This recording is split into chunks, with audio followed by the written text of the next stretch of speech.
All right, whatever. Good enough. Have fun reading your Supreme Court shit. Okay, be careful. Love Bye. you. Bye.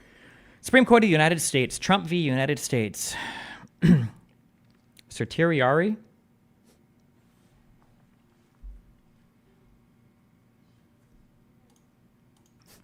Hold on.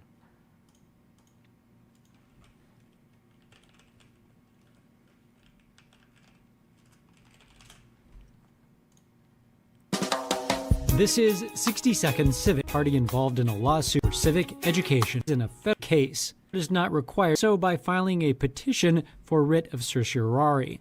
Certiorari.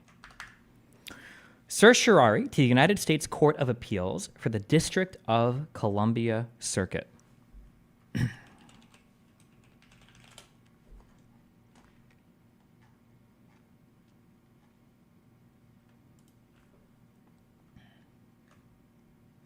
Hold on. I always look up every term to make sure that I know what I'm talking about for this. Parties who are not satisfied with the decision of a lower court must petition the U.S. Supreme Court to hear their case. The primary means to petition the court for review is to ask for a... Sorry, how many feet of this shit do we need? I have The no shielding? idea. I'd have to go down and measure it. I'm not sure. Guesstimate? I mean, you've seen the same chords I have. What do you? I don't know which one is causing issues. Like, that's what I'm asking. All four of them are the same length. So all four microphone cords are the only things that we have to shield. We don't have to shield anything else, just the microphone cords. Correct. And they're like, what, like 20 feet each? I don't know. Aren't you the construction guy? Why would you think I'd be able to guess it better than you? It's the mic cords going from the microphones down the center of the table. You bought the fucking cables, not me. Each one has an extension cable attached. I don't know what the total length is of what is needed for all of them. They've also got a lot of slack too. Man, the shit is expensive. What is it? What are you looking at?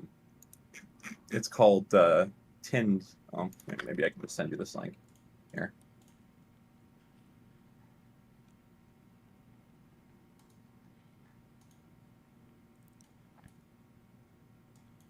Also, I don't know.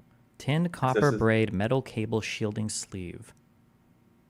Would this even help? Make sure that you Google first and look that whatever the fuck we're ordering is it actually. Well, I mean, this by nature is like stopping EMI, right? Is that I don't know anything about the interference picked up by XLR cables. I don't know why it happens or where it comes from or what induces it or what doesn't. I don't know 100%. So buy some aluminum foil. Yeah, that's gonna look really good in the fucking studio.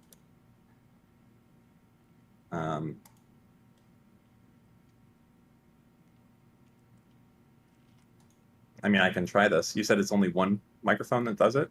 Right now, yeah, it's just Airdites, which seems to mean maybe the cable is shit or something, and I could replace the cable. Okay, you get this and hold off, or like I'm just gonna not do anything. I'll let you fucking figure the audio issues. All right, never mind. It's not a okay.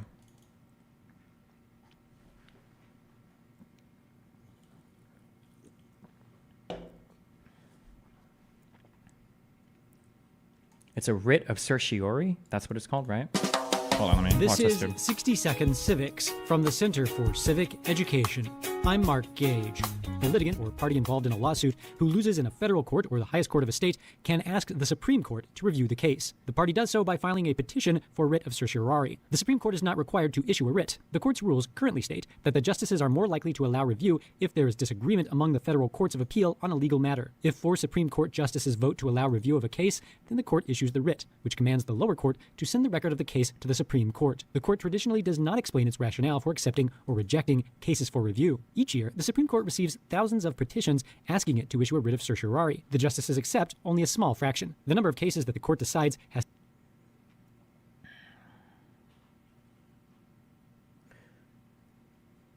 The primary means to petition the court for review is to ask it to grant a writ of certiorari.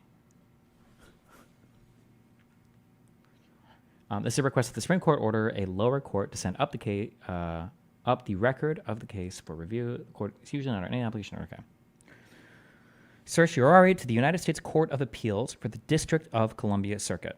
So that just means that the Supreme Court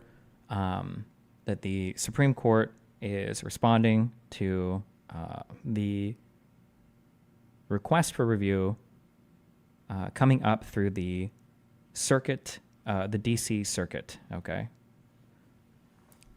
Which circuit is that? Does that have a name, or is it just called the DC Circuit. This is like the 12th, the 3rd, the 4th, the 8th, the 50th.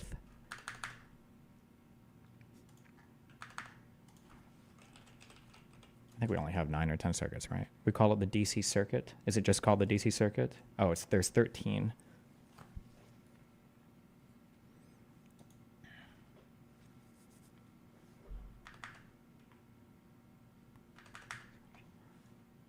Okay. This was argued on the 25th of 2024, decided on July 1st, 2024, today. A federal grand jury, wait, music.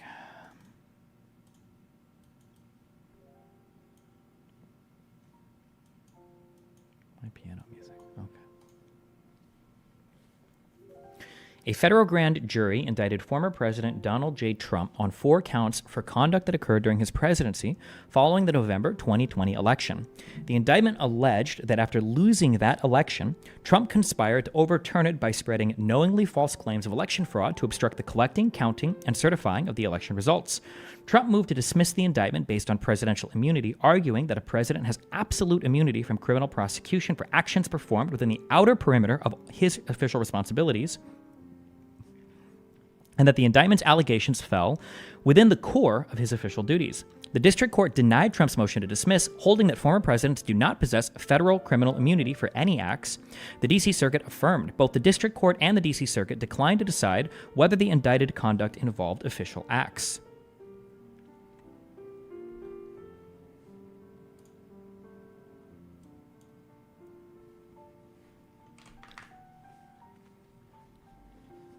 So the case here that President Trump would be arguing to dismiss, I believe, when we're talking about the indictment alleging that after losing the election, Trump conspired to overturn it by this would be the Jack Smith federal indictment, the Jack Smith federal case. Now, whether this would carry over to the state Georgia RICO case that has many of the same allegations in the indictment, I don't know if it would or wouldn't. Not sure, but okay. Held. Under our constitutional structure of separated powers, the nature of presidential power entitles a former president to absolute immunity from criminal prosecutions for actions within his conclusive and preclusive constitutional authority, and he is entitled to at least presumptive immunity from prosecution for all of his official acts. There is no immunity for unofficial acts. Probably pretty important.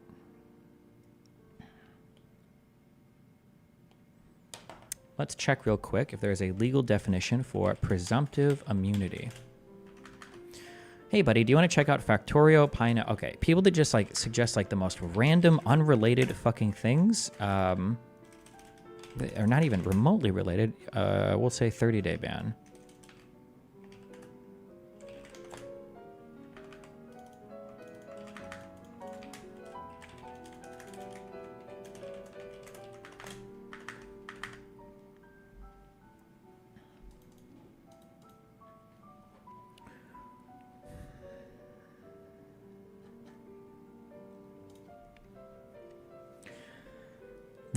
This case is the first criminal prosecution in our nation's history of a former president for actions taken during his presidency. Determining whether and under what circumstances such a prosecution may proceed requires careful assessment of the scope of presidential power under the Constitution. The nature of that power requires that a former president have some immunity from criminal prosecution for official acts during his tenure in office. At least with respect to the president's exercise of his core constitutional powers, this immunity must be absolute. As for his remaining official actions, he is entitled to at least presumptive immunity. I think I would tentatively agree with that argument. There's probably some things that we don't want, maybe, for the president to have coming under criminal review, possibly, maybe. I'm like open to that, but I haven't thought hard about both ends of that. I've served on active duty for 19 years. I'm pressing the button at 20. I can't imagine getting orders that my commander wouldn't be on the hook for. I don't recognize the USA anymore. Fuck monarchy. Jesus. Wait, let me check real quick. Presumptive immunity for measles. Why did I Google this? Presumptive immunity.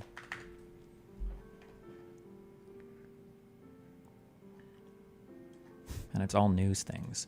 Presumptive immunity before 2023.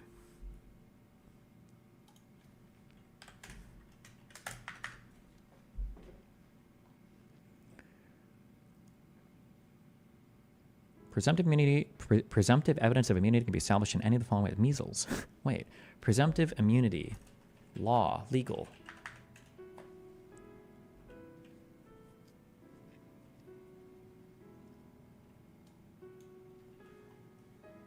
Does this fall under like they just invented it. Oh, is this like not a real thing? I know qualified immunity is a thing.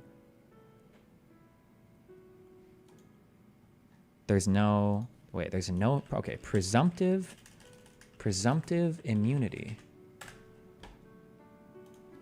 before 2023.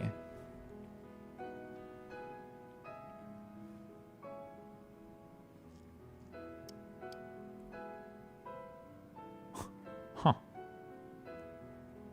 Interesting.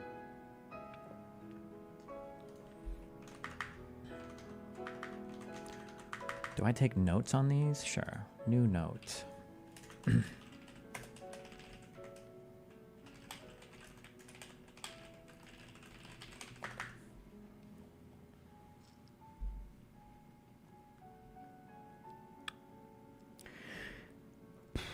At least with respect to the president's exercise of his core constitutional powers, this immunity must be absolute. As for his remaining official actions, he is entitled to at least presumptive immunity. Are there a such thing as core? When they say core constitutional powers, do they just mean things explicitly in the original Constitution? Core powers president. Is this a term that's ever explicitly spelled out? Before 2023.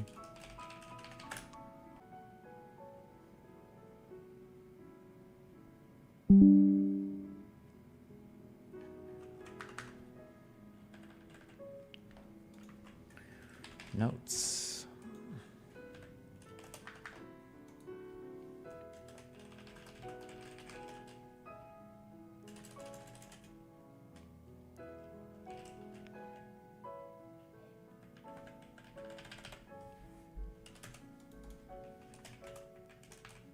We'll just put questions. No, not questions.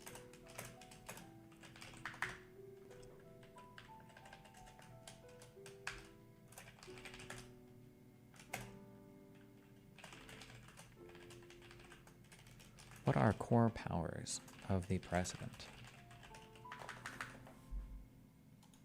Let's write these down. We'll keep in mind as we go.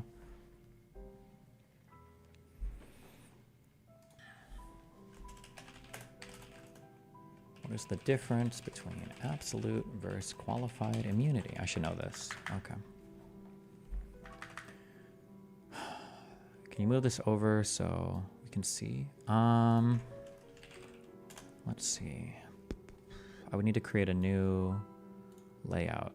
Launch layout editor. Create new layout. We'll call this iPad layout.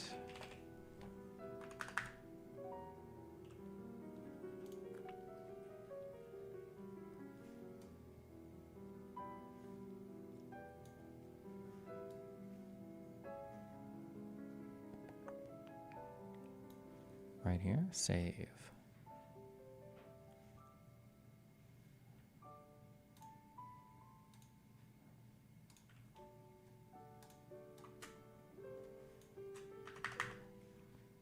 Okay.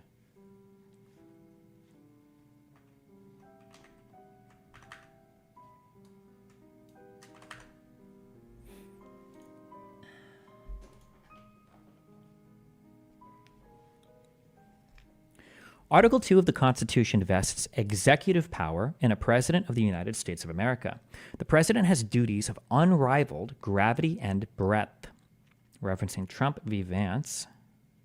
His authority to act necessarily stems either from an act of Congress or from the Constitution itself. Referencing Youngstown Sheet and Tube Company versus Sawyer. Hold on. That's too loud. And it's fucking annoying.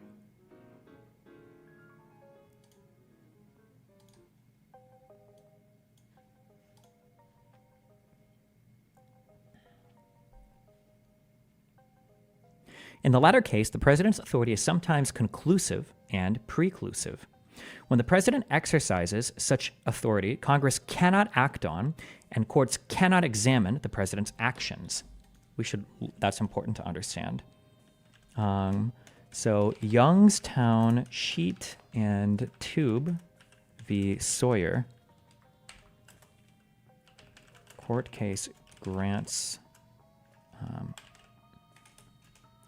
the president some actions that are not reviewable. We should see what that case actually says.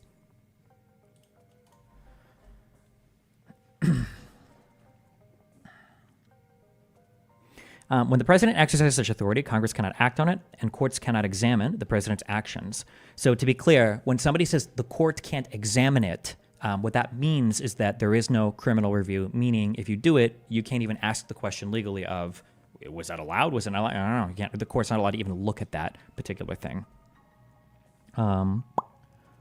Let's see. It follows that an act of Congress, either a specific one targeted at the president or a generally applicable one, may not criminalize the president's actions within his exclusive constitutional power. Neither may the courts adjudicate a criminal prosecution that examines such presidential actions. The court thus concludes that the president is absolutely immune from criminal prosecution for conduct within his exclusive sphere of constitutional authority.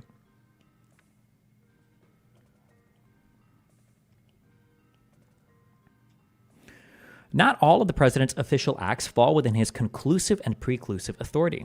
The reasons that justify the president's absolute immunity from criminal prosecution for acts within the scope of his exclusive constitutional authority do not extend to conduct in areas where his authority is shared with Congress. To determine the president's immunity in this context, the court looks primarily to the framers' design of the presidency within the separation of powers, precedent on presidential immunity in the civil context, and criminal cases where a president resisted prosecutorial demands for documents.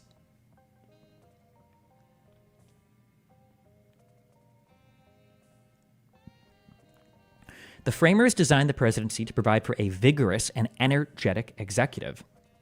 The Federalist number 70, pages 471 472, by some guy named Asshole Hamilton, they vested the president with supervisory and policy responsibilities of utmost discretion and sensitivity. Nixon v. Fitzgerald. Fuck. Okay. One of the things that Vyvanse poisoned my brain on is that when I would go and I would read underlying citations, the citations were not accurate.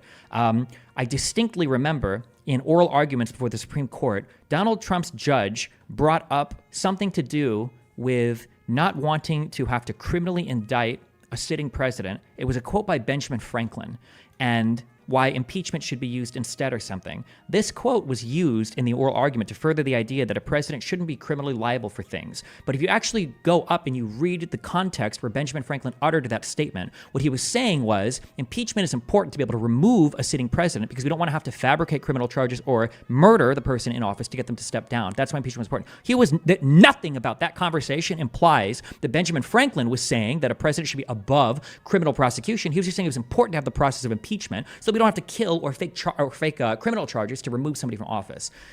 So when the Supreme Court cites these court cases, I just want to go and read the underlying case, but I don't have time to read every single court case. Or maybe we will, who knows? Okay.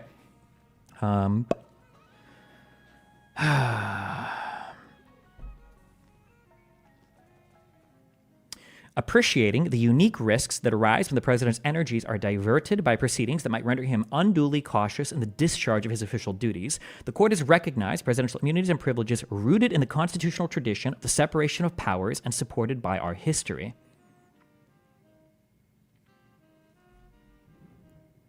I think we should. I'll write this here. Nixon v. Fitzgerald.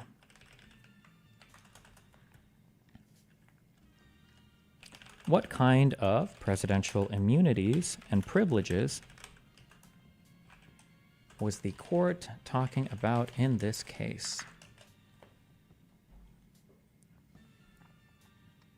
In Fitzgerald, for instance, the court concluded that a former president is entitled to absolute immunity from damages liability for acts within the outer perimeter of his official responsibility.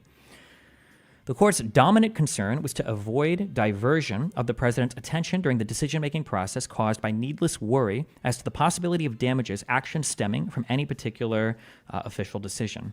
Just real quick, when we're reading stuff, when you say id just means it's referring to the former thing that was already cited, right, basically?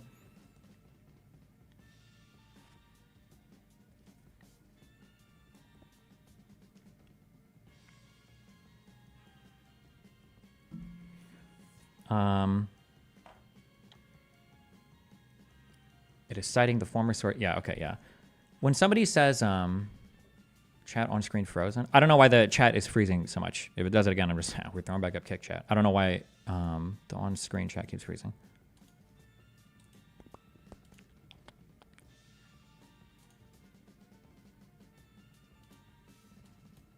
Oh, I can't even refresh it in OBS.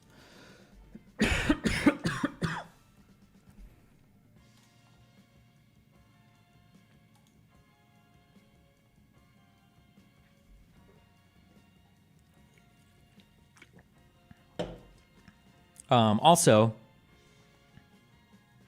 when we say Nixon v. Fitzgerald, 457 U.S. 731 750, is 457 like the case number, or what are we referring to here? So 457 U.S. 731, 750.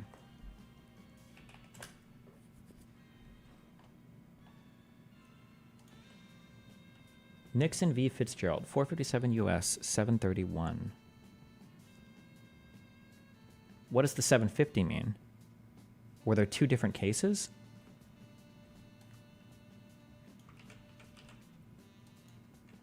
Nixon, okay. 457 U.S. 731. 7 U.S. The book volume is 457. Page start number is 731. Goes to page 750 and ends there. Oh. What is the book? Is that like an official book of Supreme Court rulings? Is that what it's published in?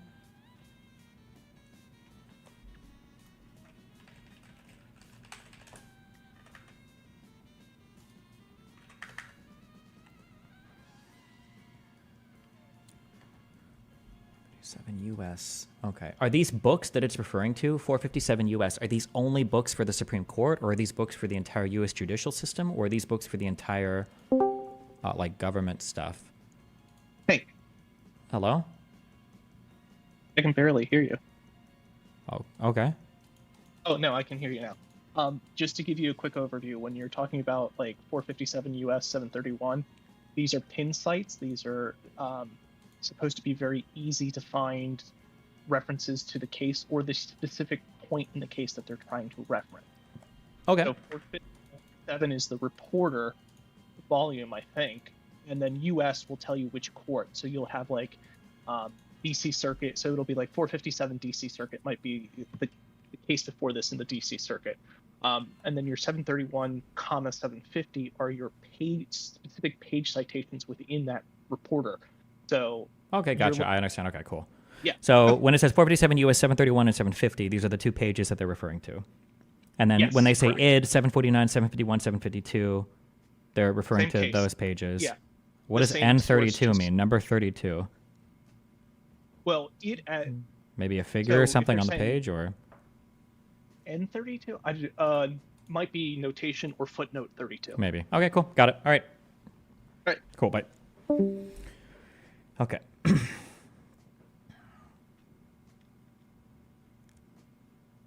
In Fitzgerald, for instance, the court concluded that a former president is entitled to absolute immunity from damages, liability for acts within the outer perimeter of his official responsibility.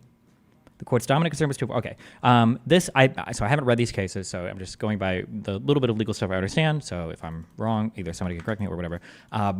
We can probably agree that civil damage immunity is probably important, for public officials when they're acting in service of public officials, because you don't want somebody to be able to sue the government for doing things that might cause civil damages.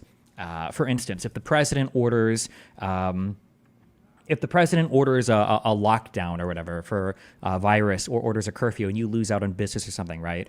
You wouldn't be able to sue the president of the United States for civil damages for your business because these are functions of the government. It would be impossible for the government to function if like private causes of action happened every single time, or if there were private like litigation happening every single time something happens, right? So civil protection is probably vitally important. Even absolute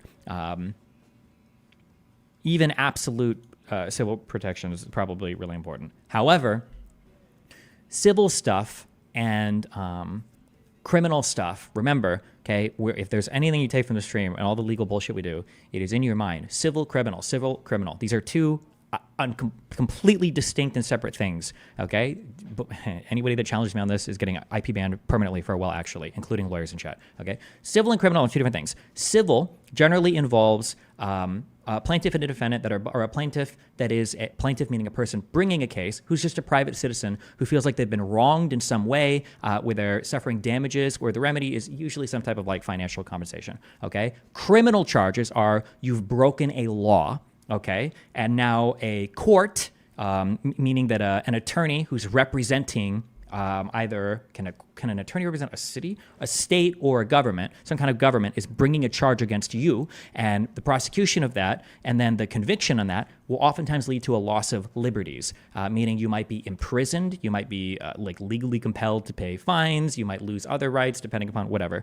But criminal charges are when governments are bringing charges against individuals for breaking the law. Civil charges, or you wouldn't even say civil charges generally, civil cases are when individuals are bringing charges against others because they feel like they've been damaged in some way. That's not criminal. Now, for the actually, that some fucking losers in chat, especially lawyers, might want to point out, there can be civil things that have a tie-in to criminal things, but it's still not the same thing, and it's not relevant here. For instance, Donald Trump's rape case was not a criminal case. It was a civil case. I didn't follow that case directly, but I think somebody was trying to sue him for damages or whatever based on, because they felt like they were raped or sexually assaulted. That wasn't a criminal case. That was a civil case. After civil cases, generally you're remedying an injury from the plaintiff, meaning you're paying them, you're doing something for reconstitution to make whatever thing right. However, there's not like a deprivation of liberty there. You're not going to be imprisoned as the result of a civil case, or something like that. There was one more thing.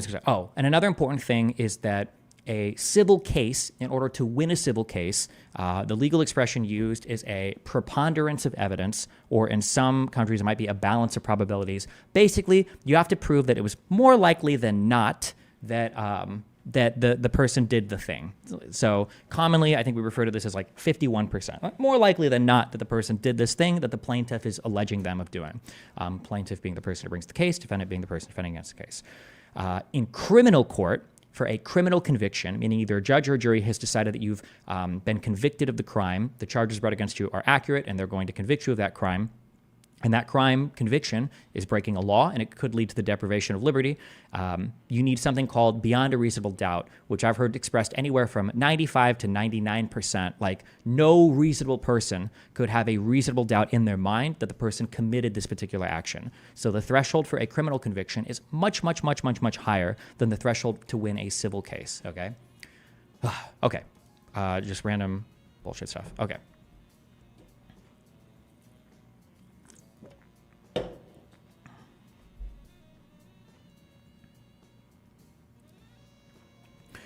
By contrast, and then also I saw Pisco type something in chat. Okay, calm myself. Man, I hate conservatives. Hatred. When conservative Supreme Court justices argue for making huge decisions in the interpretation of our law in the United States, you'll hear these words that come out over and over again, called history and tradition, rooted in our legal tradition, rooted in our legal history. So far, this might be me speaking in an uneducated manner, maybe whatever, but so far, I will note that it seems like a lot of the cases that are being referenced in here are quite new. Within the past 100 years, these are not historical common law from the UK, or I don't even know, from England or whatever. These aren't cases from the 1600s, the 1700s. Most of what's been referenced here is fairly recent. just as a heads up, just something to keep in mind, okay? Because I am not a legal scholar, but sometimes it feels like the conservative Supreme Court justices like to float around sometimes when they talk about that history of tradition and what's rooted in our legal history and whatever. They just, just saying, sometimes they play around. They play around with that sometimes. Leo be damned. Just as a quick thing before I perma-ban you, you said, destiny knows better than an actual Supreme Court judge, literal definition of uneducated. So this Supreme Court decision came down on a 6-3 party line. There are 3 Supreme Court justices that agree with me. I don't know who the fuck you are, but I do know that you're perma-banned from chat. See ya.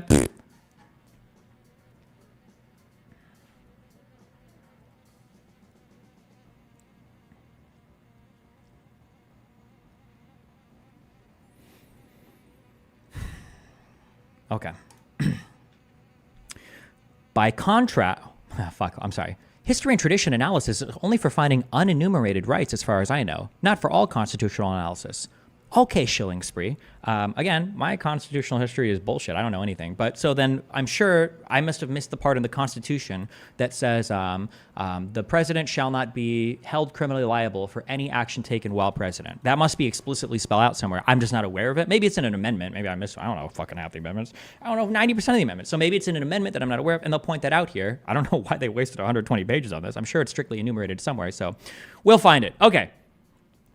By contrast, when prosecutors have sought evidence from the president, the court has consistently rejected presidential claims of absolute immunity. During the treason trial of former Vice President Aaron Burr, for instance, Chief Justice Marshall rejected President Thomas Jefferson's claim that the president could not be subjected to a subpoena. Marshall simultaneously recognized, however, the existence of a privilege to withhold certain official papers. United States v. Burr. 25F. Okay, so I see case. So we've got the reporter, volume 187, page 192. What do you think 25F CAS means? Tell me that.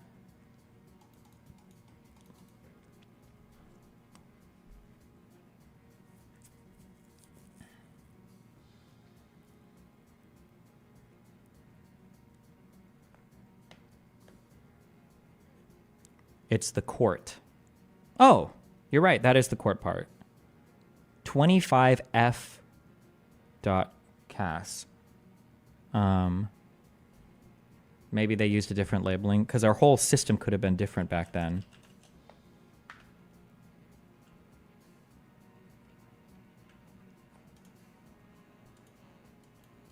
Oh, F stands for federal. CAS stands for case, maybe? CAS is just the report/court label. Okay.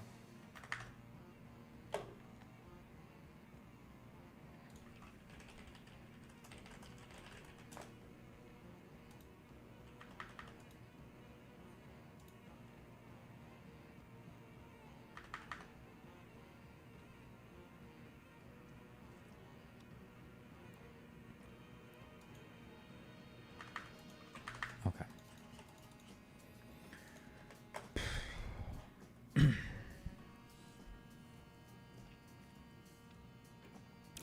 Okay, And when a subpoena issued to President Richard Nixon, the court rejected his claim of absolute privilege in the United States v. Nixon, but recognizing the public interest in candid, objective, and even blunt or harsh opinions in presidential decision-making, it held that a presumptive privilege protects presidential communications. That might give us an answer as to what we're saying this presumptive privilege might be. Okay. In United States v. Nixon, 418 U.S. 683 and 703, those 2 pages, we would say, what is presumptive privilege relating to presidential communications? Question mark. Because that privilege relates to the effective discharge of a president's powers, the court deemed it fundamental to the operation of government and inextricably rooted in the separation of powers under the Constitution. And 711. Criminally prosecuting a president for official conduct undoubtedly poses a far greater threat of intrusion on the authority and functions of the executive branch than simply seeking evidence in his possession. I don't want to sit here and second guess every statement. Do I agree with that? Criminally prosecuting a president for official conduct undoubtedly poses a far greater threat of intrusion on the authority and functions of the executive branch than simply seeking evidence in his possession. Is that true?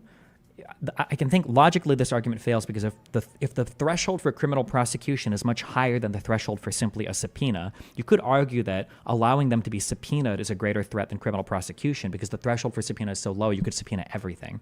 I feel like just on a logic point of view, I feel like that argument fails. But on a greater point, it may be arguable, I guess, prosecuting the president for whatever. That's not that important.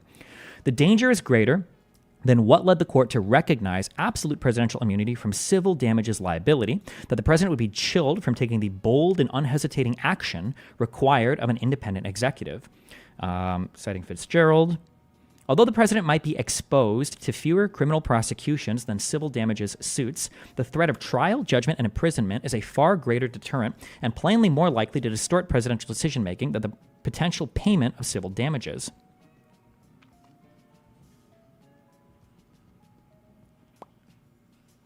I don't think I agree with this. If I was working a certain job and somebody told me you have two choices, you can either people can sue you for either one thing. Do you want immunity from criminal charges or do you want immunity from civil charges? I think I would ask for immunity from civil charges. I don't see myself committing criminal acts, but a 51% threshold to sue me on civil shit sounds like a fucking nightmare. I'd rather just be liable for criminal stuff, not civil stuff. The assumption, I don't know if I agree with this assumption that criminal stuff poses a greater threat to somebody than civil stuff, because criminal stuff, by definition, has a much higher threshold for a prosecution than just losing a civil case. I don't think I don't think I agree with this, but maybe my feelings will change.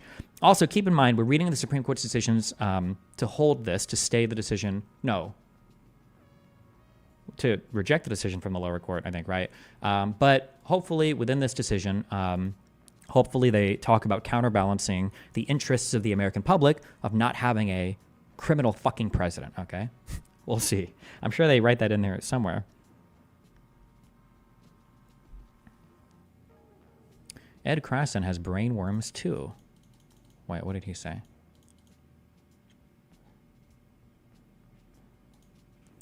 RFK might have a shot, but not the best shot. There are too many Democrats who don't support him.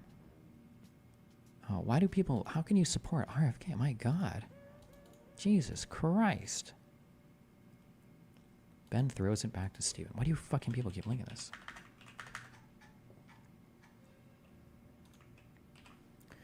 But the way the system works means civil is less serious than criminal. That's why criminal requires a higher threshold. No. No, I would be very careful with that. Criminal and civil are two different things, okay? But if I were to ask you, what do you think represents a greater threat to you? The criminal prosecution that could convict you of a Class E misdemeanor, or a civil case where you're being sued for $100 trillion, right? Right? I want to eat the misdemeanor at that point, right?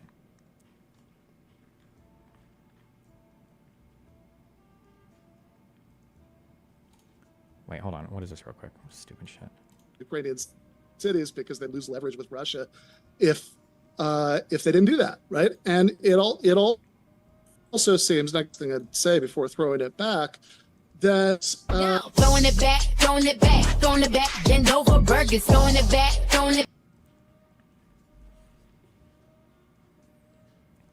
Okay.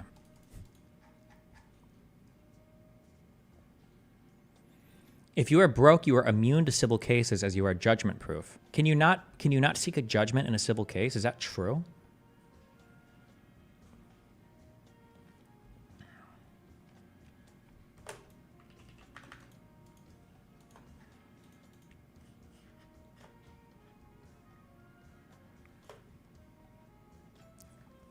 I feel like you can get, because like overdue rent is would be a civil thing, right? I'm pretty sure that like your ex-landlords and shit could get a judgment against you and like garnish wages.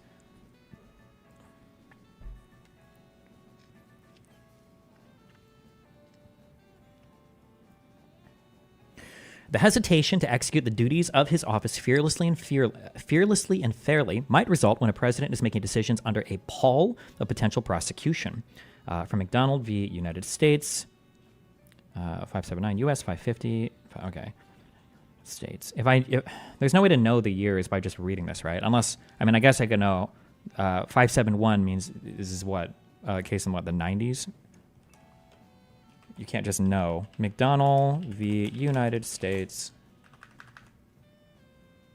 Just kidding. Way later. 2016? Just kidding. 2000s. Okay. I guess you could just know the approximate volumes or whatever. Right? So. Fuck all that. Okay. Oh, no. Yeah, okay. McDonald v. United States raises unique risks to the effective functioning of government.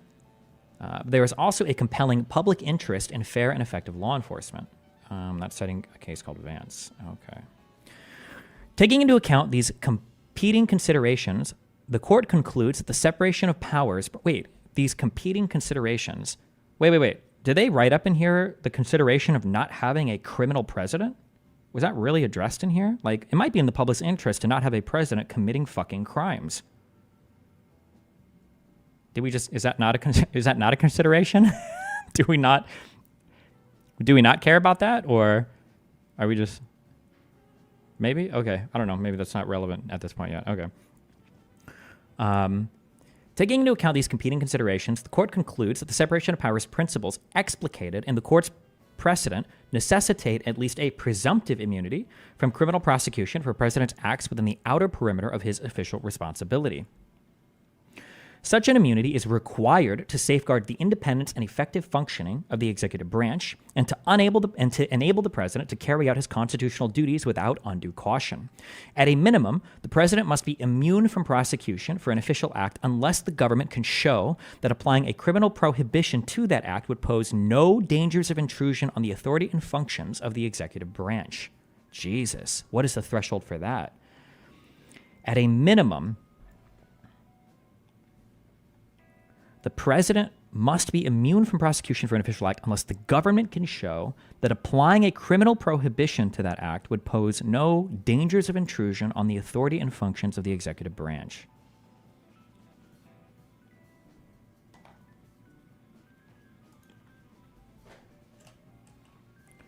Let's see. This is Nixon v. Fitzgerald, right? Is what that's referencing. Nixon v. Fitzgerald.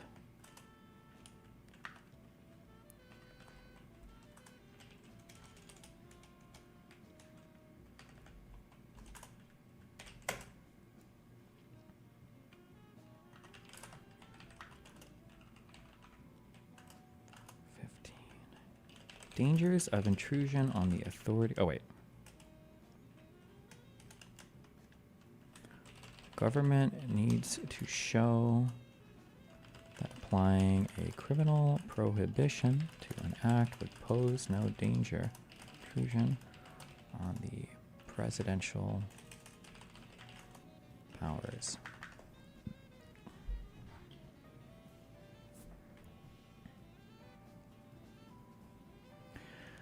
As for a president's unofficial acts, there is no immunity. Although presidential immunity is required for official acts to ensure that the president's decision-making is not distorted by the threat of future litigation stemming from those actions, that concern does not support immunity for unofficial conduct. Clinton, 520 U.S. at 694 at number 19. The separation of powers does not bar a prosecution predicated on the president's unofficial acts.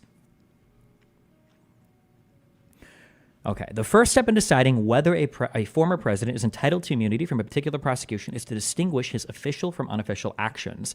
In this case, no court thus far has drawn that distinction, in general, or with respect to the conduct alleged in particular. It is therefore incumbent upon the court to be mindful that it is a court of final review and not first view. Zivotofsky v. Clinton, blah, blah, blah. Critical threshold issues in this case are how to differentiate between a president's official and unofficial actions, and how to do so with respect to the indictment's extensive and detailed allegations covering a broad range of conduct. The court offers guidance on those issues. When the president acts pursuant to constitutional and statutory authority, he takes official action to perform the functions of his office. Determining whether an action is covered by immunity thus begins with assessing the president's authority to take that action. But the breadth of the president's discretionary responsibilities under the Constitution and laws of the United States frequently makes it difficult to determine which of his innumerable functions encompassed a particular action. The immunity the court has recognized therefore extends to the outer perimeter of the president's official responsibilities, covering actions so long as they are not manifestly or palpably beyond his authority. So this would probably be the most generous reading then of how far out a presidential power can go.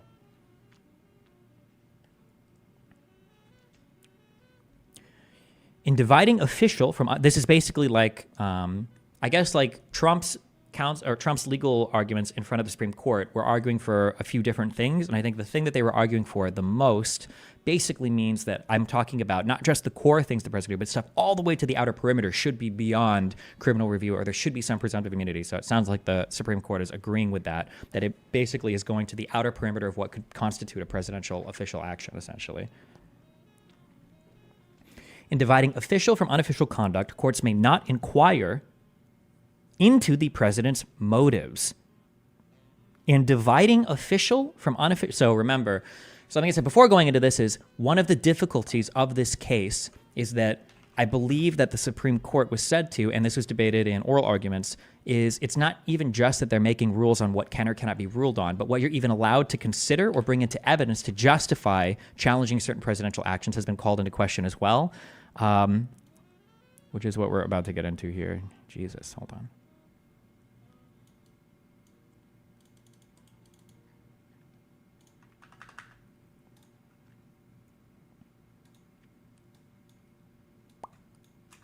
Okay. Boom, boom, boom. Gotcha.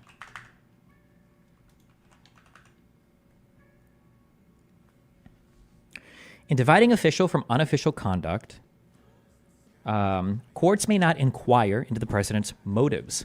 Such a highly intrusive inquiry would risk exposing even the most obvious instances of official conduct to judicial examination on the mere allegation of improper purpose.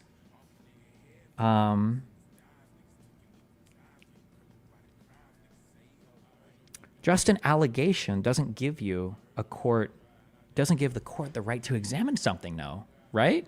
I could allege somebody raped somebody. That doesn't give the court the right to review that, or it doesn't give them, it doesn't mean that is going to come under review, right? There are other thresholds that have to be met, right? Like probable cause or...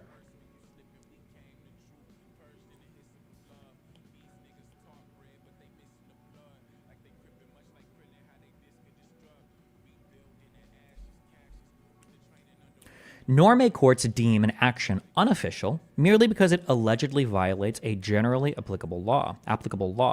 Otherwise, presidents would be subject to trial on every allegation that an action was unlawful, depriving immunity of its intended effect. With the above principles in mind, the court turns to the conduct alleged in the indictment. This just seems so wild. I'm so curious what the counter, how they're going to say like, oh, but don't worry, this is how we're balancing the other side. This just seems so wild to me. Does this mean that if the president commits a crime as an official presidential action, it can't be prosecuted? For instance, the president orders by way of executive action the assassination of their political opponent. Well, they would have to claim that it's coming under the core power of a president, but they're about to give some examples, so we'll see. With the above principles in mind, the court turns to the conduct alleged in this indictment. Certain allegations, such as those involving Trump's discussions with the acting attorney general, are readily categorized in light of the nature of the president's official relationship to the office held by that individual. This is so crazy, too. This is what the, was it Jackson? One of the Supreme Court justices, or was it a reporter that wrote this in an article, is basically talking about how now in order to prove these allegations, you're working with like, did they call it a three-legged stool? That like, okay, well look, so Donald Trump goes on TV and he says like, oh, I'm going to go talk to Pence. I'm going to go talk to Pence in order to rig the election. Then he goes and he talks to Pence about how to rig the electoral votes. And then somebody says, okay, well, we're going to sue the federal courts are going to press charges against Trump. Like the DA is going to file a case. And they're like, well, hold on. What are you going to take a case against him for? Because he literally just said Like, look, he's obviously talking to Pence here in order to like commit a crime. He's trying to rig the election. Okay. You're not allowed to consider Trump's motivations. He's still acting in his official capacity as president because he's allowed to talk about the electoral vote. That's part of the purview of the jobs of the president and the vice president. That's like, yeah, that just seems wild to me. Certain allegations, such as those involving Trump's discussions with the acting attorney general, are readily categorized in light of the nature of the president's official relationship to the office held by that individual. So like this makes it say are readily categorized, meaning every single conversation he has with the acting attorney general would be beyond review. You couldn't even use it for motivation. Or like you couldn't even examine that. Other allegations, such as those involving Trump's interactions with the vice president, state officials, and certain private parties, and his comments to the general public present more difficult questions. The indictment alleges that as part of their conspiracy to overturn, let's say, for instance, let's say that something came out where Donald Trump is raping a woman, and then you find out, oh, Donald Trump talked to the FBI to send the FBI to go capture this woman to bring him to his office to rape. It's like, okay, well, we need to probe that. Wait, excuse me. Donald Trump is the executive. Okay, the Department of Justice serves under the executive branch, where the president's the head of. The FBI is part of the DOJ. You can't review that. You can't even ask questions about that because Donald Trump is allowed to talk to the DOJ. He's allowed to talk to the FBI. It's literally his part of the core functionality of the executive. That's not reviewable. You can't even ask questions about that. Okay. Destiny, it makes sense. It's comparable to attorney-client privilege. Okay, Leon's Law. You're a lawyer guy. My understanding is one of the few times you're allowed to pierce the corporate or the attorney-client privilege is if you are using your lawyer to commit a crime, though. Is that not true? Like if you're talking to your lawyer and you're like, hey, can you give me some advice on like how to commit a crime and all that? I'm pretty sure that gives, if prosecutors can show that that's the case, I think they can pierce that privilege. I don't think you're allowed to do that. Wait, I can look this up real quick. Can you commit piercing attorney-client veil used to commit crime? Oh, the crime fraud privilege. Privilege exception.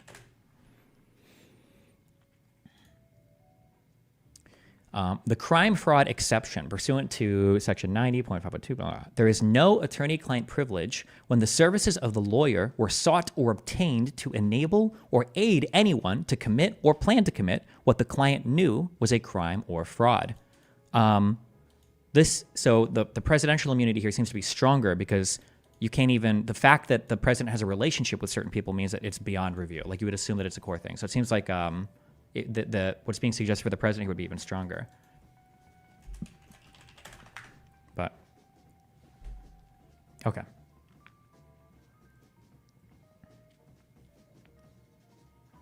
The indictment alleges that as part of their conspiracy to overturn the legitimate results of the 2020 presidential election, Trump and his co-conspirators attempted to leverage the Justice Department's power and authority to convince certain states to replace their legitimate electors with Trump's fraudulent slates of electors. So in the indictment, the part that they're referring to here in the indictment is Donald Trump threatened his acting attorney general that he would fire him if he didn't send out basically a fake letter saying, hey, we found election fraud. I think this was Rosen. Hey, we found election fraud, so you guys should like not certify your vote or send in the other slate of electors. Donald Trump threatened his acting attorney general that he fire him and replace him with like a coffee boy or some bullshit, some stupid shit. In order, if he didn't do this for him, that's included in the Jack Smith indictment.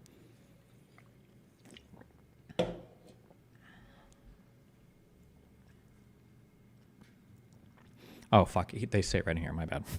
According to the indictment, Trump met with the acting attorney general and other senior Justice Department and White House officials to discuss investigating purported election fraud and sending a letter from the department to those states regarding such fraud. The indictment further alleges that after the acting attorney general resisted Trump's requests, Trump repeatedly threatened to replace him. The government does not dispute that the indictment's allegations regarding the Justice Department involve Trump's use of official power. The allegations, in fact, plainly implicate Trump's conclusive and preclusive authority. The executive branch has exclusive authority and absolute discretion to decide which crimes to investigate and prosecute, including with respect to allegations of election crime. and then they cite to Nixon. I want to read that Nixon citation. I don't trust any of these citations. I'm so curious what was said here. 418 U.S. at 693 about exclusive authority and absolute discretion to decide which crimes to investigate and prosecute.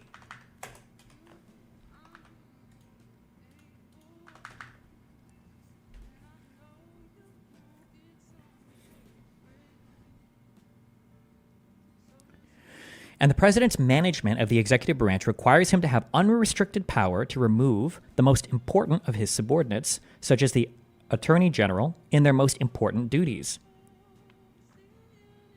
Citing to Fitzgerald again, the indictment's allegations that the requested investigations were shams or proposed for an improper purpose do not divest the president of exclusive authority over the investigative and prosecutorial functions of the Justice Department and its officials. Because the president cannot be prosecuted for conduct within his exclusive constitutional authority, Trump is absolutely immune from prosecution for the alleged conduct involving his discussions with Justice Department officials. This sounds like, so they're not leaving this part up for interpretation. It sounded like earlier they were saying the lower courts need to distinguish between some things, but it sounds like for some of these they're just saying like, no, that's wild. Holy shit. The indictment next alleges that Trump and his co-conspirators attempted to enlist the vice president to use his ceremonial role at the January 6th certification proceeding to fraudulently alter the election results. In particular, the indictment alleges several conversations in which Trump pressured the vice president to reject states' legitimate electoral votes or send them back to state legislatures for review. Whenever the president and vice president discuss their official responsibilities, they engage in official conduct. Presiding over the January 6th certification proceeding, at which members of Congress count the electoral votes, is a constitutional and statutory duty of the vice president. The indictment's allegations that Trump attempted to pressure the vice president to take particular acts in connection with his role at the certification proceeding thus involve official conduct, and Trump is at least presumptively immune from prosecution for such conduct. I don't understand how broad this is. So, like, let's say, for instance, Trump says, I think that in the January 6th, I think that in January 6th, when we count the votes, we should have it as part of the ceremony. We should have 100 children being shot with AK-47s. Actually, let's bring them. Let's bring 100 children, line them up, shoot them with AK-47s, right? And then I've got I already bought the guns. I've already contacted the people. We've already adopted the show. Like, it'll be great, okay? You're saying that, like, okay, well, hold on. You can't talk about conspiracy to commit a crime or anything. He was talking to him about the January 6th stuff. This is part of his powers as the president, to talk about the January 6th stuff. Like, what I'm looking for here in the decision is, okay, fine. I think that any reasonable person, the most liberal, would agree that the president probably is due maybe some form of criminal immunity for, like, core executive powers.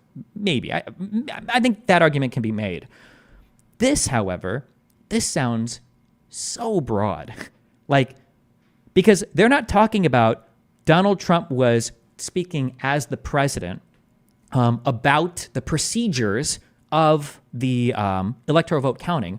They're saying that just the fact that he was having a conversation about it at all, and because of who he is and who the vice president is, everything within that conversation would fall under presumptive immunity from prosecution. Like, that's just a wild, yeah. But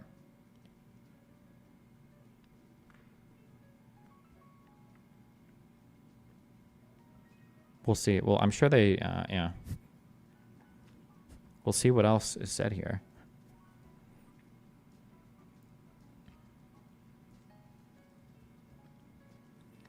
Would it be fair to say that the ruling leans too heavy to the separation of powers and too little to the checks and balances? Maybe. I don't even know if we're saying, like, separation of powers here is, though. Typically, the idea of separation of powers and, like, criminal review on presidential actions, I don't think is traditionally thought of as part of our separation of powers. I could be wrong on that. I don't think this is a thing that most people even think about. But this type of, like, king-making just seems very weird. But we'll see. We'll get into it. The question then becomes whether that presumption of immunity is rebutted under the circumstances. It is the government's burden to rebut the presumption of immunity. The court, therefore, remands to the district court to assess in the first instance whether a prosecution involving Trump's alleged attempts to influence the vice president's oversight of the certification proceeding would pose any dangers of intrusion on the authority and functions of the executive branch. I wonder what the standard is for to make that argument. So they're basically saying, okay, fine, if you want to review stuff criminally that Donald Trump told Pence in the January 6th stuff, you have to prove, the government first has to prove if that prosecution would basically fuck up how the executive branch functions, because now every future president is going to be scared of this sort of intrusion, essentially. No one should be able to hurt my Trumpy Trump. Good job.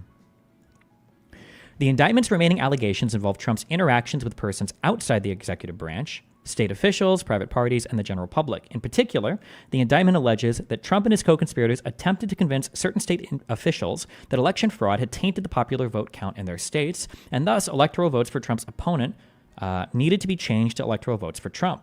After Trump failed to convince those officials to alter their state processes, he and his co-conspirators allegedly developed and effectuated a plan to submit fraudulent slates of presidential electors to obstruct the certification proceeding. There's no way this is a part of the... There's no way, right? On Trump's view, the alleged conduct qualifies as official because it was undertaken to ensure the integrity and proper administration of the federal election. As the government sees it, however, Trump can point to no plausible source of authority enabling the president to take such actions.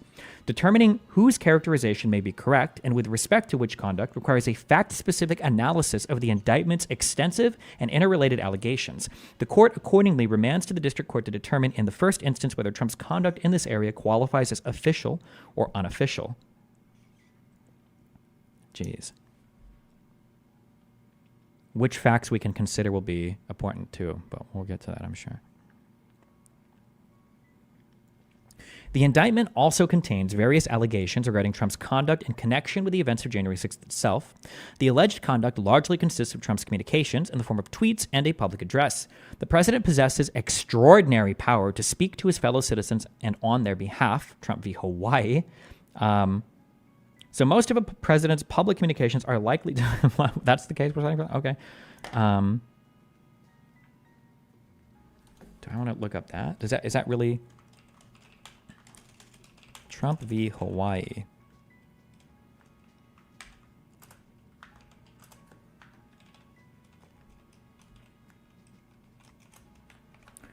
$585.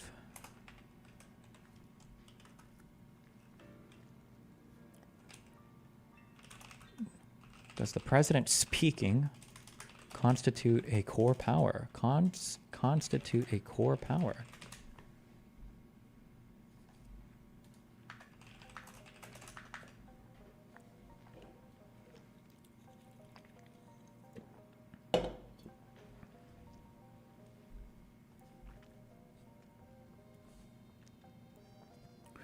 So most of a president's public communications are likely to fall comfortably within the outer perimeter of his official responsibilities.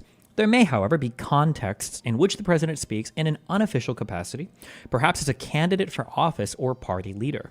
How could you ever say that somebody running for re-election isn't speaking as a president? To the extent that may be the case, objective analysis of content, form, and context will necessarily inform the inquiry. Snyder v. Phelps, 562 U.S. Whether the communications alleged in the indictment involve official conduct may depend on the content and context of each. This necessarily fact-bound analysis is best performed initially by the district court. The court therefore remands to the district court to determine in the first instance whether the alleged conduct is official or unofficial. And then just to remember the structure, you do your, it's district court. Is it district court, then court of appeals, then circuit court, then Supreme Court? Or is the court of appeals in the district, or in the, hold on, let me just have the structure down. District court, court structure, United States. Wait, boom, boom.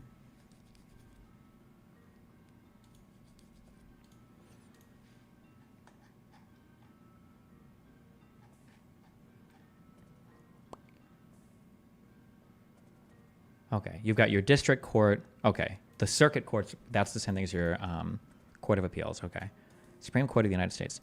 There are 13 circuits in the United States. There are more districts, right? There's not just there are over 670 district court judges nationwide. Okay. Okay, so you've got your district courts; those exist under your circuit courts, and then if something is appealed to from your circuit courts, you have your Supreme Court reviews it next. Okay.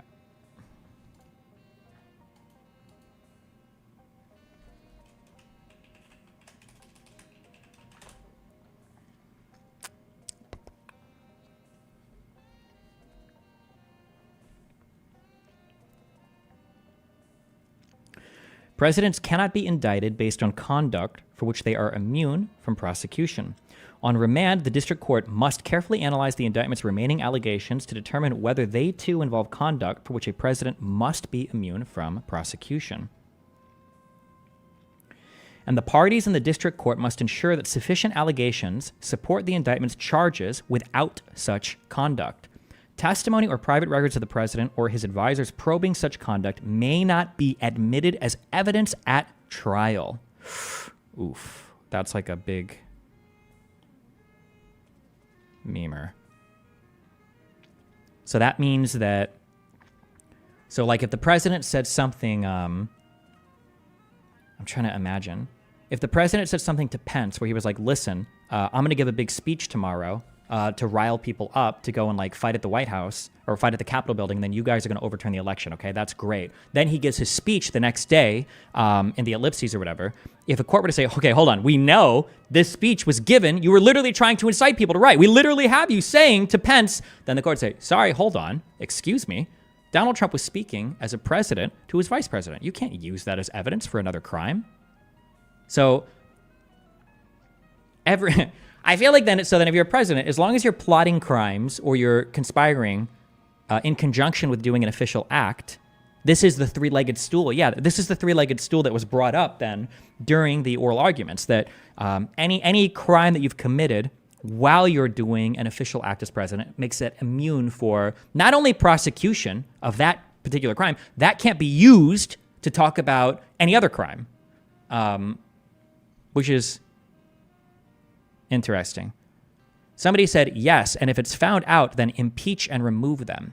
We're not talking about impeachment or removal here. Why would you bring that up? I don't understand why you would. You aren't invincible. You just have to impeach and remove them first. What about impeaching somebody all of a sudden means that the presidential conduct is now under criminal review? Is that going to be in here later? Dick killing spree? Or are you just talking out your ass? Maybe that'll come up later. We'll see. But I haven't seen them say anything about that yet.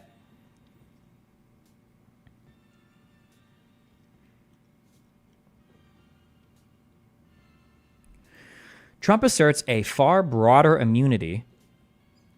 Trump asserts a far broader immunity than the limited one the court recognizes. Yeah, this is the limited one? Christ. Trump asserts a far broader immunity than the limited one the court recognizes, contending that the indictment must be dismissed because the impeachment judgment clause requires that impeachment and Senate conviction precede a president's criminal prosecution. Oh, this was another argument that had been floated that was beyond fucking stupid. We'll see if the court said that, agreed with this.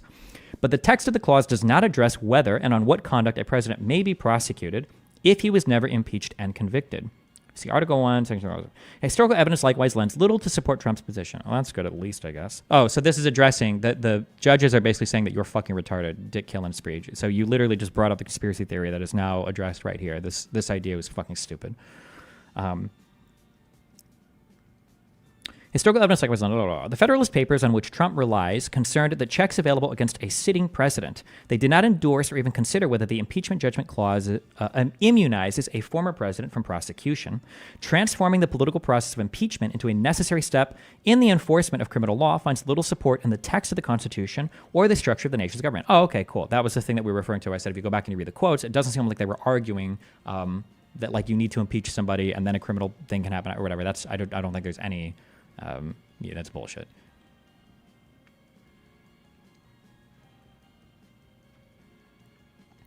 The government takes a similarly broad view, contending that the president enjoys. No, remember when they say the government here, they're talking about the prosecution essentially here. I think they're not talking about themselves. When they say the government, they don't mean like the Supreme. They're not including themselves in this. Okay. The government takes a similarly broad view, contending that the president enjoys no immunity from criminal prosecution for any action.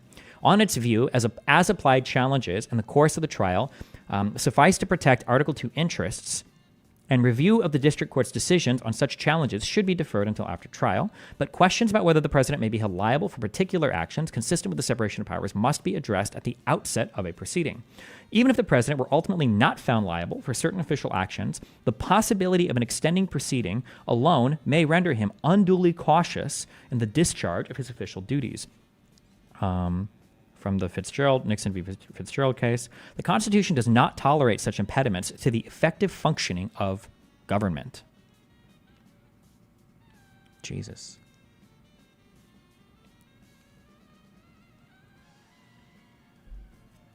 This case poses a question of lasting significance. When may a former president be prosecuted for official acts taken during his presidency? In answering that question, unlike the political branches and the public at large, the court cannot afford to fixate exclusively or even primarily on present exigencies.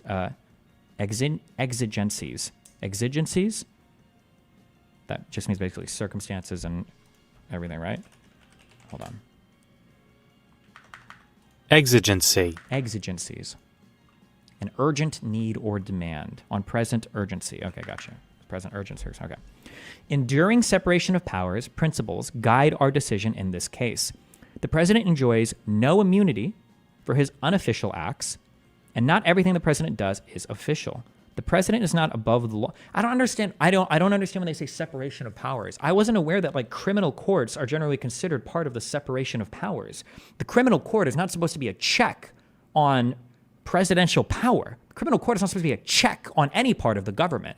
In my understanding, that's just not. I don't understand that.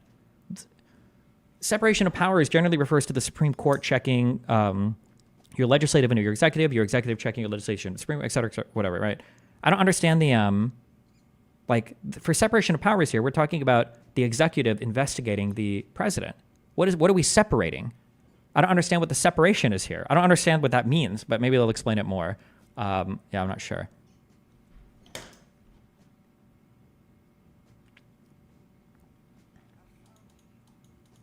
Checks and balances are not separation of powers.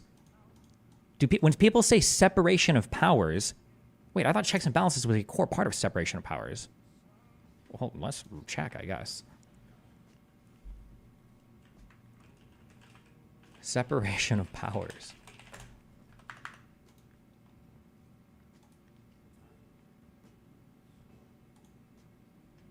It's a division of government into branches, each with separate and independent powers and responsibilities, so that the powers of one branch are not in conflict with the other. The typical division into three branches of government, sometimes called. Okay.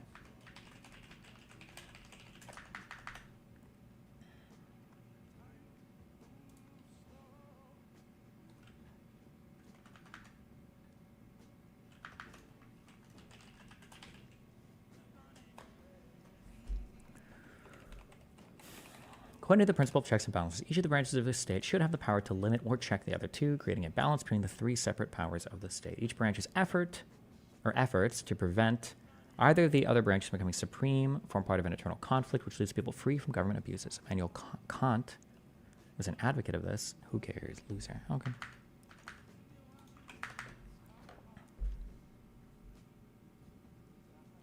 Enduring separation of powers principles guide our decision in this case. The president enjoys no immunity for his unofficial acts, and not everything the president does is official. The president is not above the law, but under our system of separated powers, the president may not be prosecuted for exercising his core constitutional powers, and he is entitled to at least presumptive immunity from prosecution for his official acts. That immunity applies equally to all occupants of the Oval Office.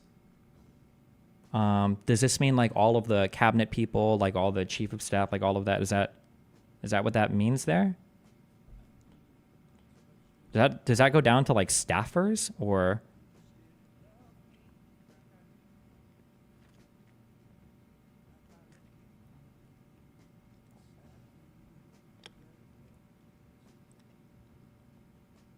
To all occupants of the Oval Office? Is that just a cute way of saying president?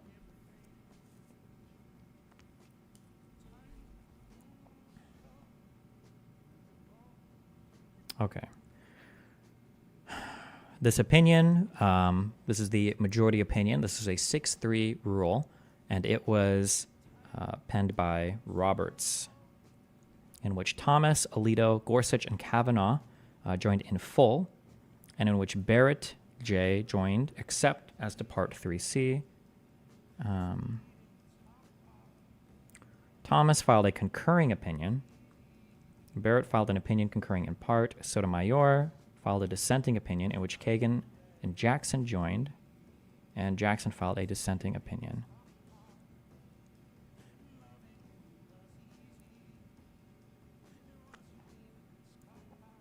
I could just be remembering history wrong, but I feel like people saw Gorsuch as an okay pick. Kavanaugh maybe is a bit unhinged, but I thought Amy Coney Barrett was supposed to be the most unhinged pick based on her past. But I feel like she's given like the most chill opinions just on the few cases that I've read.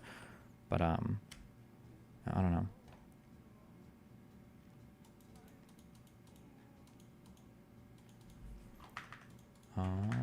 Okay, let me use the restroom real quick. 1 second.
Okay.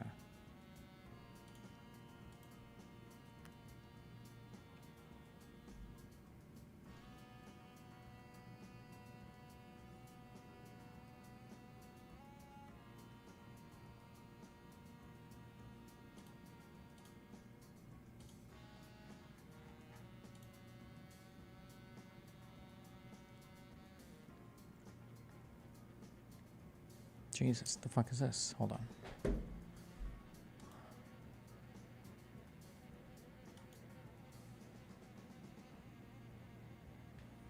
The 6th at 5 p.m.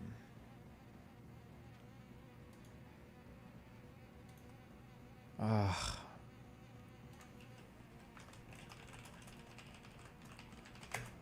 Is this real? Hold on.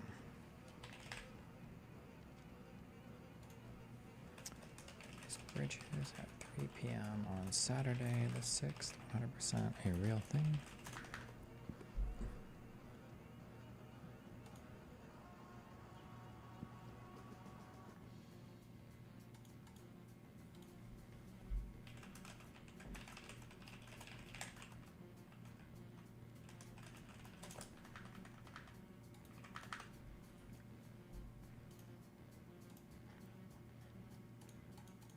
Okay. Opinion of the court. Supreme Court of the United States. Donald J. Trump, petitioner v. United States on writ of certiorari. Certiorari, I think is how you pronounce it. Okay. Certiorari. Certiorari. Certiorari. Chief Justice Roberts delivered the opinion of the court. This case concerns a federal indictment of a former president of the United States for conduct alleged to involve official acts during his tenure in president. We consider the scope of a president's immunity from criminal prosecution.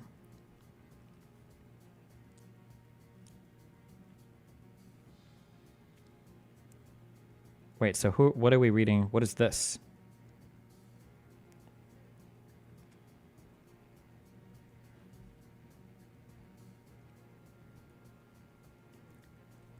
That's the conservative argument. I'm just supposed to assume that this is the majority opinion coming first? Okay. I like how Destiny said this was a new content direction when it's the same exact boring reading he has done for months. Bring back the memes. Goodbye, permaban. See ya. Complain about content, just go watch somebody else, okay?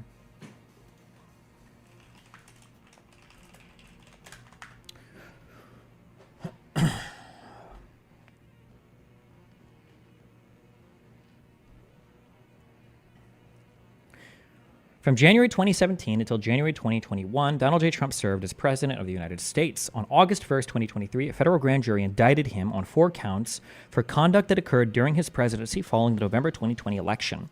The indictment alleged that after losing that election, Trump conspired to overturn it by spreading knowingly false claims of election fraud to obstruct the collecting, counting, and certifying of the election results. So this is written by Roberts then, right?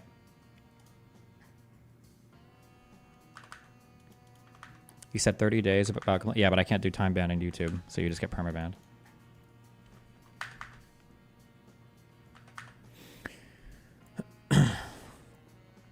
According to the indictment, Trump advanced his goal through 5 primary means. First, he and his co-conspirators used knowingly false claims of election fraud to get state legislators and election officials to change electoral votes for Trump's opponent, Joseph R. Biden Jr., to electoral votes for Trump. Second, Trump and his co-conspirators organized fraudulent slates of electors in 7 targeted states and caused these fraudulent electors to transmit their false certificates to the vice president and other government officials to be counted at the certification proceeding on January 6th. Third, Trump and his co-conspirators attempted to use the Justice Department to conduct sham election crime investigations and to send a letter to the targeted states that falsely claimed that the Justice Department had identified significant concerns that may have impacted the election outcome. Fourth, Trump and his co-conspirators attempted to persuade the vice president to use his ceremonial role at the January 6th certification proceeding to fraudulently alter the election results. And when that failed, on the morning of January 6th, they repeated knowingly false claims of election fraud to gathered supporters, falsely told them the vice president had the authority to and might alter the election results, and directed them to the Capitol to obstruct the certification proceeding. Fifth, when a large and angry crowd violently attacked the Capitol and halted the proceeding, Trump and his co-conspirators exploited the disruption by redoubling efforts to levy false claims of election fraud and convince members of Congress to further delay the certification. Based on this alleged conduct, the indictment charged Trump with 1, conspiracy to defraud the United States in violation of 18 U.S.C. 371, 2, conspiracy to obstruct an official proceeding in violation of 1512 subsection K, 3, obstruction of an attempt to obstruct an official proceeding in violation of section 1512 subsection C, 2, section 2, and 4, conspiracy against rights in violation of section 241. Trump moved to dismiss the indictment based on presidential immunity. In his view, the conduct alleged in the indictment, properly characterized, was that while he was president, he made public statements about the administration of the federal election, 2, communicated with senior Justice Department officials about investigating election fraud and about choosing the leadership of the department, 3, communicated with state officials about the administration of the federal election and their exercise of official duties with respect to it, 4, communicated with the vice president and with members of Congress about the exercise of their official duties regarding the election certification, and 5, authorized or directed others to organize contingent slates of electors in furtherance of his attempts to convince the vice president to exercise his official authority in a manner advocated for by President Trump. The motion to dismiss indictment based on presidential immunity in whatever bullshit, referring to, I guess, a motion, Trump argued that all of the indictment's allegations fell within the core of his official duties. and he contended that a president has absolute immunity from criminal prosecution for actions performed within the outer perimeter of his official responsibilities to ensure that he can undertake the especially sensitive duties of his office with bold and unhesitating action. Trump contends that the indictment stretches Section 1512 far beyond its natural meaning. Brief for petitioners, we explained in Fisher v. covers acts that impair the availability or integrity necessary. Okay. The district court denied the motion to dismiss, holding that former presidents do not possess absolute federal criminal immunity for any acts committed while in office. The district court recognized that the president is immune from damages, liability, and civil cases to protect against the chilling effect such exposure might have in the carrying out of his responsibilities. See Nixon v. Fitzgerald. But it reasoned that the possibility of vexatious post-presidency litigation is much reduced in the criminal context in light of the robust procedural safeguards attendant to federal criminal prosecutions. So that's essentially the argument that I was making. Like, it's not like you can just charge anybody with a crime, right? You've got to get like a whole grand jury. You've got to collect evidence. You've got to indict. There's like a whole process here, right? Wait, hold on, shit. Is Bridges a real thing? Okay.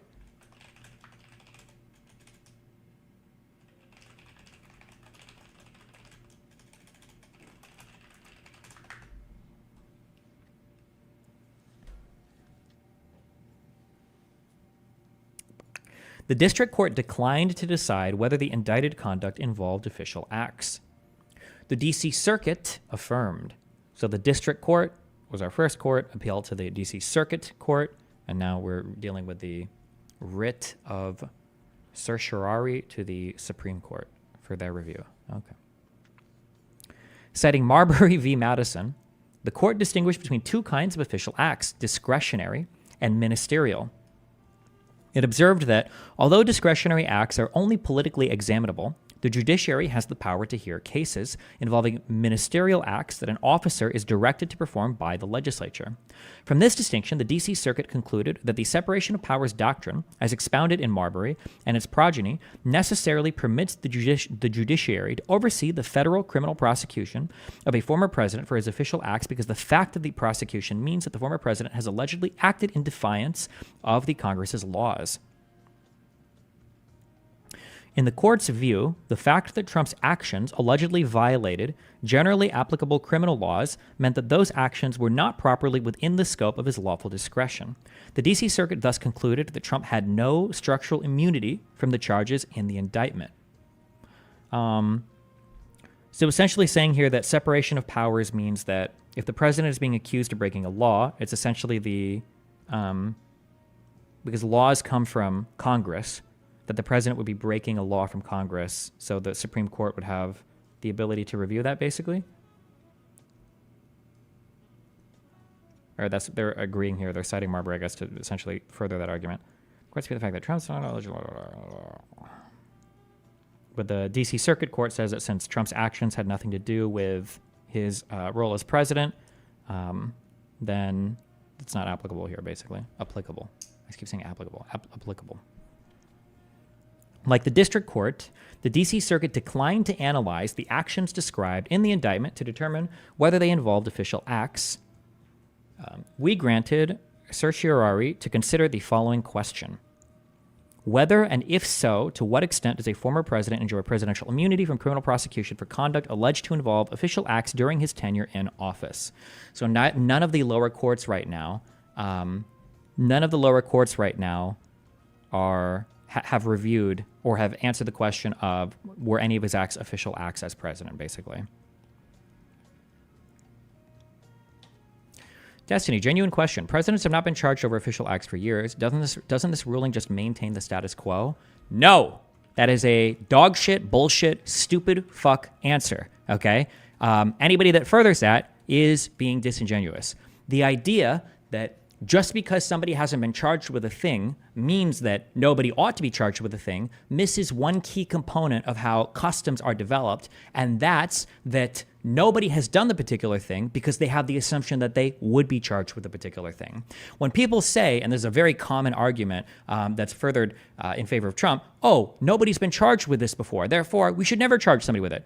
The reason why nobody's been charged with it might be because the President of the United States has always operated with the assumption that if he did do it, he would be charged for it. So he doesn't do that particular thing. Just because a person in a certain role hasn't committed a crime and therefore hasn't been charged with a crime doesn't mean that all future people could commit crimes because no charges have happened yet, okay? Okay.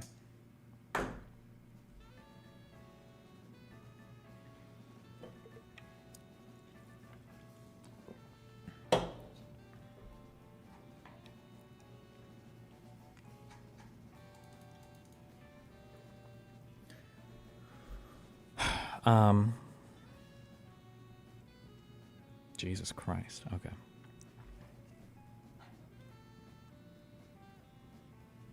Yes, but is what he did even defined as a crime when he did it? Yes, there are 4 criminal statutes that are cited in the Jack Smith case for crimes that he are alleged to have broken.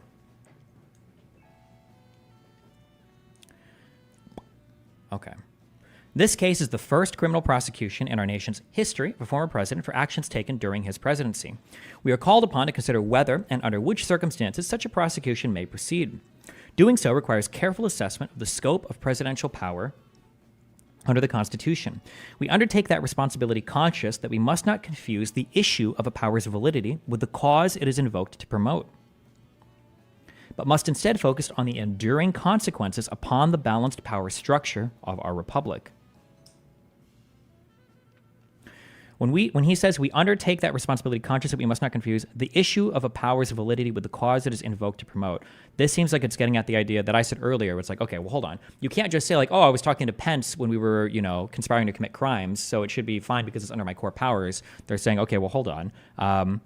Just because that particular power to confer with your vice president over these things, is valid, doesn't mean that you can just invoke it to protect any behavior, right? We'll see how they balance that here, basically.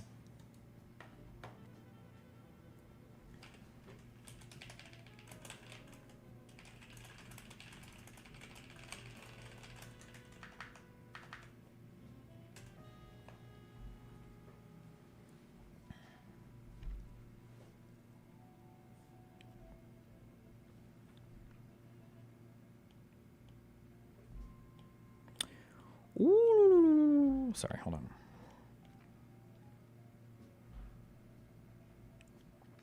The parties before us do not dispute that a former president can be subject to criminal prosecution for unofficial acts committed while in office. See, it's a tape recording, TR, I don't know, oral argument, blah, blah, blah. They also agree that some of the conduct described in the indictment includes actions taken by Trump in his unofficial capacity. They disagree, however, about whether a former president can be prosecuted for his official actions. Trump contends that just as a president is absolutely immune from civil damages liability for acts within the outer perimeter of his official responsibilities, he must be absolutely immune from criminal prosecution for such acts.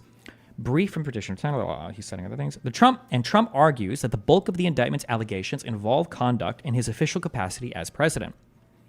Although the government agrees that some official actions are included in the indictment's allegations, it maintains that a former president does not enjoy immunity from criminal prosecution for any actions, regardless of how they are characterized. We conclude that under our constitutional structure of separated powers, the nature of presidential power requires that a former president have some immunity from criminal prosecution for official acts during his tenure in office.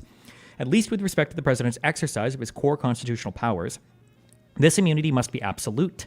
As for his remaining official actions, he is also entitled to immunity. At the current stage of proceedings in this case, however, we need not and do not decide whether that immunity must be absolute or instead whether a presumptive immunity is sufficient. Article 2 of the Constitution provides that the executive power shall be vested in a president of the United States. The president's duties are of unrivaled gravity and breadth. Trump v. Vance. They include, for instance, commanding the armed forces of the United States, granting reprieves and pardons for offenses against the United States, and appointing public ministers and consuls, the justices of this court, and officers of the United States. He also has important foreign relations responsibilities, making treaties, appointing ambassadors, recognizing foreign governments, meeting foreign leaders, overseeing international diplomacy and intelligence gathering, and managing matters relating to terrorism, trade, and immigration. Domestically, he must take care that the laws be faithfully executed, and he bears responsibility for the actions of the many departments and agencies within the executive branch. He also plays a role in lawmaking by recommending to Congress the measures he thinks wise and signing or vetoing the bills Congress passes. No matter the context, the president's authority to act necessarily stem either from an act of Congress or from the Constitution itself. In the latter case, the president's authority is sometimes conclusive and preclusive. When the president exercises such authority, he may act even when the measures he takes are incompatible with the expressed or implied will of Congress. The exclusive constitutional authority of the president disables the Congress from acting upon the subject, and the courts have no power to control the president's discretion when he acts pursuant to the powers invested exclusively in him by the Constitution. If the president claims authority to act, but in fact exercises mere individual will and authority without law, the courts must say so. In Youngstown, for instance, we held that President Truman exceeded his constitutional authority when he seized most of the nation's steel mills. But once it is determined that the president acted within the scope of his exclusive authority, his discretion in exercising such authority cannot be subject to further judicial examination.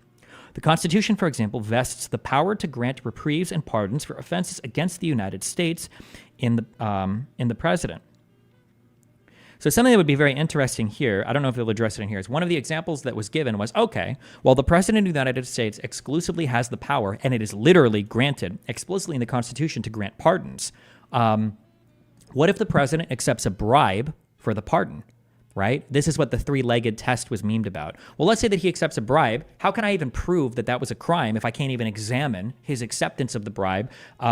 Because the act that it was tied to was pardoning somebody, basically, right? If you wanted to examine that in court, you would go to court and you'd say, hey, I want to prosecute Trump because this guy gave him $1,000. Like, why do you want to, how can you prosecute somebody for taking money? Well, because he gave him $1,000 and he wanted him to do something. Right? What do you mean gave him $1,000 and wanted him to do something? Well, he gave him $1,000 as a bribe to pardon somebody. Pardoning? Whoa! Sorry, sir. That's an official power of the president. I didn't even hear what you just said. I'm sorry. Excuse me? Like, how would you even prove that crime if you can't even talk about the core function of what the president's doing? It seems like it would make it impossible. This is the three-legged stool argument. How would you even do it? But we'll see. We'll see. That must be addressed in here, so we'll see. The Constitution, for example, vests we just read this, the power to grant reprieves and pardons for offenses against the United States in the president. During and after the Civil War, President Lincoln offered a full pardon with restoration of property rights to anyone who had engaged in the rebellion but agreed to take an oath of allegiance to the Union. But in 1870, Congress enacted a provision that prohibited using the president's pardon as evidence of restoration of property rights. Chief Justice Chase held the provision unconstitutional because it impaired the effect of a pardon and thus infringed the constitutional power of the executive. To the executive alone is entrusted the power of pardon, and the legislature cannot change the effect of such a pardon any more than the executive can change a law. The president's authority to pardon, in other words, is conclusive and preclusive, disabling the Congress from acting upon the subject. When you say conclusive and preclusive, conclusive meaning that the president decides it, and preclusive meaning no one else can, right? That's essentially what we're saying, right? Destiny, the act of bribery is separate from the act that he would commit for the bribe. No, it's not. Accepting money on its own is a crime that would be outside the president's duty. No, accepting money is not a crime. What are you talking about? No, it's not.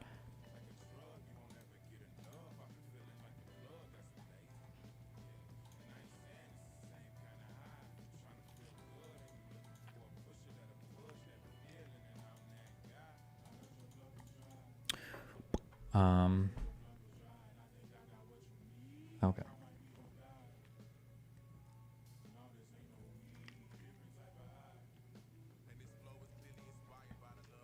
Some of the president's other constitutional powers also fit that description. The president's power to remove and thus supervise those who wield executive power on his behalf, for instance, follows from the text of Article 2. We have thus held that Congress lacks authority to control the president's unrestricted power of removal with respect to executive officers of the United States whom he has appointed. They're citing other cases here.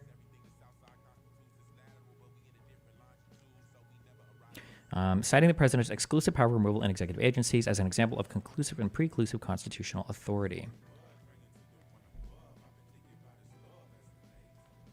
Okay. The power to control recognition determinations of foreign countries is likewise an exclusive power of the president. Congressional commands contrary to the president's recognition determinations are thus invalid. Yeah, it might not be three-legged stool. It might be one-legged stool. I might be citing that meme wrong.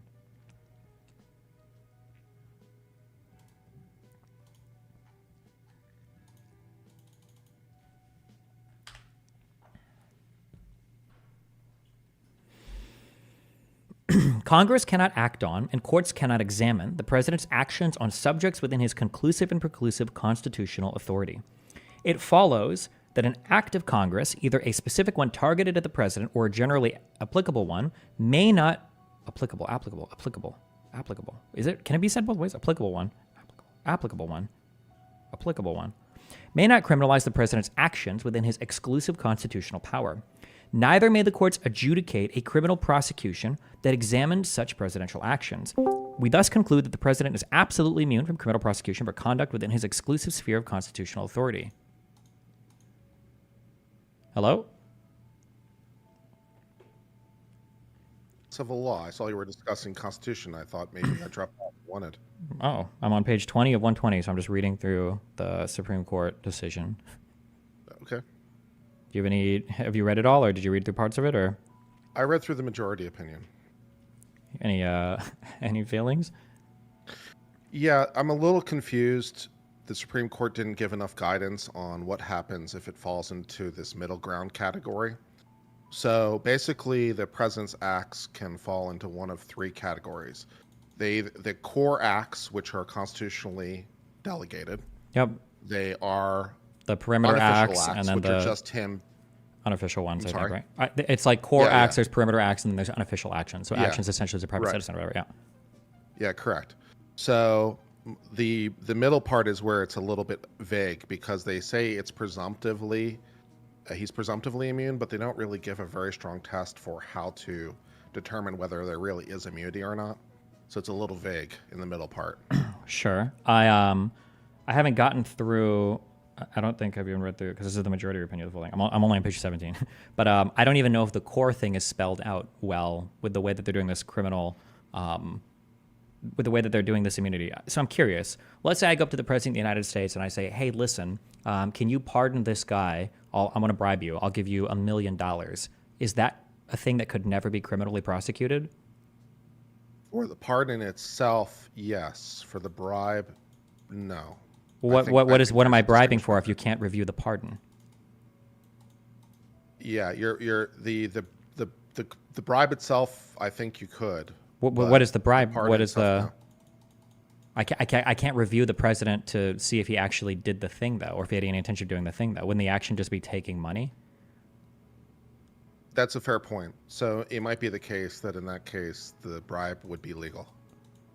So then it feels make a like. fair So what if I go to the president? The president is the commander in chief. What if I pay him $1 million to go and assassinate some dude I don't like in Britain?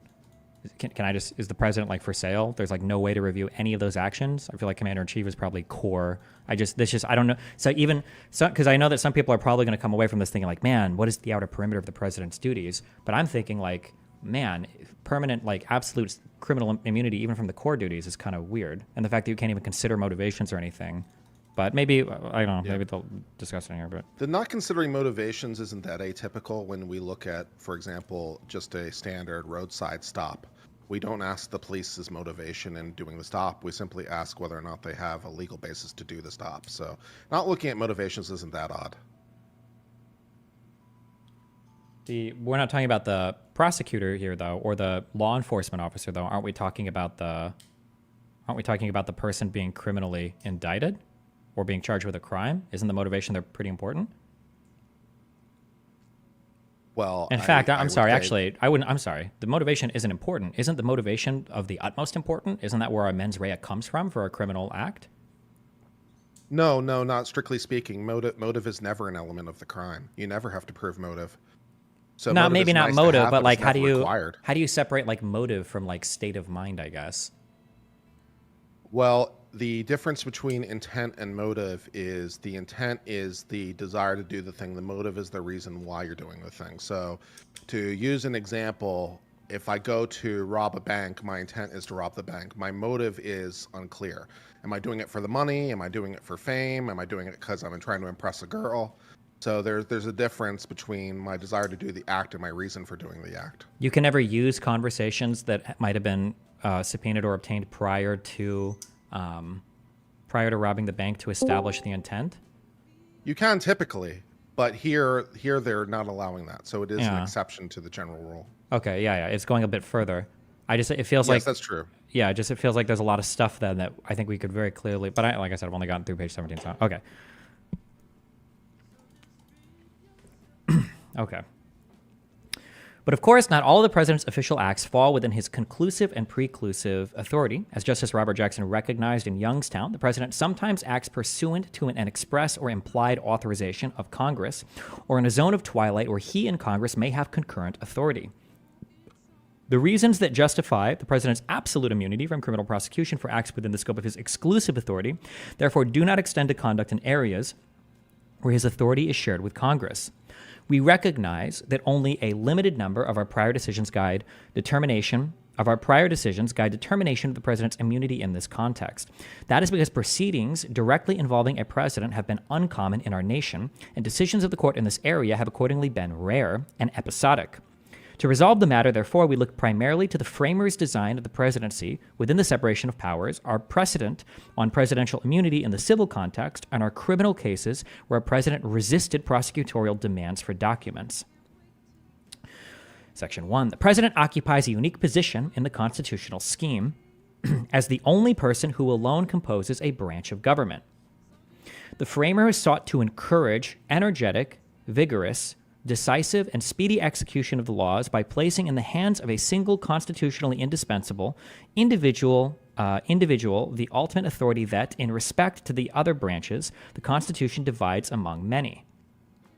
I'm sorry, I'm being so pedantic here, but is that necessarily true? Couldn't you argue, theoretically, couldn't you get rid of every single judge except for one Supreme Court justice who does every single federal case? Couldn't you theoretically do that? The Constitution only requires that there be a Supreme Court and a Chief Justice, but the Constitution also does not give the Supreme Court original jurisdiction for many cases. So you could have only a Supreme Court, but if you did that, they wouldn't be able to hear a lot of federal cases. And so constitutionally original jurisdiction is prohibited? Yes. Okay. All right.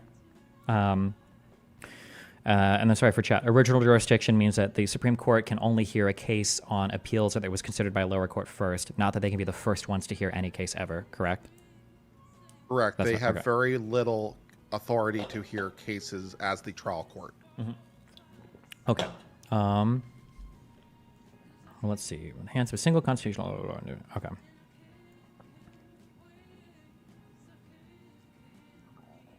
Okay. They deemed an energetic executive essential to the protection of the community against foreign attacks, the steady administration of the laws, the protection of property, and the security of liberty. The purpose of a vigorous and energetic executive, they thought, was to ensure good government, for a feeble executive implies a feeble execution of the government. The framers accordingly vested the president with supervisory and policy responsibilities of utmost discretion and sensitivity. He must make the most sensitive and far-reaching decisions entrusted to any official under our constitutional system. There accordingly exists the greatest public interest in providing the president with the maximum ability to deal fearlessly and impartially with the duties of his office. Appreciating the unique risks to the effective functioning of government that arise when the president's energies are diverted by proceedings that might render him unduly cautious in the discharge of his official duties, we have recognized presidential immunities and privileges rooted in the constitutional tradition of the separation of powers and supported by our history. One thing that I hope they address in here, I don't know if they will, but they keep using this phrase, unduly cautious.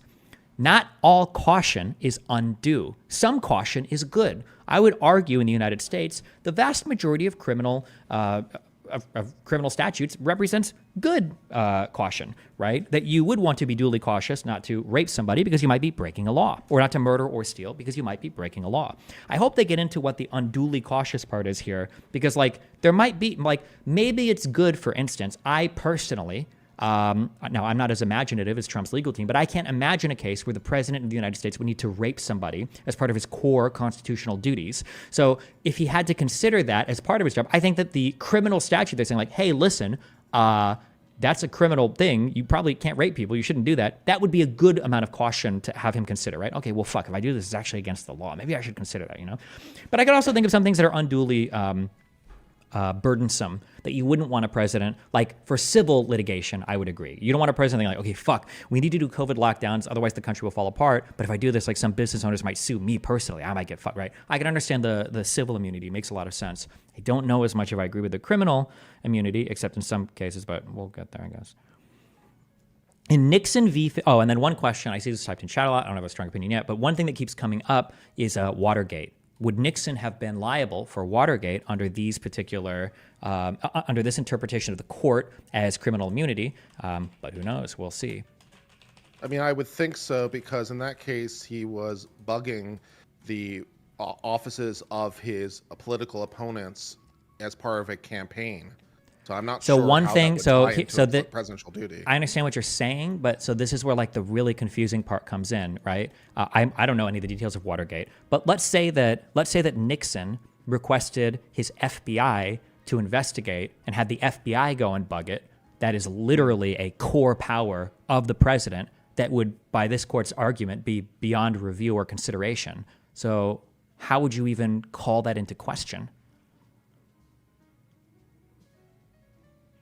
Because it seems like it would be don't beyond. know. You absolutely wouldn't, and that's a great thing to identify, Stephen. Keep in mind that Nixon was being investigated more for like the obstruction component than necessarily being involved in the robbery itself. It's more of the crimes afterwards, where he like recruited members of the actual government, right, the White House counsel and others. And so I don't see why Nixon's did anything wrong under that standard. And certainly if he directly ordered. Sure. members Or of careful, not even, we wouldn't say he didn't do anything wrong, but he didn't do anything reviewable, right? So whether it was wrong or not, we He have was no way of immune, even right? knowing, Like, right? If you are absolutely immune from something, are you doing anything illegal?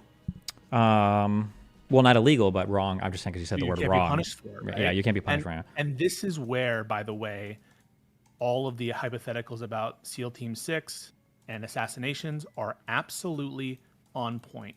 If you notice the example used by the court of a core executive power, it is the communications that the president has with the Department of Justice. Yeah, sure. If the president ordered an individual in the Department of Justice to kill a rival, that would be the same kind of communication. What would be different about that communication that would be amenable to criminal process and indictment? Sure. There's Do absolutely s- no way to distinguish it. Do special counsels, are those always at the discretion of like the DOJ, or can there be like a special counsel that comes from Congress?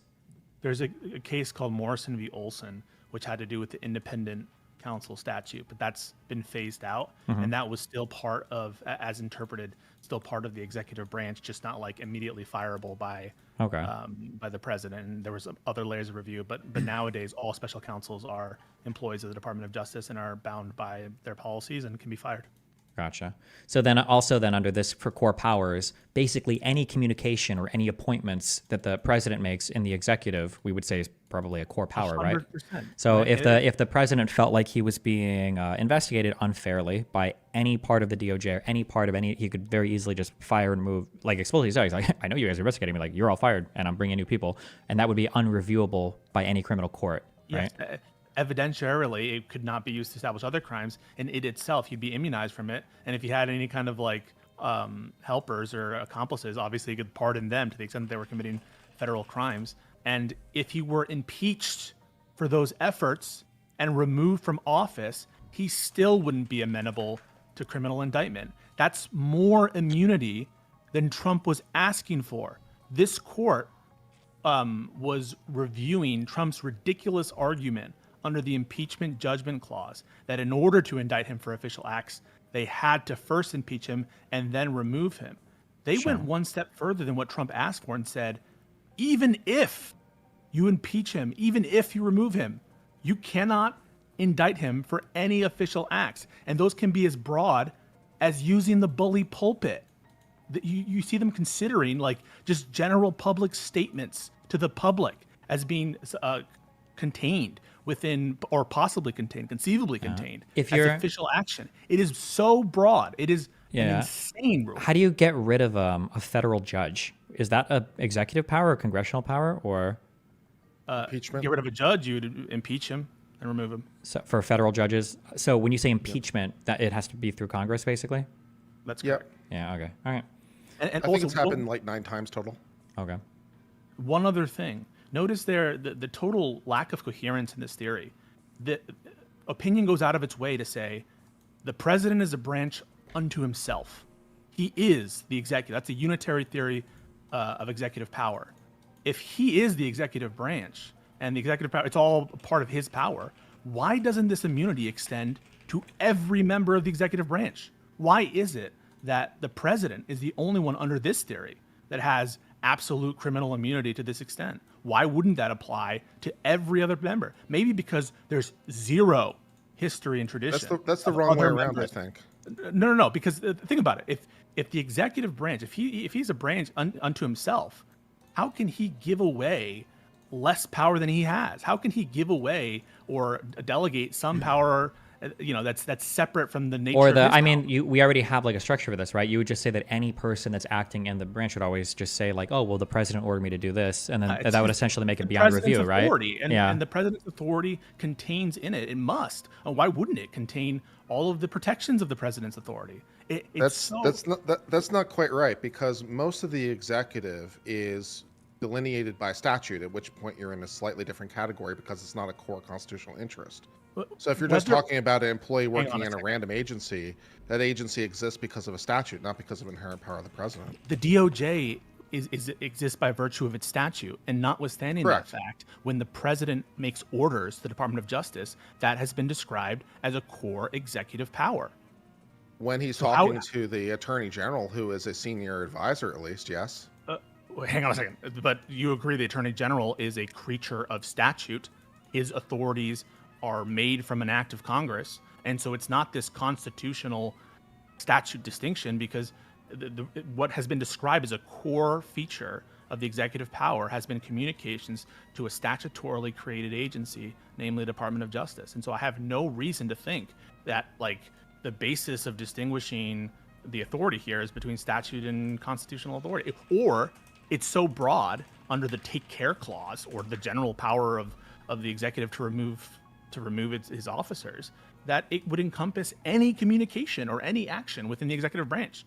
There's no theory here. There's no history here. There's no text in the Constitution that references absolute immunity. These were smart guys, these founders. They knew how to write immunity clauses.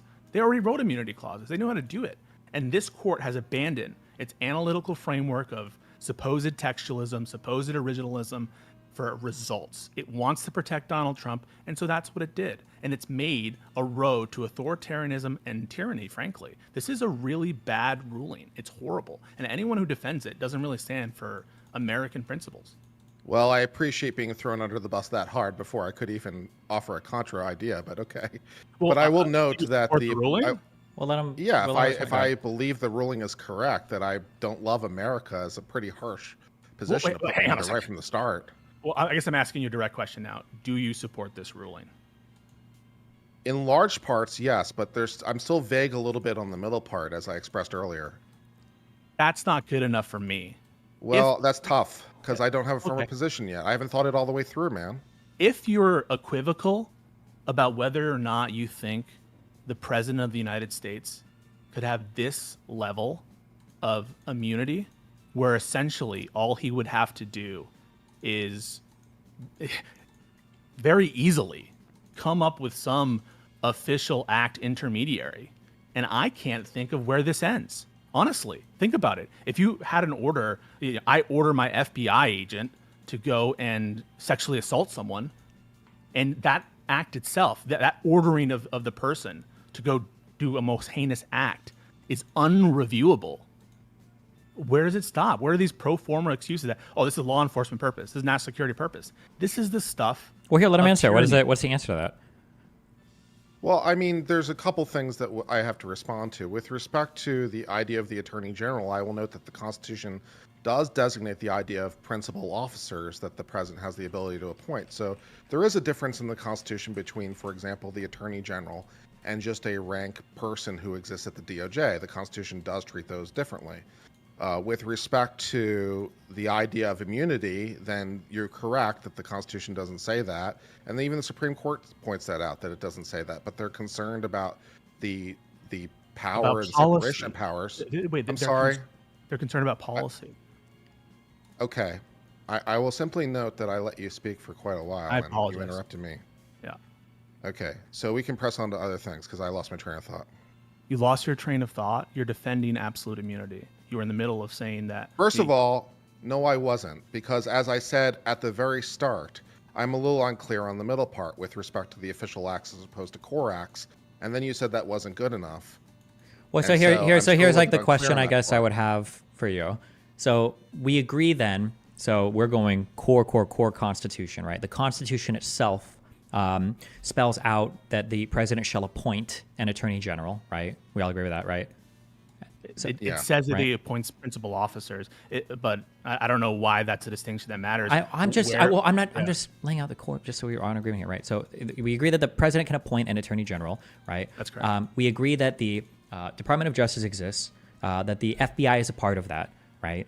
If the president himself, so the first question would be, if the president himself goes to the attorney general and he has a conversation about how to enforce the law, or a conversation, I guess really at all, with his attorney general, and in that conversation, he says, hey, I really don't like civil rights. I want all of my FBI officers to rape every single black person that they see. Okay, that's a new thing I want, right? And then let's say FBI officers start doing that. Obviously, the Congress, they start getting in trouble legally. And then somebody says, well, where did this come from? Do you agree, two parts? One, that the president was performing a core function of the presidency, and that two, it shouldn't be criminally reviewable? Or do you think there's some way, looking at this Supreme Court decision, that would allow you to review that decision for uncivil law?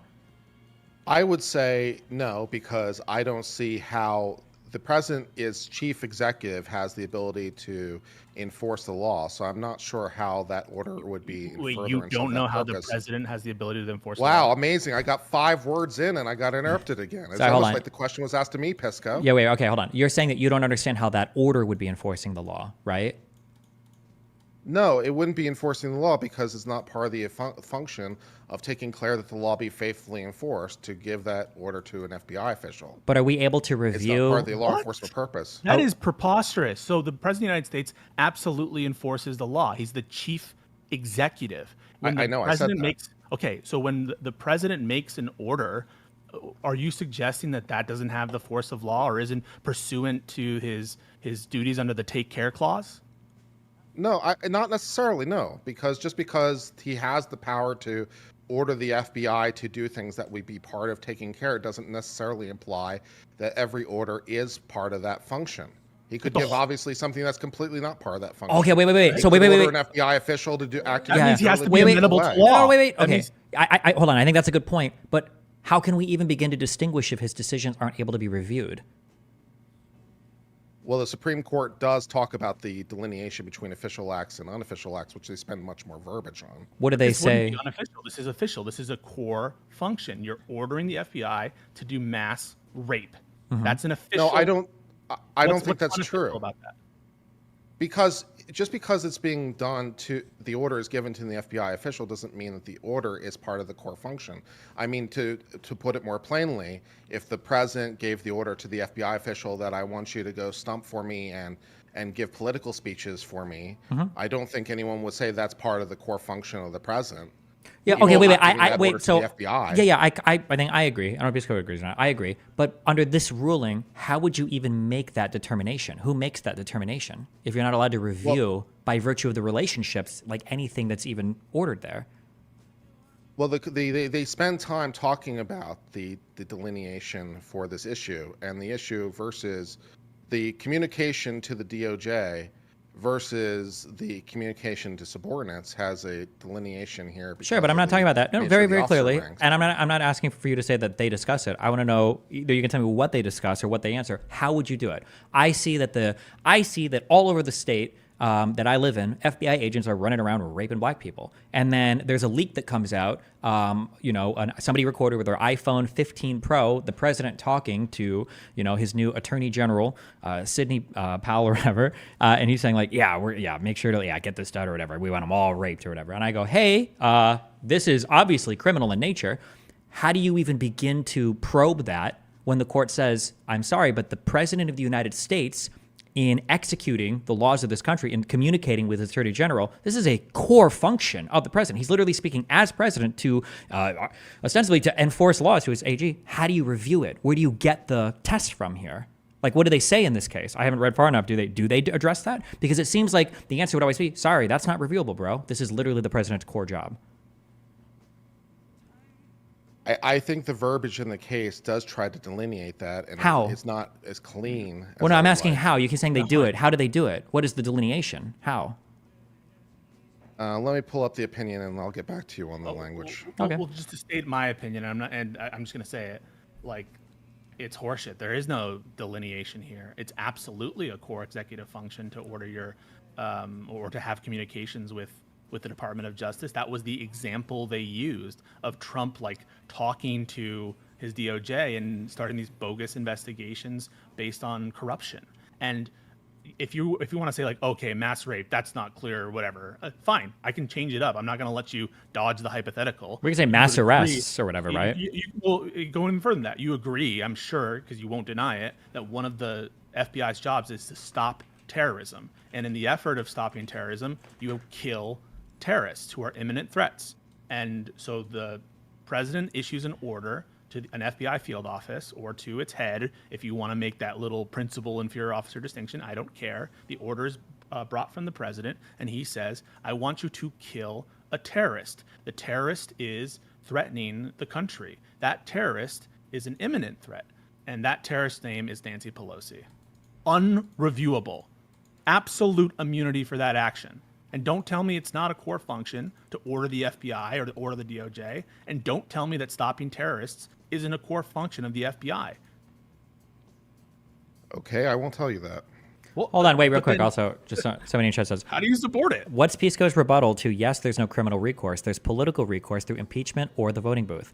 These are criminal consequences for something are not the same as an electoral consequence. Nobody's talking about an electoral consequence. We're talking about whether or not somebody should be above all forms of criminal prosecution. I don't know why you keep bringing that up. And if you want to keep having elections, chatter, one way to do that is to make sure that you don't make a rod for your back and have these court rulings that open the door to tyranny, to people who literally try to steal an election. Your country, your Department of Justice is trying to enforce the law as against someone who tried to steal an election. And the Supreme Court says it doesn't matter if he tried a coup d'etat using the military, because if he tried a coup d'etat using the military as commander-in-chief, that's a core executive function. And as long as he made the order to his junta, that's unreviewable. You can't use it as evidence. And the act, you have absolute immunity for it. What is this bullshit? What is this equivocation that I don't know if I like, I don't know if I read it. You don't even need to read 100% of it. I've read it, but you don't even need to read it to know it's un-American. This is bullshit. And you shouldn't stand for it and hear these kind of like, I don't know, oh, it's not as bad as people say, it's whatever. No, this is bullshit. It's un-American. And anyone trying to gaslight you and say it's not is lying to you. Do you think they're lying, or do you think maybe they just disagree with you? They're lying to you that this is not a significant grant of authority and immunity. I mean, it gave Trump everything he wanted and more. It effectively, it's limitless and potentially in its scope. Think about like what really would be an unofficial act for a president. If you like driving a car around, you can say I'm driving because I'm going to go meet some voters, because I'm going to, this is part of me doing my bully pulpit. I mean, I struggle to think of any action one could take that he couldn't trivially turn into an official act. It is gross that anyone could be defending this on any ground. I mean, and to think also like that's just kind of like what it feels like, but now put inside the analytical components, the analytical pieces where look at this hypocrisy. For years we've been talking about textualism. Where's the textualism? There's no immunity text. Where's the history, right? All of a sudden, right, we don't have a storied history of absolute. Well, the history are a couple court cases against Donald Trump, apparently. And the court says, what would we do if these presidents are chilled from all this criminal? Guess what? This presumption has never existed until now. This is the first time anyone Which has I think ever is the raised it. problem. They're trying to be forward-looking about this a little bit because they're worried about what does happen in the future, which the Supreme Yeah, Court. but We've been here's doing just this is fine. a consideration that I hope is addressed in here. But they keep talking about the idea that, like, well, if this consideration is a new thing going forward, it might have a chilling effect. Well, do you think there might have always been this consideration? Like, here, this would be a question I have. Again, I've only read up to 19 pages of this, but like, if Nixon would have gone into the future and read this decision, would he have even bothered resigning? Like what? Like why? If he felt like he could fight in court, like, is it not possible that this chilling effect has not only already existed, but maybe it's a good chilling effect that some people don't think that they're above all forms of criminal prosecution? Like maybe that's a good thing, and maybe people have already been acting like it. Like this is something that I would want to see for a historical analysis. I would want to see conversations, and I've already seen some by Jack Smith because he put it before the federal court for his indictments, that it feels like when you read, especially about Nixon, I mean, it's our most related example, that there was an assumption that presidents could indeed be criminally prosecuted, and that was something that they were operating under. I would be curious to see if under Nixon, if there were arguments at the time of people saying, oh, no, Nixon will probably be fine. Don't even bother pardoning him. Like, we already know that presidents have unlimited immunity when they're doing things that are even on the outer perimeter of their actions. Like, he'll be fine. Like, just fuck it. Did that discussion ever happen? Yeah, go ahead. I think the outer perimeter is at least partially an answer to some of Pisco's concerns, because I seriously doubt that you can make a credible argument that the FBI ordering, the mass sexual assault of people is within the outer perimeter of his Take the official killing- responsibility. Sure. Wait. We don't even have to use a hypothetical here. What about Donald Trump going to Mike Pence and saying, "Hey, I don't want you to count these 7 electoral slates. I want you to count the illegitimate ones that I did instead." That's absolutely a core power to discuss. No, they disagree with you. They thought that it was more ambiguous than that in the decision. Wait, are you sure? I thought that they explicitly called that out and said that this was a core power for. They said the that DOJ one was, would but they have to said come up the with a Pence thing presumption. was more ambiguous. It's about like whether or not that it's a close call, that like he could be exercising his legislative function as the president of the Senate, and so perhaps those communications. I mean, like, what are we talking about here, right? Look at the formalism that the court is willing to go through to try to like. Just as a real quick thing, conversations between Trump and Pence about their official duties, that is presumptively immune from prosecution for such conduct. So the government has a burden to even prove that they have to rebut the presumptive immunity to even begin to probe that for the conversation between Pence and Trump. And that was even given the indictment was true, given all the facts were true. That was in the initial outset, whenever the president was, so. Yeah, they want the lower courts to analyze it in a more detailed way. So they weren't able to say as a categorical matter. They wanted a more nuanced consideration of the degree to which it was official versus unofficial acts. Yeah. Sure, And but good if the luck with court's that. been I mean, this like generous in how that sees things to the president, like how generous are they going to be for what counts as an official act? Like if you were willing to rule this generously right now on all this immunity, like I feel like, because if their argument is, well, it can't be something that's going to unduly burden the executive. I mean, if the president or an ex-president is saying this would unduly burden me, and if that's the argument they're making, I mean, like, Jesus, it seems like what wouldn't burden an executive here? I don't know what the threshold is, but maybe they give a good test for it, and I'll see it later on in this ruling, maybe. And you can come with a thousand examples that go to core executive function. That, I mean, I want answers from like about one of them on civil law. I'm sorry to be a dick. I just think I love this country, and I think that this ruling. I love this country too, whether you believe that or not. Well, then I feel really upset that you would be like somewhat okay with this. I think anyone who loves this country needs to recognize what an aberration this is. And we can run through a trillion hypotheticals, where, I don't know, you ordered the DHS to deport a U.S. citizen on purpose to Mexico. Or that's core. You're ordering an agency. You're ordering them to do something in their power to deport. You're doing it on purpose. You're deporting a U.S. citizen on purpose to like throw him out of the country to like, I don't know, to drug land. How can this be that the president can so easily be above the law? Even if you say, oh, there's technically maybe some areas where he might not be, it's trivially easy for him to be above the law. That should tell you something, that just by corrupting his own administration, that's the best way to get away from criminal liability. That's the incentive structure. It may be me mishearing it, but I understand that as more of an emotional appeal by looking to the potential horribleness of the consequences rather than a straight legal analysis. Because if you assume the premise that the correct legal answer is this, then that's just the correct legal conclusion.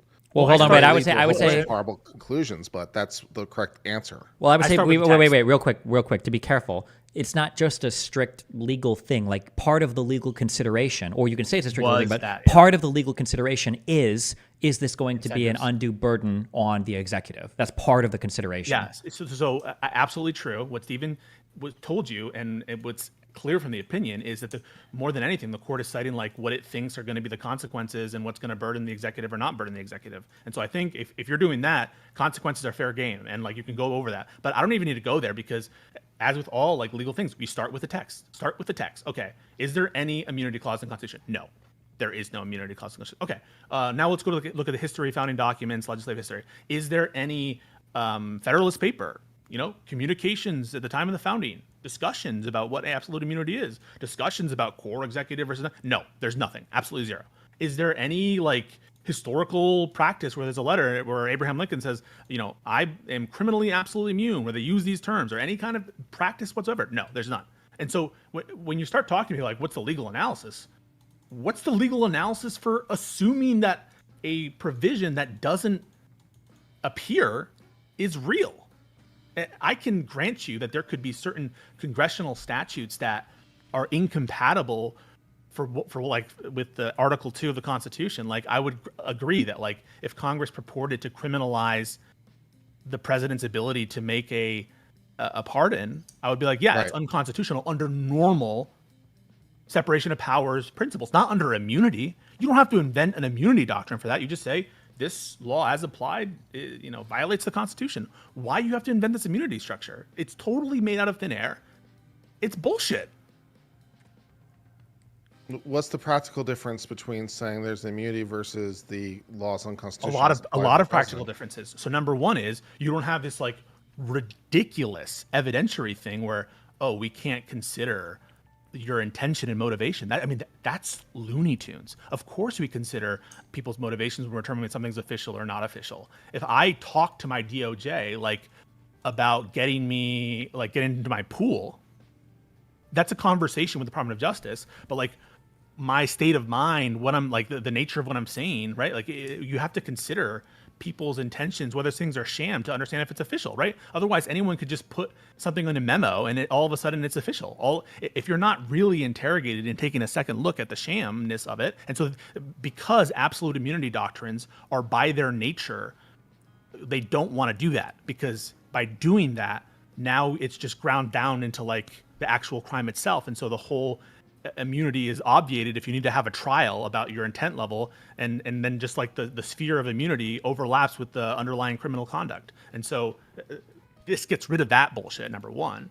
And then number two, practically, we can have trials and we can discuss whether it's unconstitutional after the application of those, like we do for every other criminal defendant in this country. It's every other, and that's equality under the law, right? If there's something that's unconstitutional under state law, you try at the trial level, and if it doesn't work, you appeal after the trial. That's almost always how it works. But if we take the pardon as an example, suppose Congress just passes a law that says it shall be illegal for the president to pardon a non-citizen, and the president pardons a non-citizen, and we put him on trial. Are you trying to say that there shouldn't be some sort of motion to dismiss? Yeah, there should be. There should be a motion to dismiss. There should be a motion to dismiss on the front end. It should be granted. But if it's not, and again, different jurisdictions might differ on their rules for interlocutory appeals, I suppose. But at the very minimum, this is federal, so hopefully it's uniform. Hopefully it's uniform. And I think there'll be. I don't actually know the interlocutory rules for appeals. It's somewhere. You guys can look it up. But whatever it is, like, there is a practical difference to an immunity doctrine versus just ruling things are unconstitutional. And the proof is in the pudding here. They went with immunity, and you see the consequences of it. And you see, my world is completely different. In my world, we're not having this conversation of these ridiculous hypotheticals, which I'll note you haven't been able to address, right? Like, you haven't been able to address the ordering of the FBI to kill a pro forma on paper terrorist named Nancy Pelosi. Like, there's nothing that you're going to be able to provide about that situation that distinguishes it from. Okay, on civil law gets a response, and then I get to, and on I'm going back to 17, which kind of tries to deal with this. I don't know that you will find it satisfactory, but they try to address this delineation about official versus unofficial responsibilities. And they talk about, for example, at the bottom of this is PDF page 25, marked page 17. At the bottom of the page, they talked about immunity extends to the outer perimeter. They're not manifestly or palpably beyond the authority. I was thinking you're hypothetical that you could make a pretty credible argument that that would not be within his authority. The Okay. last thing All I'll right. say. Yeah, go quick. I'll submit that whatever manifestly not within the authority is true here, as it is in that hypothetical, and that's all I'll say. Okay, love you. All right, jeez. In Nixon v. Fitzgerald, for instance, we recognize that as a functionally mandated incident of his unique office, a former president is entitled to absolute immunity from damages, liability predicated on his official acts. That case involved a terminated Air Force employee who sued former President Richard Nixon for damages, alleging that Nixon approved an Air Force reorganization that wrongfully led to his firing. In holding that Nixon was immune from that suit, our dominant concern was to avoid diversion of the president's attention during the decision-making process caused by needless worry as to the possibility of damages actions stemming from any particular official decision. The singular importance of the president's duties implicating matters likely to arouse the most intense feelings, coupled with the sheer prominence of his office, heightens the prospect of private damages suits that would threaten such diversion. We therefore concluded that the president must be absolutely immune from damages liability for acts within the outer perimeter of his official responsibility. By contrast, so this makes sense that you would want a president to be immune from civil litigation. You don't want somebody suing the president because they feel like he did a thing that cost them their job or something, right? We wouldn't want that. That makes sense. I think I would agree that makes sense. By contrast, when prosecutors have sought evidence from the president, we have consistently rejected presidential claims of absolute immunity. For instance, during the treason trial of former Vice President Aaron Burr, Chief Justice Marshall rejected President Thomas Jefferson's claim that the president could not be subjected to a subpoena. Marshall reasoned that the law does not discriminate between the president and a private citizen. United States v. Burr. Because a president does not stand exempt from the general provisions of the Constitution, including the Sixth Amendment's guarantee that those accused shall have compulsory process for obtaining witnesses for their defense, a subpoena could issue. Marshall acknowledged, however, the existence of a privilege to withhold certain official papers that ought not, on light ground, to be forced into public view. This says even ought not on light ground, implying that there would be some grounds to do it potentially, but Destiny, ban soccer talk, please. We don't need these. If there are people talking soccer, tell me. I'll 90-day ban them. Where are they? Who? Give me a soccer word. Again? What? What are you looking for? Oh, these fucking retards in my chat talking about some fucking poverty ball game. Oh. Okay. I'll keep an eye out for it.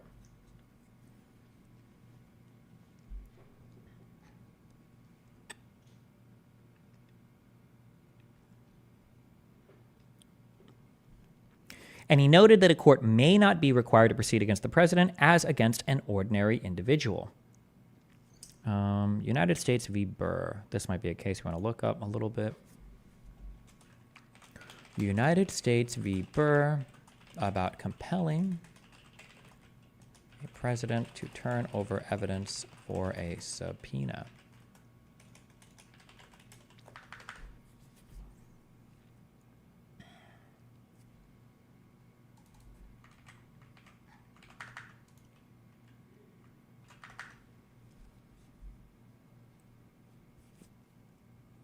Similarly, I know your chat won't be disappointed, but I only have about a half hour before I have to leave in case you want to discuss anything more. But if not, that's cool. Okay, I'm just reading through. I have questions Fair I'll enough. answer, but otherwise I'm just reading. Yeah. Press on. Similarly, when a subpoena issued to President Nixon to produce certain tape recordings and documents relating to his conversations with aides and advisors, this court rejected his claim of absolute privilege given the constitutional duty of the judicial branch to do justice in criminal prosecutions. This is in U.S. v. Nixon, 418. Okay, so I still have this case.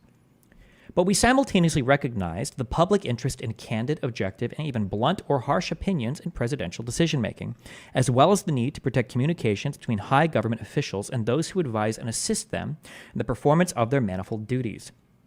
Because the president's need for complete candor and objectivity from advisors calls for great deference from the courts, we held that a presumptive privilege protects presidential communications. That privilege, we explained, relates to the effective discharge of a president's powers. We thus deemed it fundamental to the operation of government and inextricably rooted in the separation of powers under the Constitution.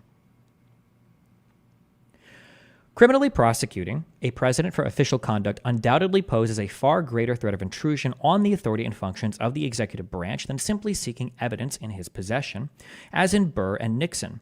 The danger is akin to, indeed greater than, what led us to recognize absolute presidential immunity from civil damages liability, that the president would be chilled from taking the bold and unhesitating action required of an independent executive. I would have to read these other court cases, and I might go over at least the executive summaries of them, but I still wholly disagree with that assessment. The idea that there is as much of a threat for criminal prosecution as there might be for like a subpoena just doesn't seem on its face. I feel like that argument needs further justification, because I could see way more subpoenas happening than criminal indictments. That seems to be a more exceptional circumstance.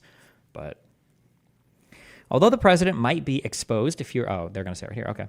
Although the president might be exposed to fewer criminal prosecutions than the range of civil damages suits that might be brought by various plaintiffs, the threat of trial, judgment, and imprisonment is a far greater deterrent. Potential criminal liability and the peculiar public opprobrium that attaches to criminal proceedings are plainly more likely to distort presidential decision-making than the potential payment of civil damages.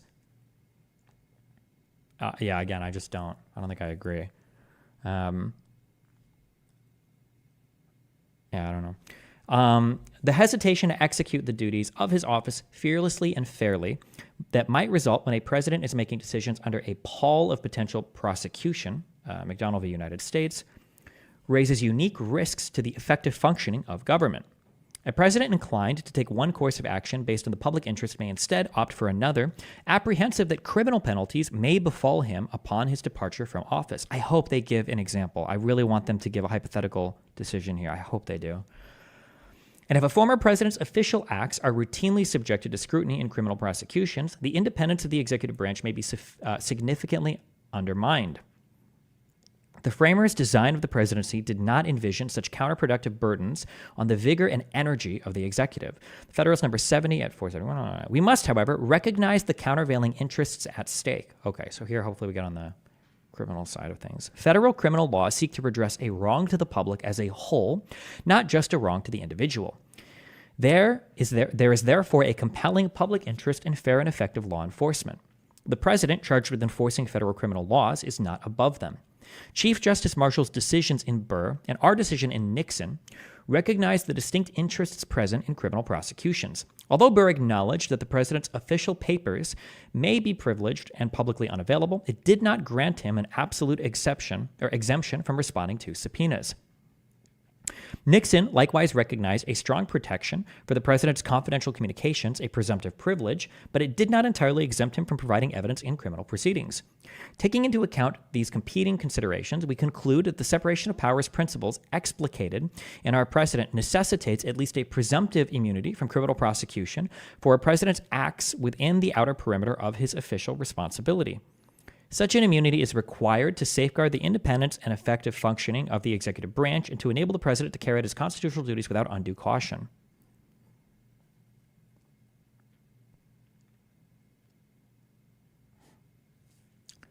Okay. I guess we just assume it then. Okay. Indeed, if presumptive protection for the president is necessary to enable the effective discharge of his powers, when a prosecutor merely seeks evidence of his official papers and communications, it is certainly necessary when the president seeks to charge, try, and imprison, when the prosecutor seeks to charge, try, and imprison the president himself for his official actions. At a minimum, the president must therefore be immune from prosecution for an official act unless the government can show that applying a criminal prohibition to that act would pose no dangers of intrusion on the authority and functions of the executive branch. I think I So broadly... that's where I sort of had a problem, because this is talking about that space in between the core acts and the unofficial acts, just the official acts.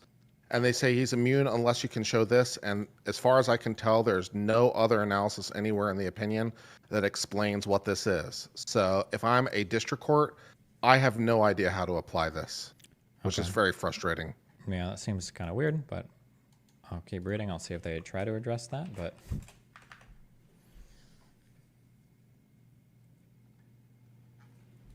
I don't know what that means. No danger to the intrusion. What does that mean? How am I supposed to decide that? What factors should I use? The Supreme Court gives me nothing. Sure. Ugh. Okay. But as we explained below, the current stage of the proceedings in this case does not require us to decide whether this immunity is presumptive or absolute. Because we need not decide that question today, we do not decide it. One case in more than 2 centuries does not afford enough experience to definitively and comprehensively determine the president's scope of immunity from criminal prosecution. As for a president's unofficial acts, there is no immunity. The principles we set out in Clinton v. Jones confirm as much. When Paula Jones brought a civil lawsuit against then-President Bill Clinton for acts he allegedly committed prior to his presidency, we rejected his argument that he enjoyed temporary immunity from the lawsuit while serving as president. Although presidential immunity is required for official actions to ensure that the president's decision-making is not distorted by the threat of future litigation stemming from those actions, that concern does not support immunity for unofficial conduct. The justifying purposes of the immunity we recognized in Fitzgerald and the one we recognize today are not that the president must be immune because he is the president. Rather, they are to ensure that the president can undertake his constitutionally designated functions effectively, free from undue pressures or distortions. It is the nature of the function performed, not the identity of the actor who performs it, that informs our immunity analysis. But I wonder how you figure out the nature of the function performed. But nature, not the nature, but maybe the nature just means doing it. But I don't know. We'll see. The separation of powers does not bar a prosecution predicated on the president's unofficial acts. 2 or 3, chapter 3. I don't know what you would call this. Section 3.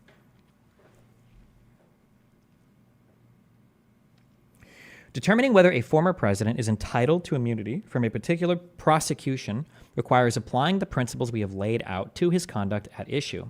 The first step is to distinguish his official from unofficial actions. In this case, however, no court has thus far considered how to draw that distinction in general or with respect to the conduct alleged in particular. Despite the unprecedented nature of this case and the very significant constitutional questions that it raises, the lower courts rendered their decisions on a highly expedited basis. Because those courts categorically rejected any form of presidential immunity, they did not analyze the conduct alleged in the indictment to decide which of it should be categorized as official and which unofficial. Neither party has briefed that issue before us, although they discussed it at oral argument in response to questions, and like the underlying immunity question, that categorization raises multiple unprecedented and momentous questions about the powers of the president and the limits of his authority under the Constitution. As we have noted, there is little pertinent precedent on those subjects to guide our review of this case, a case that we too are deciding on an expedited basis, less than 5 months after we granted the government's request to construe Trump's emergency application for a stay as a petition of certiorari, grant that petition, and answer the consequential immunity question. Given all these circumstances, it is particularly incumbent upon us to be mindful of our frequent admonition that ours is a court of final review and not first view. Critical threshold issues in this case are how to differentiate between a president's official and unofficial actions, and how to do so with respect to the indictment's extensive and detailed allegations covering a broad range of conduct. We offer guidance on those issues below.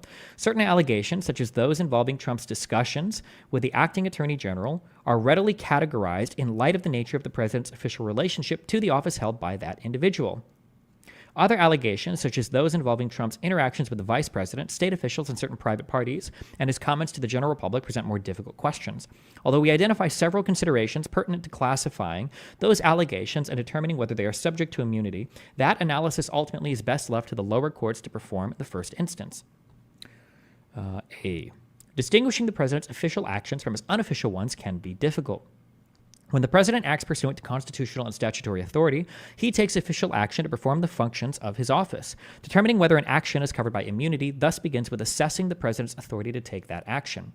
But the breadth of the president's discretionary responsibilities under the Constitution and laws of the United States in a broad variety of areas, many of them highly sensitive, frequently makes it difficult to determine which of his innumerable functions encompassed a particular action. In some presidential conduct, for example, speaking to and on behalf of the American people, certainly can qualify as official even when they are not obviously connected to a particular constitutional or statutory provision. For those reasons, the immunity we have recognized extends to the outer perimeter of the president's official responsibilities. Yeah, and this was the page that I was trying to highlight earlier as trying to answer some of your and Pisca's questions. This page 17, which is trying to delineate when you can say it's official versus non-official. Mm-hmm. So that's a partial answer to your question, I hope.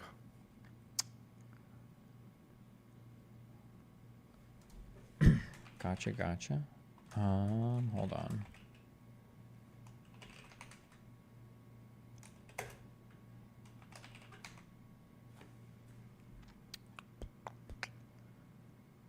So, as they say, they're looking for the president's authority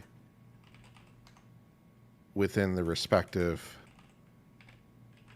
thing that he's trying to do. So, for example, I think some of the examples you gave, or Pisco gave, rather, with respect to the FBI, I think you'd have a difficult time, even though their orders to the FBI saying that they're within the authority or perimeter of his official responsibilities. I think that would be a tough sell. Sure.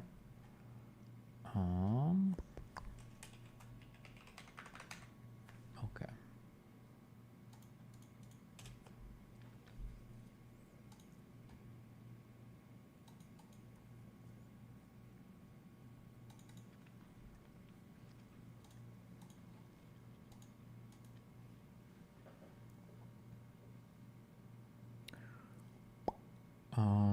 Let's see. Internal questions submitted, noting that we have refused to draw functional lines finer than history at the reason.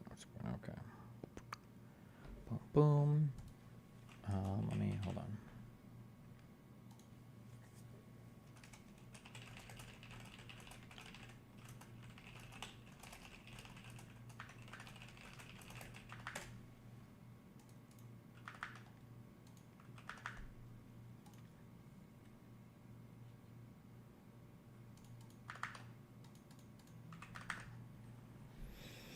In dividing official from unofficial conduct, courts may not inquire into the president's motives. Such an inquiry would risk exposing even the most obvious instances of official conduct to judicial examination on the mere allegation of improper purpose, thereby intruding on the Article 2 interests that immunity seeks to protect.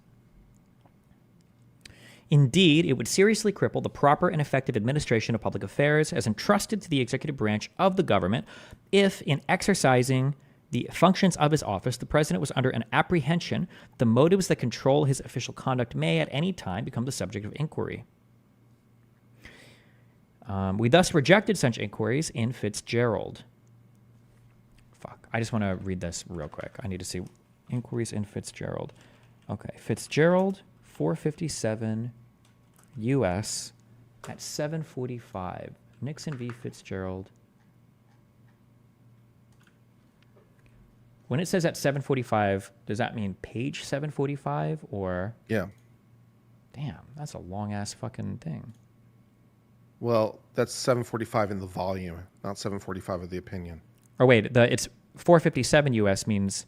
Yeah, 457 is the volume. 745 is the page number. Yeah. So 745. That's a lot of pages. In the volume, yes, but there are a lot of things in the volume. Just one opinion. So the volume it's volume 457. It's page 745 in the volume, but the whole pages isn't all the opinion. I understand. Okay. Right. Yeah. Okay. Primary holding. Oh wait. Okay. This is the entire.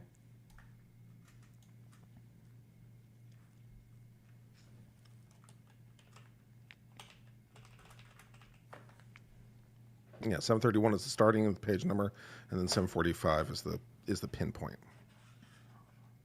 Okay, I just want to read part of this section because it keeps getting referenced here.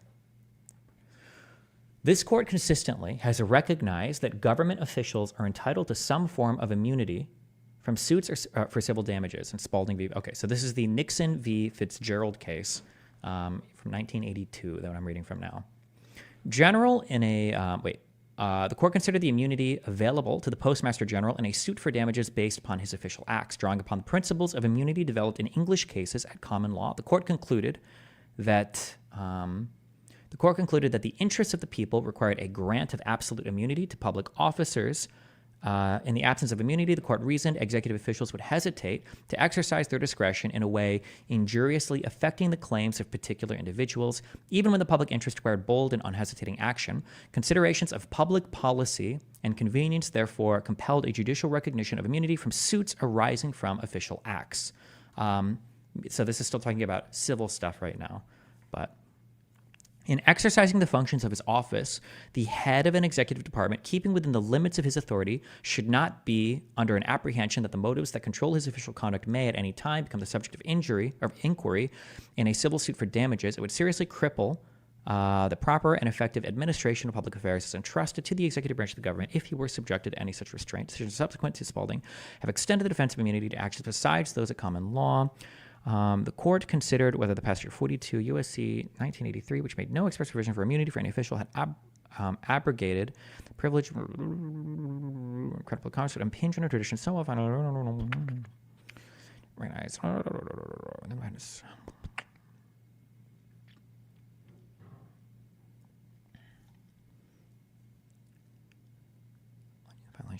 We rejected the official's claim of absolute immunity under the adulteration on various.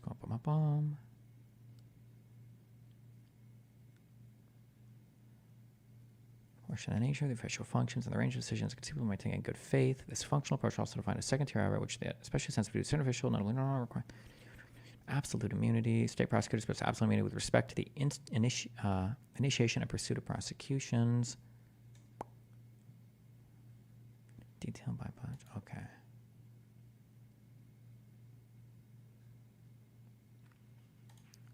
Okay. I wonder if there's any talk of any criminal.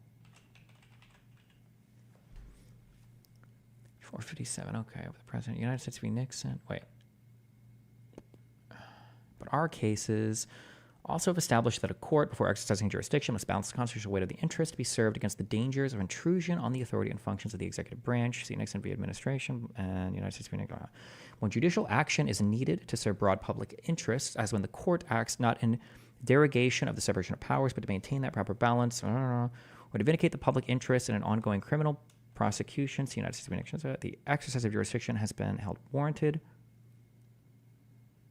In the case of this merely private suit for damages based on presidential acts, we hold it is not.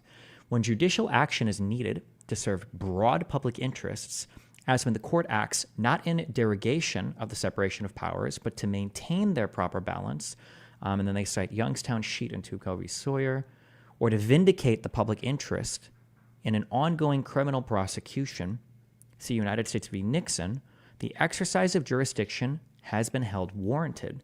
In the case of this merely private suit for damages based on a president's official act, we hold it as not.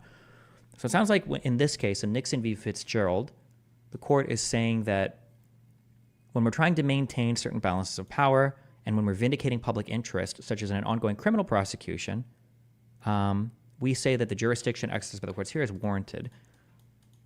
Okay, interesting. So that seems to be a bit contrary to what the court is ruling here. I think that's fair to say, maybe, but I'm curious. If I had time, I would read this whole thing, but I don't have time to read every single fucking court case. It's just the Supreme Court keeps hearkening back to this Nixon v. Fitzgerald case, but what I'm curious about, what I'm thinking about right now is, do they only reference it when it's talking about limiting prosecution, but they're explicitly referring to civil matters? I'm curious if this Nixon v. Fitzgerald case references criminal matters and what the court thought then. So that's why I'm looking for criminal stuff. I don't think there is much criminal stuff as part of the point. So well, hold on, wait. To be clear, what I just read, civil. That seemed to recognize that some ongoing criminal prosecution to vindicate public interest was warranted. So it seems like it does reference it, but whenever it references criminal stuff, at least in this first quote that I found, it seems like it's referencing it to uphold that criminal prosecution in the public interest might be necessary. That's At least that in that one thing I'm just going through for references of criminal right now is what I'm looking at. This is with respect to evidentiary privilege. So in this case, I believe they were getting only evidence with respect to a independent prosecution. Sure. Rather than, so it's if you like, almost like a civil process, because it's obtaining the evidence related to a criminal case. Sure.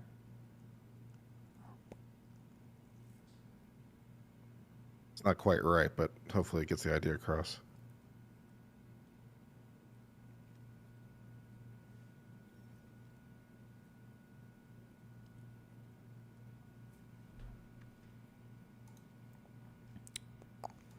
Seeing any other criminal references?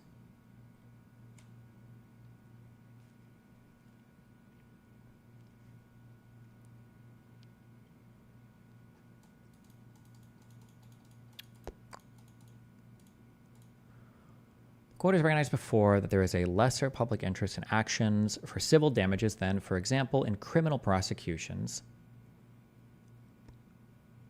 Based holding on special importance of evidence in a criminal trial distinguishing civil actions as raising different questions not presented for decision. It never has been denied that absolute immunity may impose a regrettable cost on individuals whose rights have been violated. But contrary to the suggestion of Justice White's dissent, it is not true that our jurisprudence ordinarily supplies a remedy in civil damages for every legal wrong. The dissent's objections on this ground would weigh equally against absolute immunity for any official.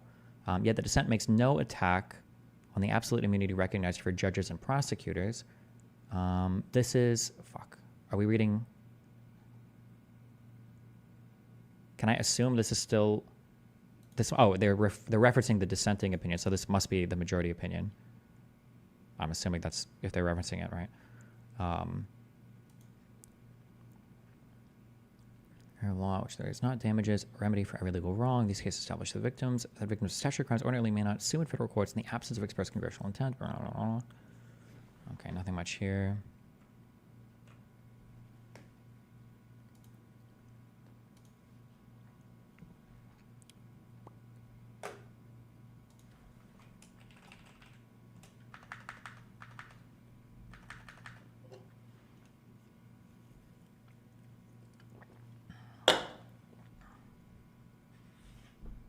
You will notice in the majority's opinion that they make no mention of this public interest in pursuing violations of criminal law. Dissent makes that point later. Yeah, maybe. Yeah, that's yeah, because I see that public interest is comes up quite a bit.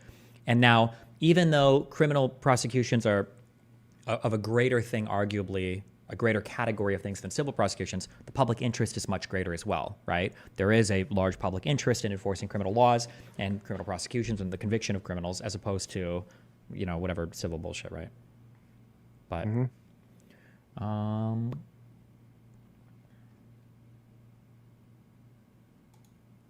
Let's see, what else? Any other?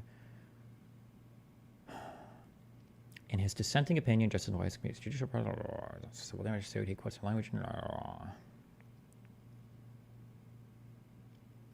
First, it is important to remember that the context of that language is a criminal prosecution. Second, the judicial process referred to was sitting at a subpoena to the president to produce relevant evidence in a criminal prosecution. No issue of damages immunity was involved either in Burr or the United States v. Nixon. In short, the quoted language has no bearing whatever on a civil action for damages. It is one thing to say the president must produce evidence relevant to a criminal case, as in Burr and United States v. Nixon, and quite another to say a president can be held for civil damages for dismissing a federal employee. If the dismissal is wrongful, the employee can be reinstated with back pay, as was done here. The immunity of a president from civil suits is not simply a doctrine derived from this court's interpretation of common law or public policy. Absolute immunity for a president for acts within the official duties of the chief executive is either to be found in the constitutional separation of powers or it does not exist. The court today holds that the Constitution mandates such immunity, and I agree. The essential purpose of the separation of powers is to allow for independent functioning of each co-equal branch. I think still speaking in terms of civil damages liability here, but court intimates that its decision is grounded in the Constitution. If that such case, Congress cannot provide a remedy against presidential misconduct. The criminal laws are wholly inapplicable. Okay. This is still, I just want to make sure I'm still reading the majority opinion. Fuck. Is there an easy way to tell whose opinion I'm reading without having to scroll all the way to the... Not really, no. How fucking annoying. Yeah, there you see the where it was says white. You're reading the dissent. Okay. Yeah, see, it says it when it says it, the big bold letters. all Justice caps. White, with whom Justice Brennan, Justice Marshall, go. and Justice Blackmun join, dissenting. So this is the dissenting opinion now. The court intimates that its decision is grounded in the Constitution. If that is the case, Congress cannot provide a remedy against presidential misconduct, and the criminal laws of the United States are wholly inapplicable to the president. I find this approach completely unacceptable. I do not agree that if the office of the president is to operate effectively, the holder of that office must be permitted, without fear of liability and regardless of the function he is performing, deliberately to inflict injury on others by conduct that he knows violates the law. The court intimates that its decision is grounded in the Constitution. If that is the case, Congress cannot provide a remedy against presidential misconduct, and the criminal laws of the United States are so in the dissent here, it sounds like they're worried about this decision because they're saying, well, if this is the decision, then you're basically saying that the president, they're basically saying that this decision that happened today would happen, is the worry that's being expressed by the dissent here. This was a 5-4 decision. There weren't like 20. Fitzgerald? Yeah, probably. Okay. I got to run for the moment, Yeah, but you're I good. hope you have a good stream, my friend. All right, have fun. Bye-bye. We have not taken such a scattergun approach in other cases, but held that absolute immunity did not attach to the office held by a member of the president's cabinet, but only to those specific functions performed by that officer, for which absolute immunity is clearly essential. Members of Congress are absolutely immune under the speech and debate clause of the Constitution, but the immunity extends only to their legislative acts. We've never held that in order for the legislative work to be done, it is necessary to immunize all of the tasks that legislators must perform. Constitutional immunity does not extend to those many things that senators and representatives regularly and necessarily do that are not legislative acts. Members of Congress, for example, repeatedly importune the executive branch and administrative agencies outside hearing rooms and legislative halls, but they are not immune if, in connection with such activity, they deliberately violate the law. United States v. Brewster, for example, makes this clear. Neither is a member of Congress or his aide immune from damages suits if it is to secure information deemed irrelevant to a legislative action. Judges are absolutely immune from liability for damages, but only when performing a judicial function, and even then they are subject to criminal liability. The absolute immunity of prosecutors is likewise limited to the prosecutorial function. A prosecutor who directs that an investigation be carried out in a way that is patently illegal is not immune. Wait, before today, can somebody tell me, before this decision today, has any part of the government ever been held in their core functions to be absolutely immune from criminal liability? Has that ever been the case before today?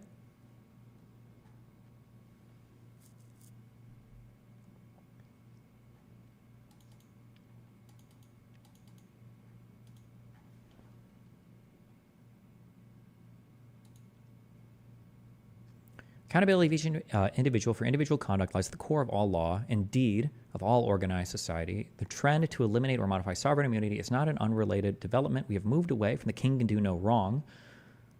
This principle...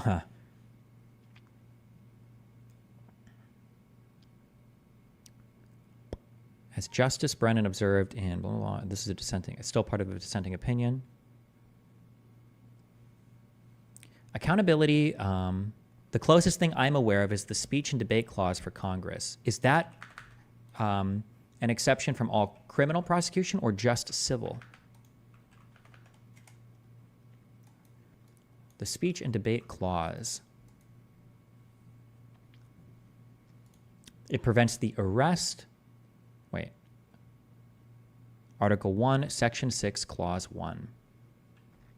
The senators and representatives shall receive a compensation for their services to be ascertained by law and paid out of the Treasury of the United States. They shall in all cases except treason, felony, and breach of the peace be privileged from arrest during their attendance at the session of their respected houses, and in going to and returning from the same, and for any speech or debate in either house they shall not be questioned in any other place. This is the implication here for the criminal immunity, basically.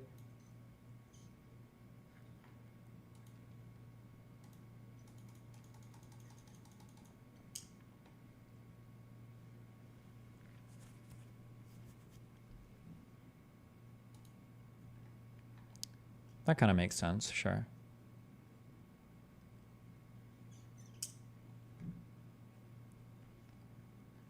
Okay.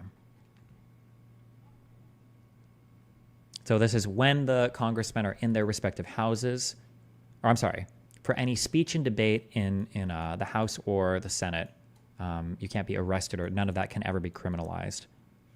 Okay. Yeah, I feel like that makes sense. That's also all like publicly reviewable too, right?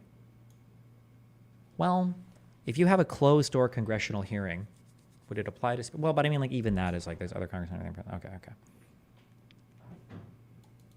Okay.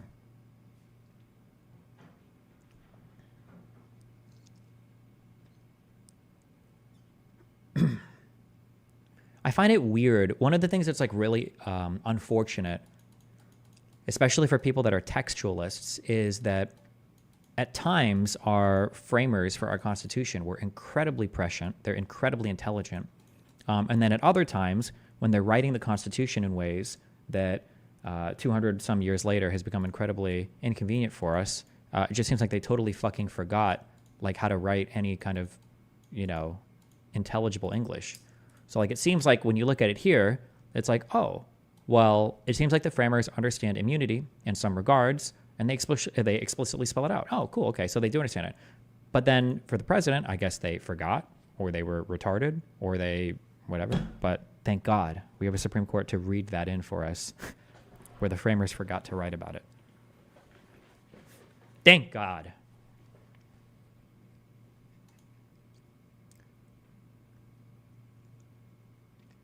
Accountability of each individual for individual conduct lies at the core of all law, indeed, of all organized societies. The trend to eliminate or modify sovereign immunity is not an unrelated development. We have moved away from the king can do no wrong. This principle of individual accountability is fundamental if the structure of an organized society is not to be eroded to anarchy and impotence, and it remains essential in civil as well as criminal justice. Unfortunately, the court now abandons basic principles that have been powerful guides to decisions. It is particularly unfortunate since the judgment in this case has few, if any, indicia of a judicial decision. It is almost wholly a policy choice, a choice that is without substantial support, and that, in all events, is ambiguous in its reach and import. Again, remember, this is the dissenting opinion, so these are the people that disagreed. The debate at the convention on whether or not the president should be impeachable did touch on the potential dangers of subjecting the president to the control of another branch, the legislature. Governor Morris, for example, complained of the potential for dependency and argued that the president can do no criminal act without coadjutors who may be punished. In case he should be reelected, that will be sufficient proof of his innocence. Colonel Mason responded to this by asking, if any man shall be above justice, and argued that this was least appropriate for the man who can commit the most extensive injustice. Madison agreed that it is indispensable that some provision should be made for defending the community against the incapacity, negligence, or perfidy of the chief magistrate. Pinckney responded on the other side, believing that, if granted the power, the legislature would hold impeachment as a rod over the executive, and by that means effectively destroy his independence. Petitioner concludes that from this, the delegates meant impeachment to be the exclusive means of holding the president personally responsible for his misdeeds outside of electoral politics. Wow, Nimrod, thank you for the gifted subs. 50 gifted subs. The conclusion, however, is hardly supported by the debate. Although some of the delegates expressed concern over limiting presidential independence, the delegates voted 8-2 in favor of impeachment without whatever the fear of rejecting the president the power of another branch. It was not sufficient. More of a convention debate did not focus on wrongs the president might commit against individuals, but rather should be a method of holding it accountable for what might be termed wrongs against the state. Thus, examples of the abuses that concerned delegates were betrayal, oppression, and bribery. The delegates feared that the alternative to an impeachment mechanism would be tumults and insurrections by the people in response to such abuses.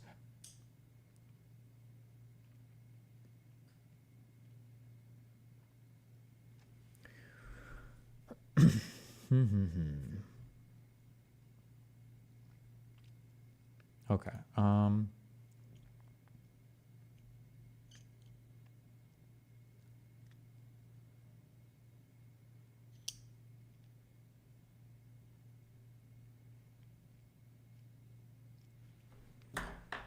so sorry. The Federalist Papers, number 77.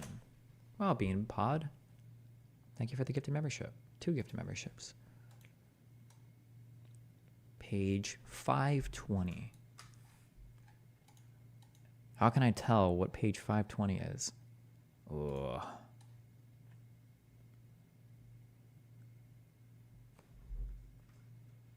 The requisites to safety.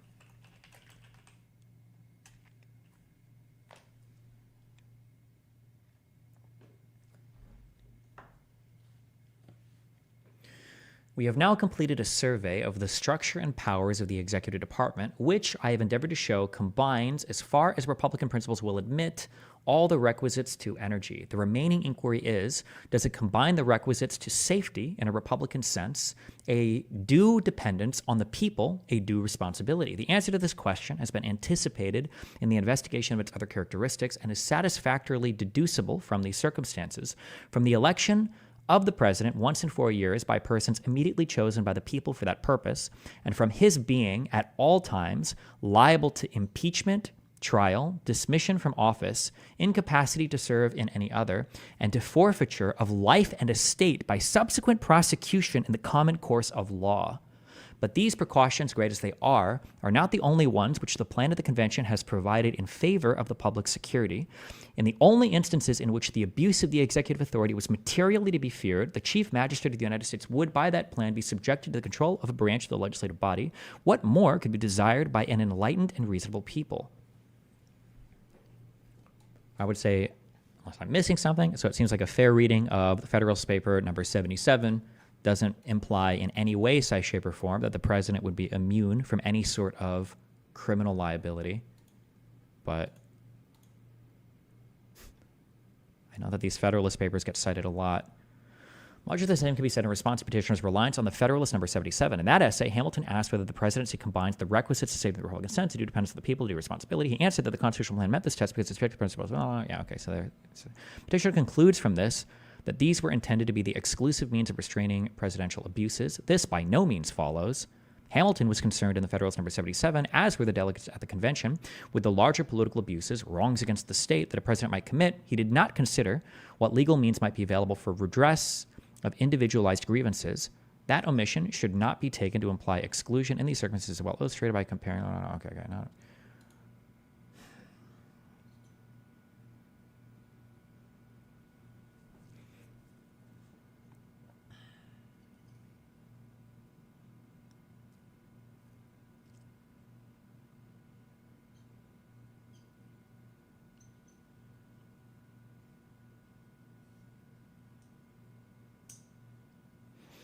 Taken at face value, the court's position that, as a matter of constitutional law, the president is absolutely immune should mean that he is immune not only from damages actions, civil suits, but also from suits for injunctive relief, criminal prosecutions, and indeed from any kind of judicial process. But there is no contention that the president is immune from criminal prosecutions in the courts under the criminal laws enacted by Congress or by the states, for that matter, nor would such a claim be credible. The Constitution itself provides that impeachment shall not bar indictment, trial, judgment, and punishment according to law, Article 1, Section 3, Clause 7. Similarly, our cases indicate that immunity from damages actions carries no protection from criminal prosecution. Neither can there be a serious claim that the separation of powers doctrine insulates presidential action from judicial review or insulates the president from judicial process. No, again, let me reiterate, this is technically the dissenting opinion, but they're writing here, when they're dissenting with the decision given by the court, not necessarily saying that the majority opinion is disagreeing with all of these things written. But neither can there be such a serious claim. Okay.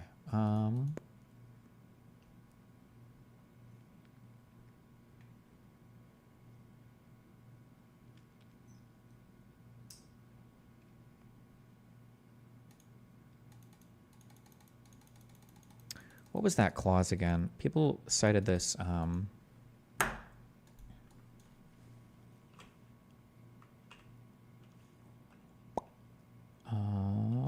Article 1, Section 3 of the Constitution. Article 1, Section 3.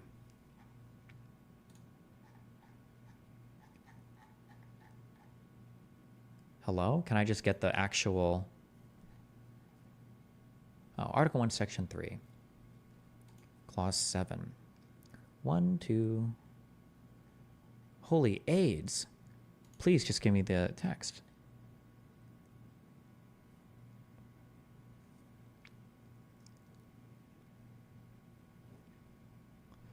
Judgment in cases of impeachment shall not extend further than to removal from office and disqualification to hold and enjoy any office of honor, trust, or profit under the United States. But the party convicted shall nevertheless be liable and subject to indictment, trial, judgment, and punishment according to law.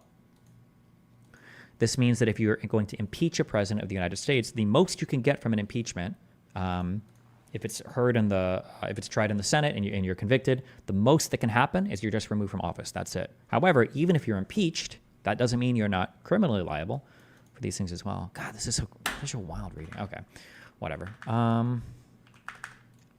Okay, I was just curious. This case gets referenced a ton.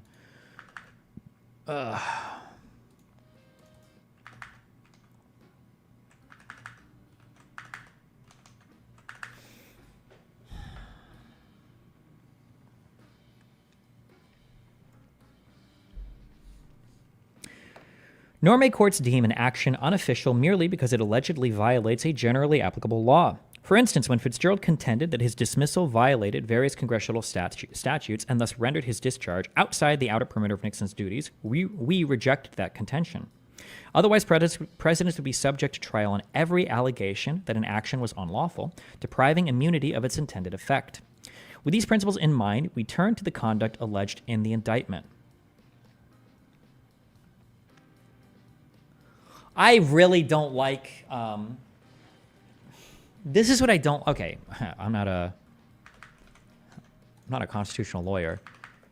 I don't like that... and if somebody has read this and actually can give me a substantive response, it feels like all of the court's rationale here, all of the justification given, are relying upon statements by this court, the Supreme Court, in prior cases, exclusively concerning civil suits.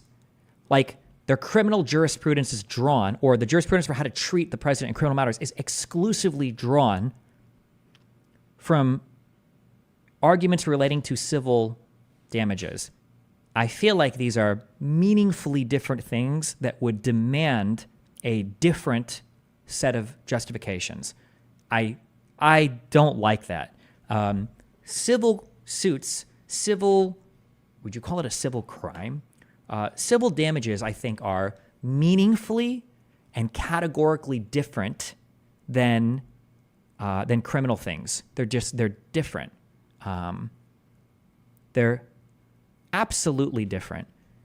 These are crimes that we have decided can deprive you of rights, liberties. These are things that are crimes against people, against the state. There's a public interest in not having these crimes committed. And the idea that all of our hand-waving for presidential criminal liability is built upon arguments that were made to waive civil liability, I don't like that. Society has a much larger interest in, definitionally, that's why criminal cases are prosecuted by the government and not relied upon for a civil litigant to bring something forth in civil court. I don't know. And it's especially annoying because this one case that they keep citing to, the Nixon one, the Fitzgerald one, it feels like, and very quickly, briefly scanning through some of the primary and the dissent, okay? So I haven't fully read this case. But it feels like a lot of them saying, like, listen, guys, the civil immunities that you guys are talking about here, if you're going to argue this, couldn't you, wouldn't it be crazy if you guys are saying you could have criminal immunity too? Like, we obviously know that's fucking retarded, right? So why are we granting the civil immunity in these? But now this court is like, well, actually, if you look at that case, true, actually, big true. There is full criminal immunity for certain things. I don't know. I don't like that rationale.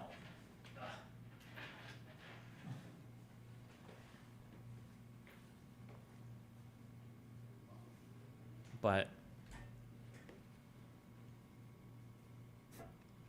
maybe they will at some point cite to anything that talks about criminal immunity anywhere for officials, for state officials. Maybe we'll get that somewhere. Sorry, okay. How's the battery life on the new iPad? Really good. I've never ran out of battery ever. At Destiny, look at the link I am posting below and you will get the answer. It's the live transcript of Congress and how they felt when making these laws. What about it? What are you talking about? What are you linking me?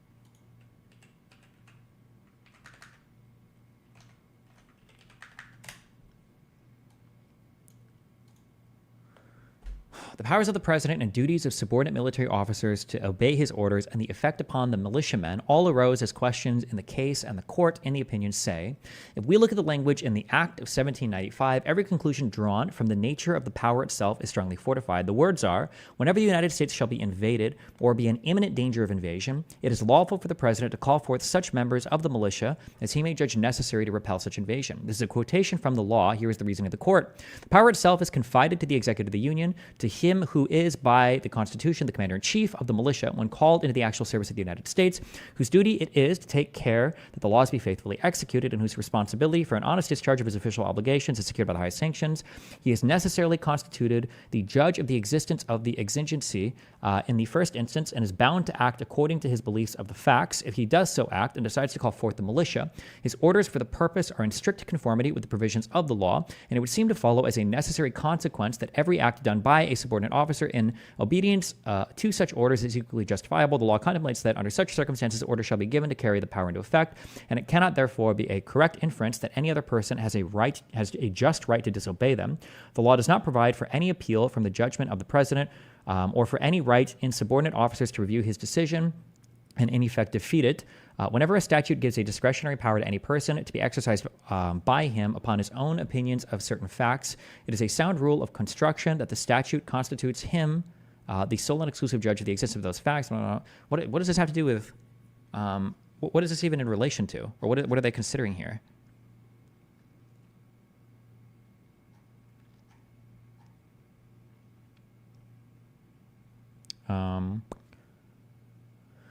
In precise accordance to the judgment of the Supreme Court in that case was its ruling in the case of Luther versus Borden, which arose out of the Dorr Rebellion in Rhode Island. I will read one or two short passages from that opinion. Speaking of the Act of 1795, the court say, by this act, the power of deciding whether the exigency had arisen upon which the government of the United States is bound to interfere is given to the president. He is to act upon the application of the legislature or the executive, that is, and when there is domestic violence in a state, or as was the case in Rhode Island, as consequently he must determine what body of men constitute the legislature, who is the governor before he can act.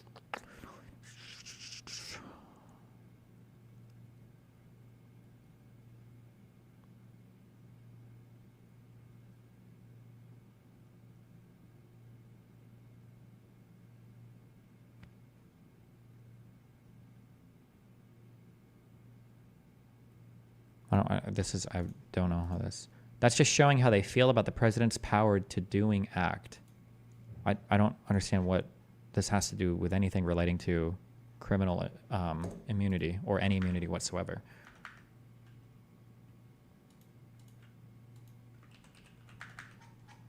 While Nixon v. Fitzgerald dealt specifically with civil immunity, the court in the Trump case argued that the underlying rationale for protecting presidential actions from legal repercussions applies broadly to both civil and criminal context, though with important distinctions. Yeah, but they didn't make. That argument is wholly unconvincing. I don't agree. They just said like, oh yeah, like all the same rationale applies here. That it might make a president, it might make a president unduly cautious if we apply criminal stuff here, in the same way that it would make them unduly cautious for civil stuff. However, there are two important things that make civil and criminal considerations distinct. One is that the threshold for criminal stuff is higher than the threshold for civil stuff. So we've got one thing there, okay, that makes it meaningfully different. And two, the state interest in reducing criminal activity is also meaningfully different as opposed to the interest in enforcing like civil litigants being able to sue each other. Those two things, I believe, are meaningfully different that make any analysis of whether we should preclude civil action in some case like meaningfully, fundamentally, categorically different than the considerations for criminal prosecution. I think they're different. Yeah. CNN notes that polled Republicans think Trump should have criminal immunity, but generic president should not. They would. Nice. 3-minute video. Okay. Okay. Um,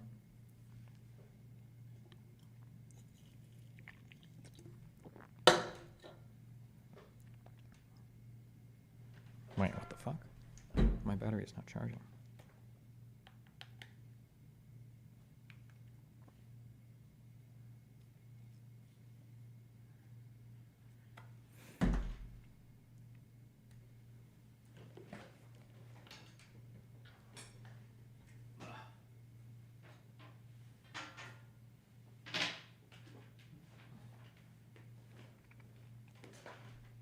Shouldn't the ruling apply to all politicians and not just the president? Well, no, they're saying the president is an extra super duper special boy who gets extra super duper special permissions. Okay.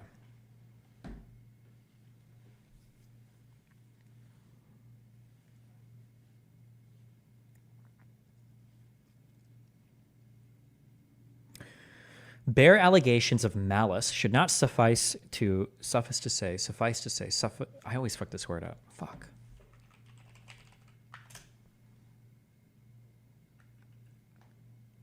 Suffice. Okay. Bare allegations of malice should not suffice to subject government officials either to the costs of trial or to the burdens of broad-reaching discovery. Yeah, but for a criminal case, a bare allegation of malice shouldn't make it so that you have a criminal indictment and then thus discovery, right? You need more than that. The criminal threshold is higher. But nor may courts deem an action unofficial merely because it allegedly violates a generally applicable law. For instance, when Fitzgerald contended that his dismissal violated various congressional statutes and thus rendered his discharge outside the outer perimeter of Nixon's duties, we rejected that contention.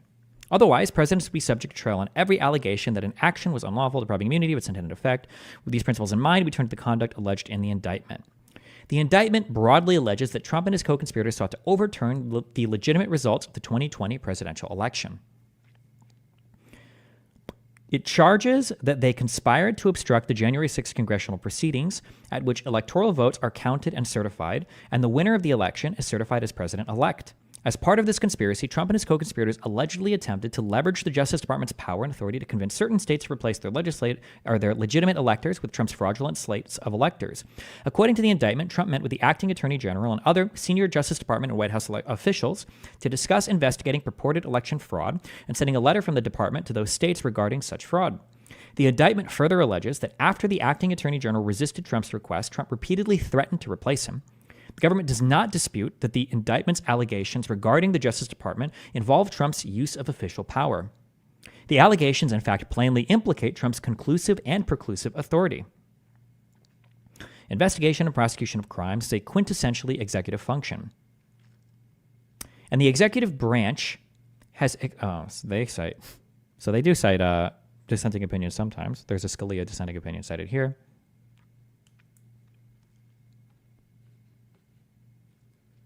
Hold on, I don't know. Wait, are you a legal person or I don't understand what you're saying here?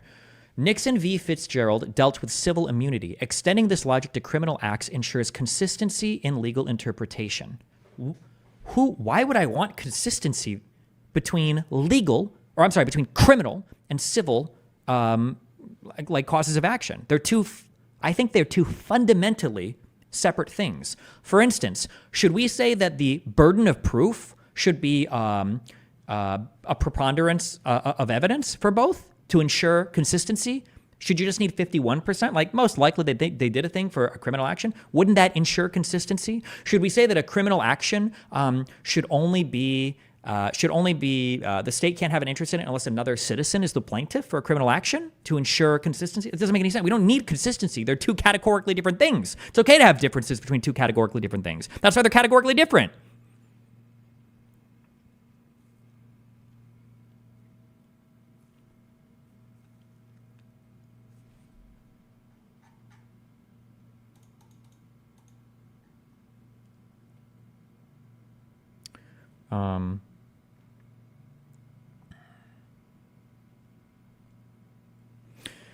And the executive branch has exclusive authority and absolute discretion to decide which crimes to investigate and prosecute, including with respect to allegations of election crime.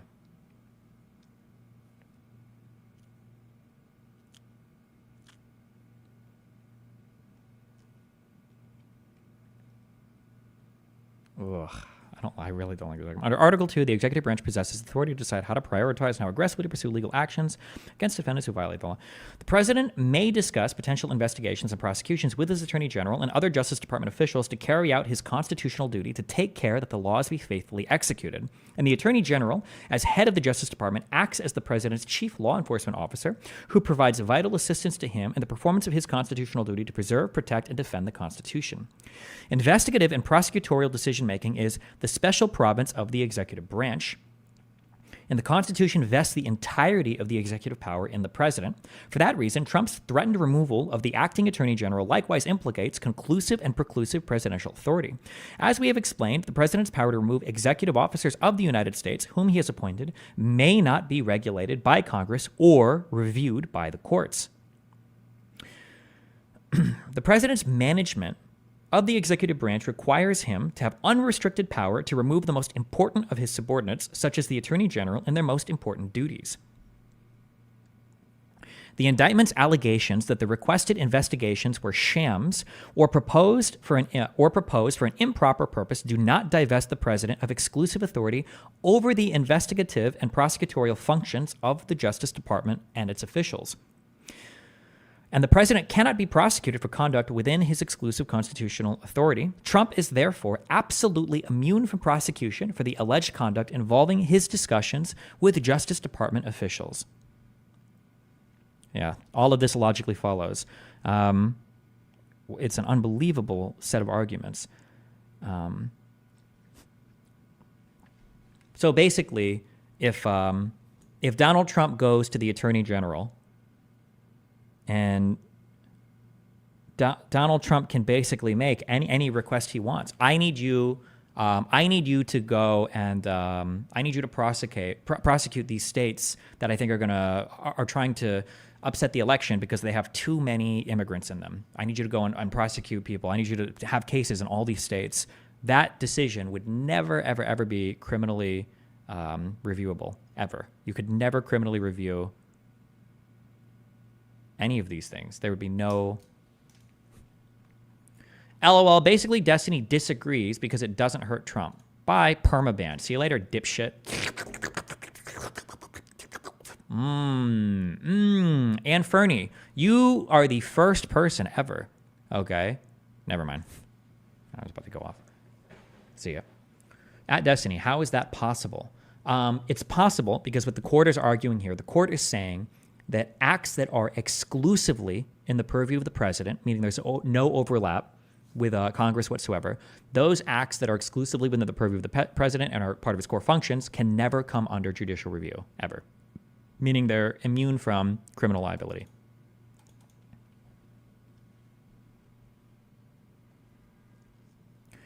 The indictment next alleges that Trump and his co-conspirators attempted to enlist the vice president to use his ceremonial role at the January 6th certification proceedings to fraudulently alter the election results.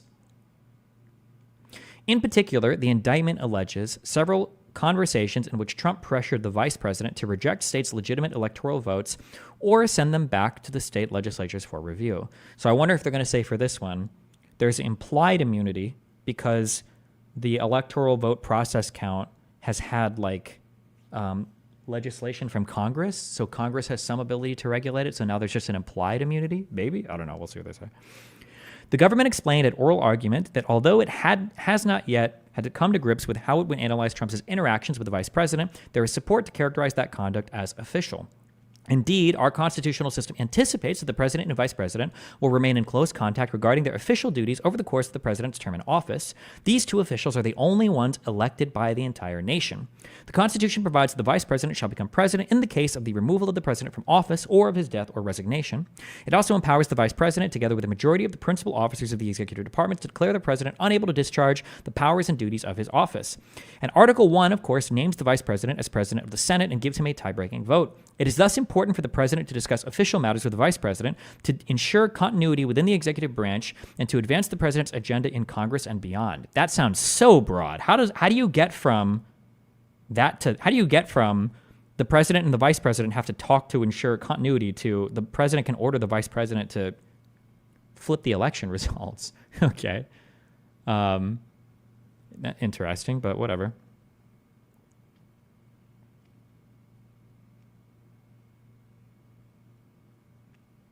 The vice president may, in practice, also serve as one of the president's closest advisors. The Office of Legal Counsel has explained that within the executive branch, the vice president's sole function is advising and assisting the president. Whether the office of the vice president is an agency for purposes of the Freedom of Information Act, I don't know what that sentence means. Whether the office of the vice president is an agency for purposes of the Freedom of Information Act. Indeed, the 12th Amendment, the 12th? Is it really 12th? Jesus. Amendment was brought about to avoid the manifestly intolerable situation that occurred during the John Adams administration when we had a president and vice president of different parties. The president and vice president together are the senior officials of the executive branch of government and therefore must formulate, explain, advocate, and defend policies of the president's administration. Payment of expenses associated with travel by the president and vice president. Payment of expenses associated with travel by the... Oh, they're just citing things, I think. That's what that is. Okay. As the president's second in command, the vice president has historically performed important functions at the will and as the representative of the president. Participation of the vice president in the affairs of the executive branch. President Woodrow Wilson's vice president, for instance, presided over a few cabinet meetings while Wilson was in France negotiating the Treaty of Versailles after World War I. During President Franklin Roosevelt's administration, the vice president became a regular participant in cabinet deliberations, a practice that was continued by each succeeding president. And when President Dwight Eisenhower suffered 3 major illnesses while in office, Vice President Richard Nixon consulted with the cabinet and developed a procedure for relaying important matters to the president. At the president's discretion, the vice president may engage in activities ranging into the highest levels of diplomacy and negotiation and may do so anywhere in the world. Domestically, he may act as the president's delegate to perform any duties coextensive with the scope of the president's power of delegation. Whenever the president and vice president discuss their official responsibilities, they engage in official conduct.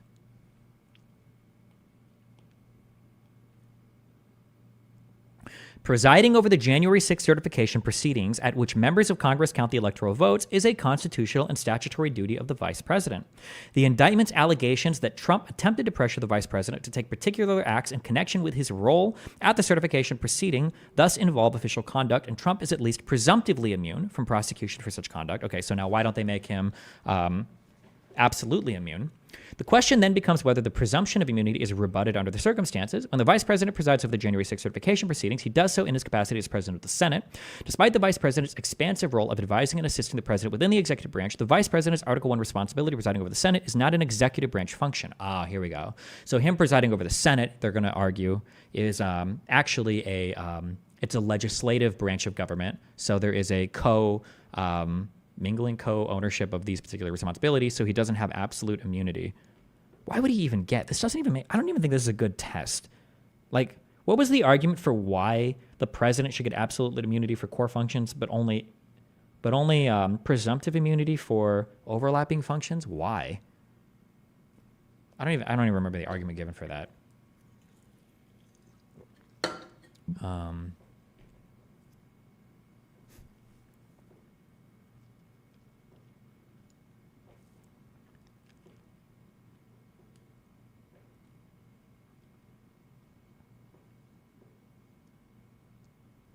Okay.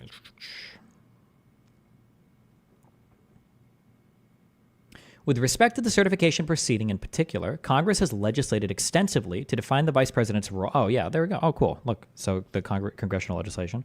Congress has legislated extensively to define the vice president's role in the counting of the electoral votes, and the president plays no direct constitutional or statutory role in that process. So the government may argue that considerations of the president's communications with the vice president concerning the certification proceeding does not pose dangers of intrusion on the authority and functions of the executive branch. At the same time, however, the president may frequently rely on the vice president in his capacity as president of the Senate to advance the president's agenda in Congress. When the Senate is closely divided, for instance, the vice president's tie-breaking vote may be crucial for confirming the president's nominees and passing laws that align with the president's policies. Applying a criminal prohibition to the president's conversations discussing such matters with the vice president, even though they concern his role as president of the Senate, may well hinder the president's ability to perform his constitutional functions. It is ultimately the government's burden to rebut the presumption of immunity.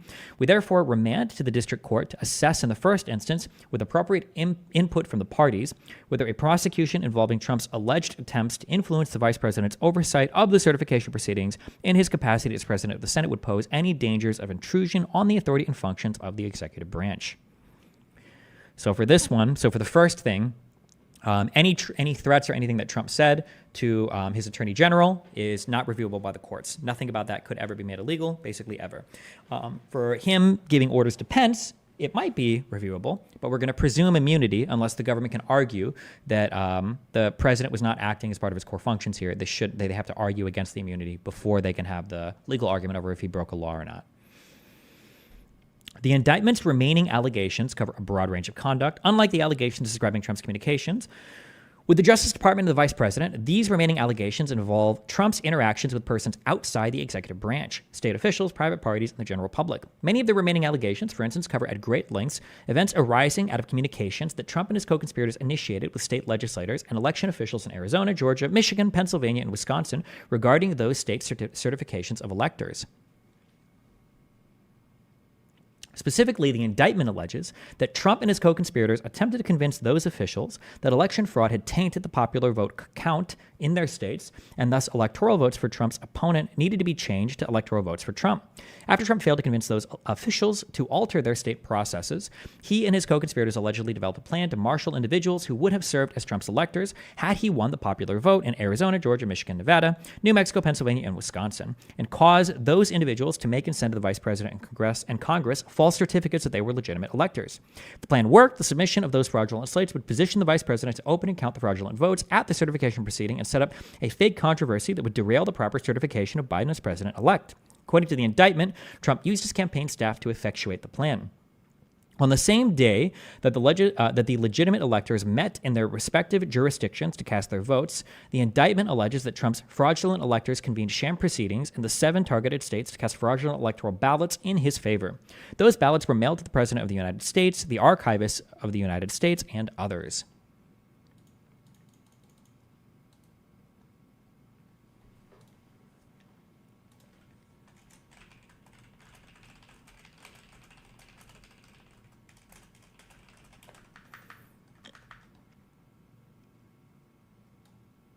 Fuck is this? Oh shit. Biden's gonna order the hit. Oh no.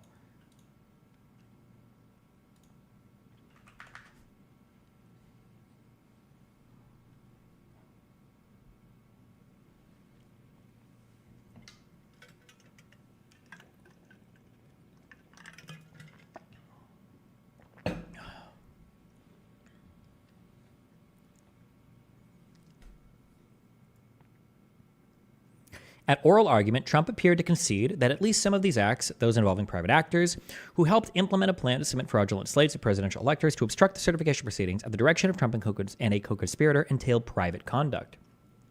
He later asserted, however, that asking the chairwoman of the Republican National Committee to gather electors qualifies as official conduct because the organization of alternate slates of electors is based on, for example, the historical example of President Grant as something that was done pursuant to and ancillary and preparatory to the exercise of a core presidential power.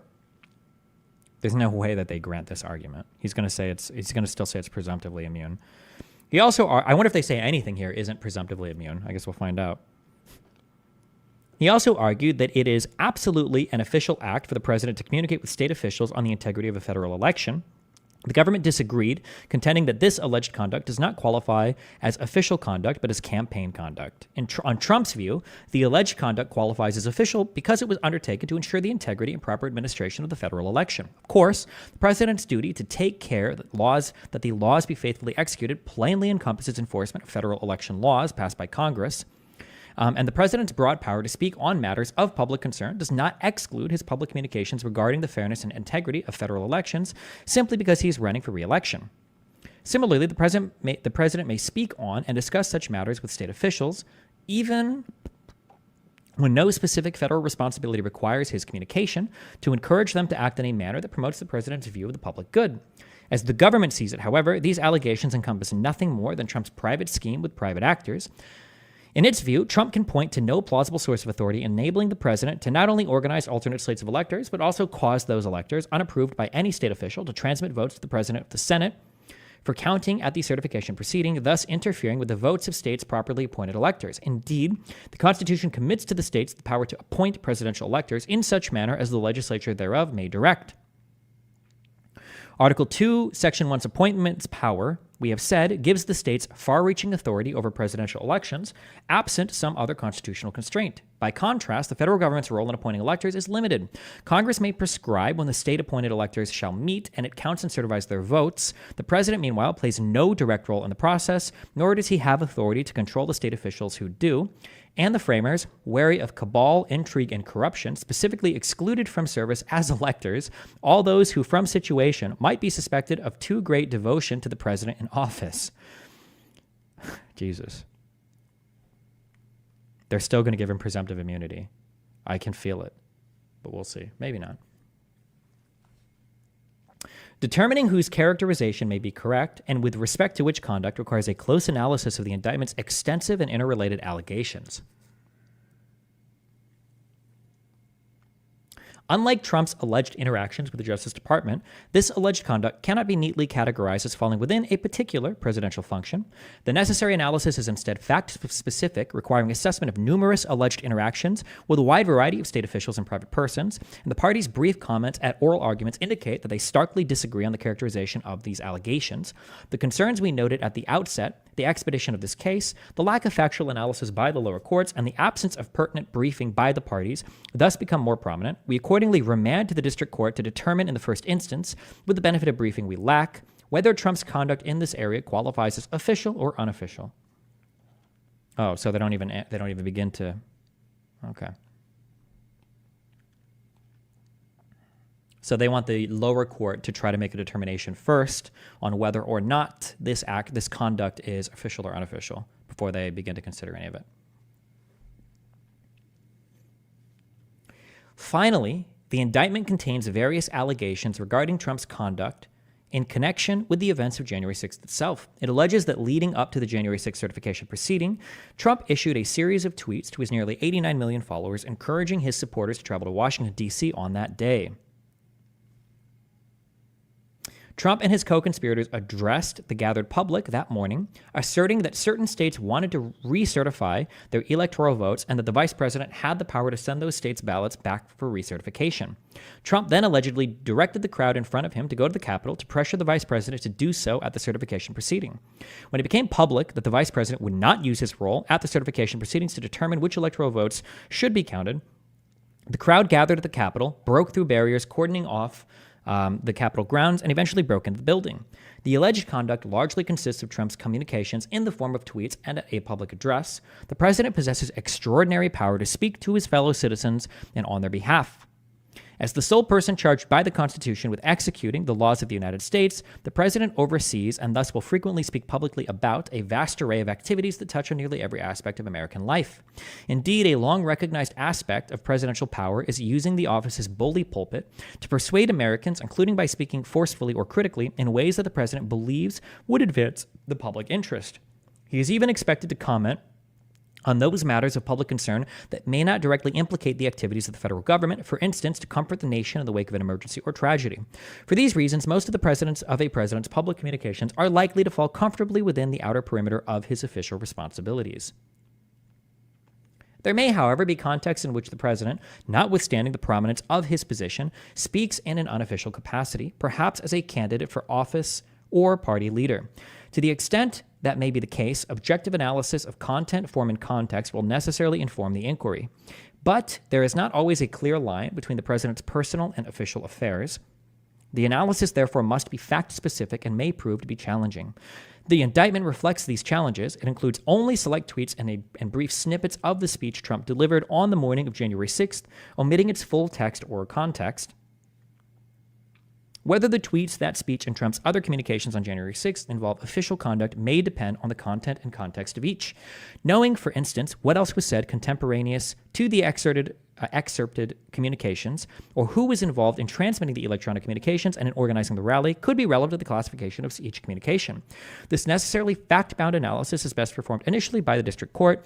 We therefore remanded the district court to determine in the first instance whether this alleged conduct is official or unofficial. Are they not going to give any guidance on how to make that determination at all?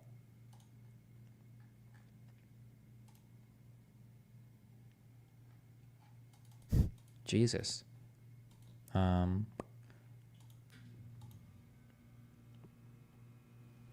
We should have these.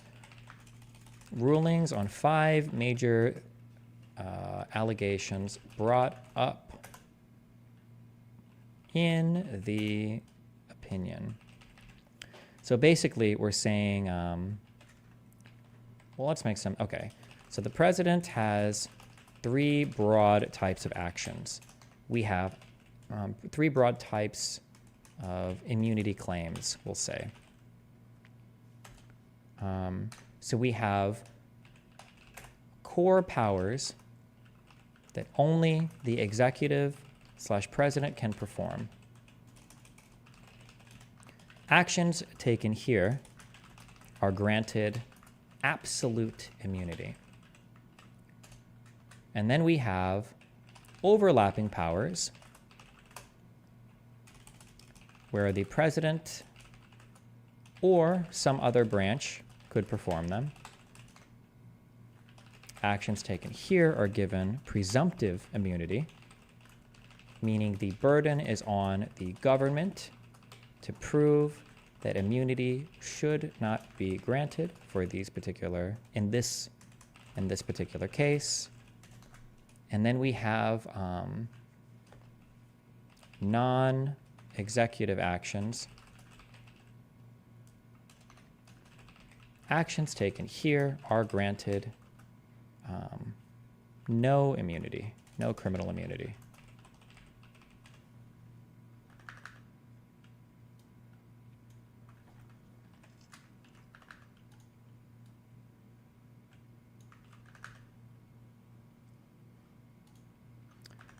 So for the 5 major allegations, conversation between Trump and his attorney general, the Supreme Court said this would be granted absolute immunity. What were the other, and then we've gone through 3 other ones. Pressuring Pence to flip the electoral vote. This was granted presumptive immunity. Conversations with state officials to flip their electoral votes. This was remanded to the lower courts to argue about what kind of actions these were. And then the speech and action, so speech made on January 6th to rally supporters to march on the Capitol.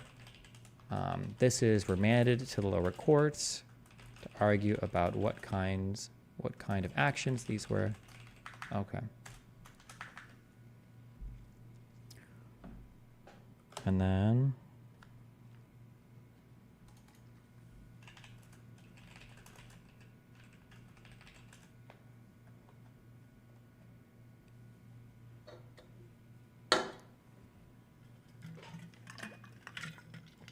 let's see the final few.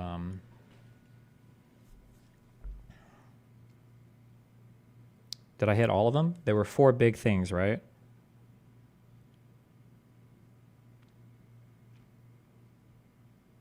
One, two, three, 4. Yes. Okay.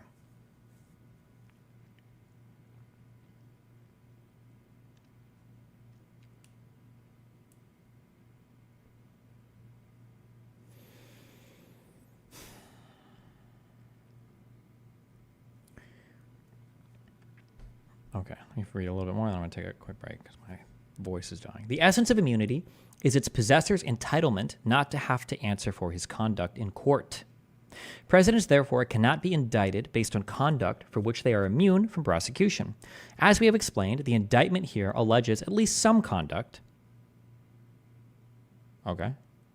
On remand, the district court must carefully analyze the indictment's remaining allegations. Wait. As we've explained, the indictment here alleges at least some conduct.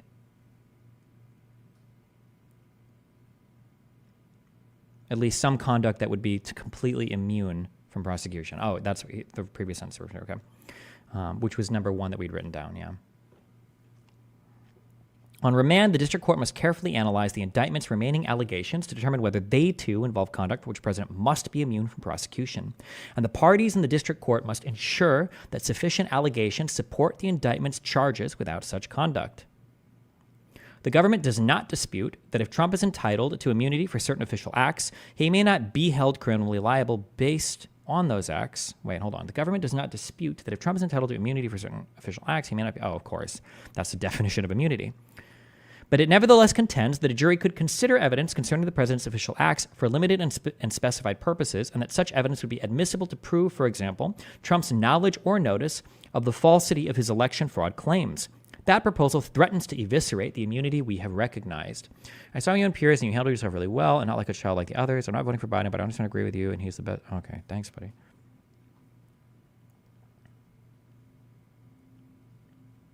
But, okay, it would permit a prosecutor to do indirectly what he cannot do directly. It would permit a prosecutor to do indirectly what he cannot do directly, invite the jury to examine acts for which a president is immune from prosecution to nonetheless prove his liability on any charge. But the Constitution deals with substance, not shadows, and the government's position is untenable in light of the separation of powers principles we have outlined. It just feels wholly ridiculous to me, but I don't know. Okay. If official conduct for which the president is immune may be scrutinized to help secure his conviction, even on charges that purport to be based only on his unofficial conduct, the intended effect of immunity would be defeated. I feel like we should have examples here. I wish he would give examples. I could think of some, but I wish they would give some. Use of evidence about such conduct, even when an indictment alleges only unofficial conduct, would thereby heighten the prospect that the president's official decision-making will be distorted. What he's essentially arguing here is he's saying, okay, well, listen, if you're going to give immunity for these actions and everything that he does in those actions, you can't, subpoena those actions and then use them to indict him on something else. So, for instance, what they're saying is okay, sure, let's say the president accepted a bribe here, but the only proof that you have of that bribe is him telling his attorney general, hey, listen, let's say this, okay? The president says, hey, Will, I want to promote that FBI agent if you give me $1 billion, okay? Give me $1 billion, and I'm going to promote this FBI agent or whatever. I'll send a letter and I'll do that shit, blah, blah, blah. And then Bill's like, okay, yeah, fucking based. Hell yeah. Let's say then that FBI agent gets a promotion, and every single person in the office is like, wait a second. Wait, what the fuck? You just promoted this guy for no reason. Why? And then somebody's like, holy shit, I just heard, Donald and William chatting outside. He said that he was going to promote this FBI guy because Will is fucking paying him off, right? Now, if you want to take that to court, you go to court, you go to a judge and you say, listen, we believe that a big bribe has happened, okay, that somebody's been promoted. Now, listen, we're not questioning Donald Trump's ability to say whatever he wants to William Barr when they're talking about this. That's fine. He can do that. He can say whatever the fuck he wants. But the promotion of this FBI guy, we know this is illegal. We know this is a bribe, okay? So we just want to subpoena, or we just want to enter into evidence that conversation, okay, just to prove that this other crime is done. We're not criminalizing anything he said there or anything. We're just to prove this other thing.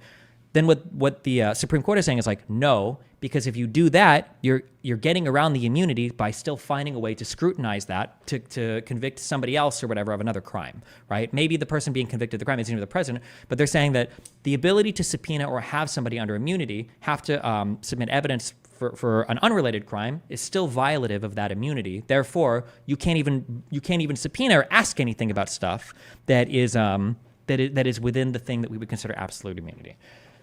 I don't know if any other immunity works that way. That argument to me is not very convincing because it seems like it has a whole host of things that are a whole host of bad implications, but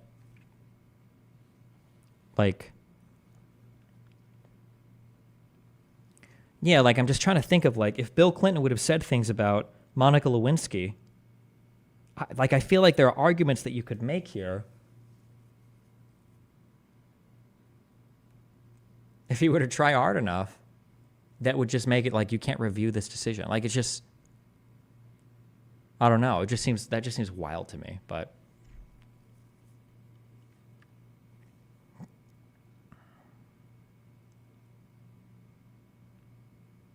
the president's immune conduct would be subject to examination by a jury on the basis of generally applicable criminal laws. Use of evidence about such conduct, even when an indictment alleges only unofficial conduct, would thereby heighten the prospect that the president's official decision-making would be distorted. The government asserts that these weighty concerns can be managed by the district court through the use of evidentiary rulings and jury instructions. Brief for United States. But such tools are unlikely to protect adequately the president's constitutional prerogatives. Presidential acts frequently deal with matters likely to arouse the most intense feelings. Allowing prosecutors to ask or suggest that the jury probe official acts for which the president is immune would thus raise a unique risk that the jurors' deliberations would be prejudiced by their views of the president's policies and performance while in office.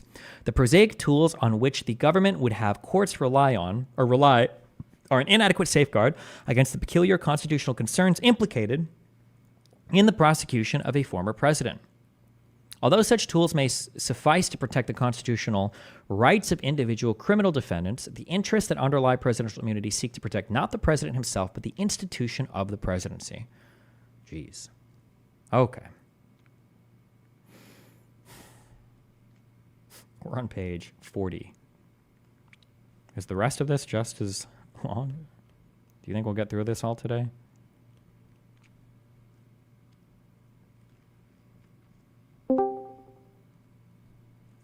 What's up, buddy? Hi, what's up?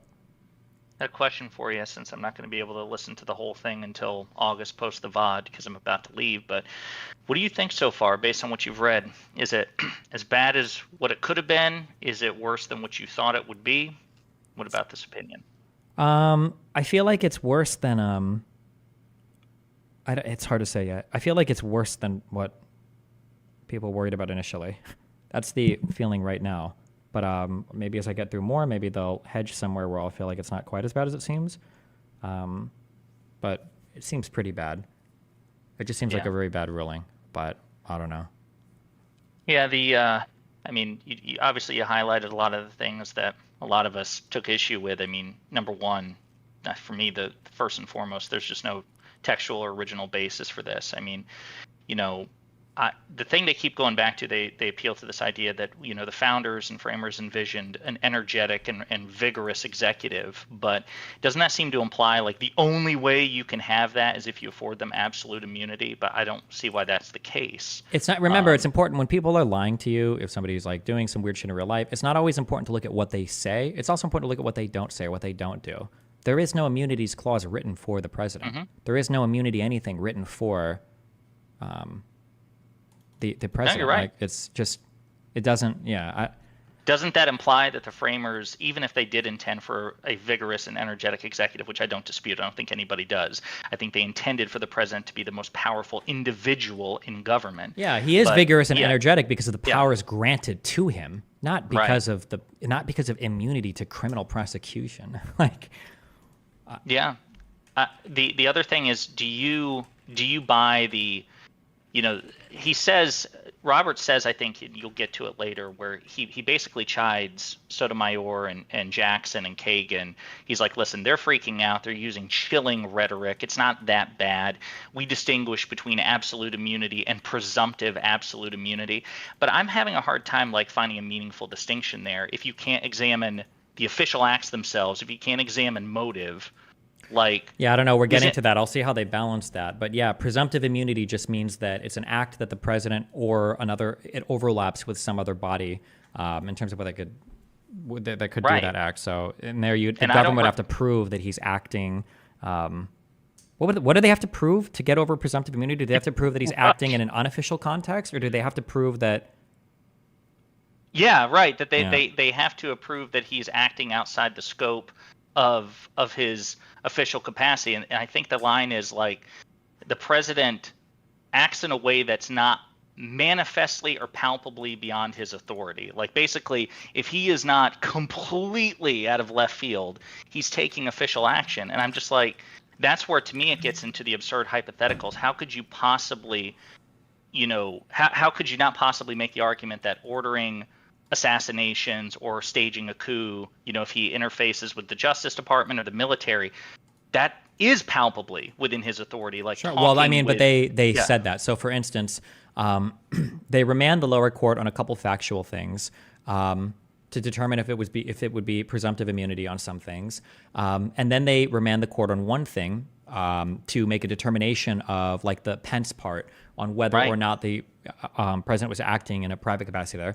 But they say that the conversation between Trump and the attorney general, where he threatened to fire the AG if he didn't write fake letters to the states, that's a matter of absolute immunity. So that is off the table now from the Jack Smith indictment. That can no longer be considered according to the Supreme Court decision. That has to be tossed completely, all of that and everything related to it. Yeah. So I'm saying, like, how is it that like anything? Because my understanding is part of the reason that they are willing to remand the vice presidential aspect back to the courts is because the vice president has dual purpose. He is both an executive branch employee under the purview and authority of the president, but he's also president of the Senate, right? So he's like a legislative officer as well. And with respect to pressuring Pence to try to overturn the results of the election, Pence was acting in his capacity as an officer of another branch. And so it's just like, okay, let's say we grant that. And even then, by the way, it presumes immunity. So the default is he's immune. The government has to overcome that burden. Yeah. But set all that aside. Let's say that we take that as a win. The executive branch is it's the biggest of the fucking, like, you're talking about the attorney general, the joint chiefs of staff, any military officer. Like, I guess I don't take much comfort in them saying like, hey, there's a sliver of a possibility that the stuff with Pence might not fall in the scope of absolute immunity. And I don't think they provide a test in the majority opinion. That's what I'm looking for. I'm trying to figure out how they're supposed to even make that determination of what that test even looks like. So I don't know if they're expecting a test to be developed in the lower courts or how. I don't know. But we'll get to that, I guess. Yeah. Yeah. Last thing I'll say is I saw your on 1.75 speed your conversation with Piers, and again, buddy, I just think you killed it. And the exchange, I love the fact that you called him out. Like, listen, while we're having this conversation right now, 4 or 5 days later after Biden's shitty, debate performance, right now we have this major Supreme Court decision and nobody's talking about it. And I do think you tripped up Michael Knowles at the end there did you ask him something to the effect of how could the president ordering an assassination not be counted as an official act? Because he said something like, well, it doesn't say that the president's above the law. It just says he has absolute immunity for official acts. And when you asked him to show like how that's not an official act, he stumbled. So to me, that's just like they give the game away. Like they know this is de facto sovereign immunity for all intents and purposes. It seems like it, but who knows? Yeah, we'll see. All right. Well, good luck, buddy. And are you going to read the dissents? Because I think those are also worth. Yeah, goal is to read the entire thing. Yeah. Cool. All right, buddy. Talk to you later. Be careful.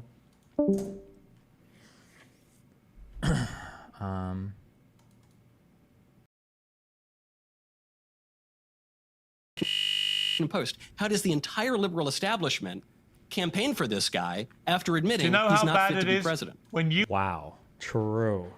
Okay. We'll watch the rest of this in a bit when I can bring Spoot up. Let me keep reading. I feel like we're not going to get through all this today.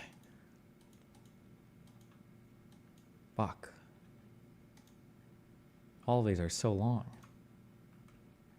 Cringe.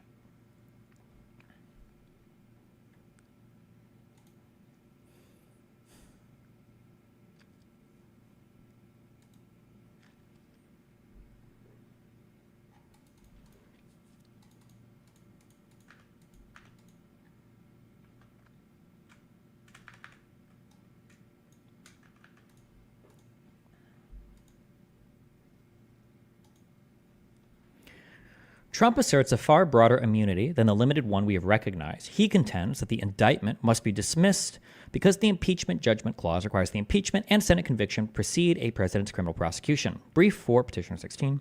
The text of the clause provides little support for such an absolute immunity.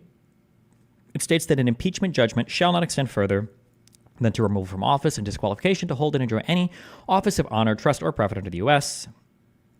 It then specifies that the party convicted shall nevertheless be liable and subject to indictment, trial, judgment, and punishment according to law. We know this.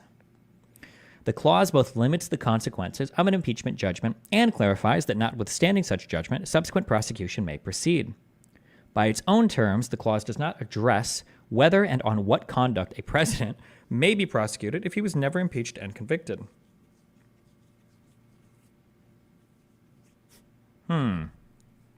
Historical evidence likewise lends little support to Trump's position. For example, Justice Story reasoned that none of this really matters as much because this argument was stupid anyway, but we'll go through it, I guess. At least they shoot it down.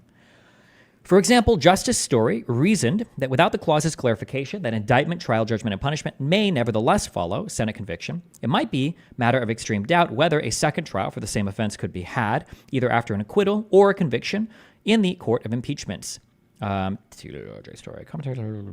James Wilson, who served on the committee that drafted the clause and later as a justice of this court, similarly concluded that acquittal of impeachment charges posed no bar to subsequent prosecution. And contrary to Trump's contention, Alexander Hamilton did not disagree. The Federalist Papers on which Trump relies concerned the checks available against a sitting president. Hamilton noted that unlike the King of Great Britain, the president would be liable to be impeached and removed from office and would afterwards be liable to prosecution and punishment.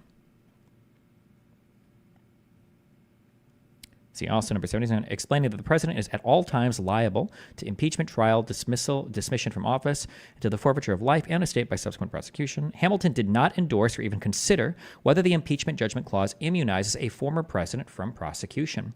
The implication of Trump's theory is that a president who evades impeachment for one reason or another during his term in office can never be held accountable for his criminal acts in the ordinary course of law. So if a president manages to conceal certain crimes throughout his presidency, or if Congress is unable to muster the political will to impeach the president for his crimes, then they must forever remain impervious to prosecution. Impeachment is a political process by which Congress can remove a president who has committed treason, bribery, or other high crimes and misdemeanors.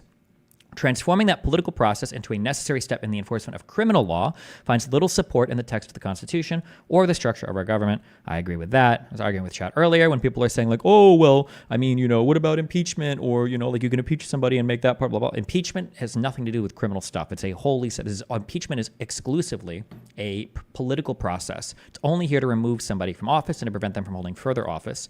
It is not used in lieu of, instead of criminal convictions. They don't deal with the same type of things. They don't have the same penalties. They don't even necessarily deal with the conduct in the same way. Yeah.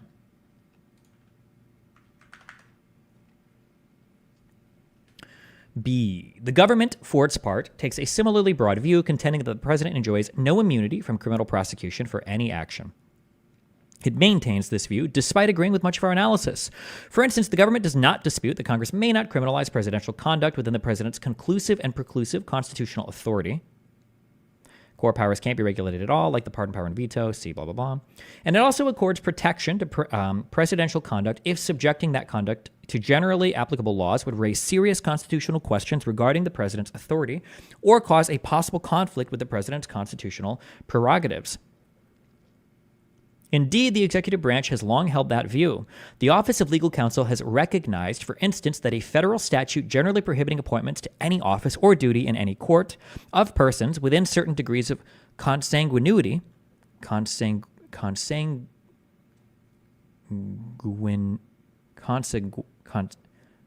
oh my God. It's not consanguinity. It's not that. It's consanguinity. Consanguinity? Consanguinity? How the fuck do I pronounce this word? Hold on.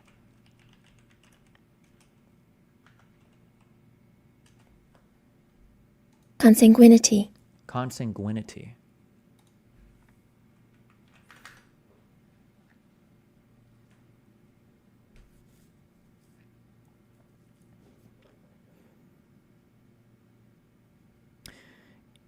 Of persons within certain degrees of consanguinity to the judges of such courts would, if applied to the president, infringe his power to appoint federal judges, thereby raising a serious constitutional question.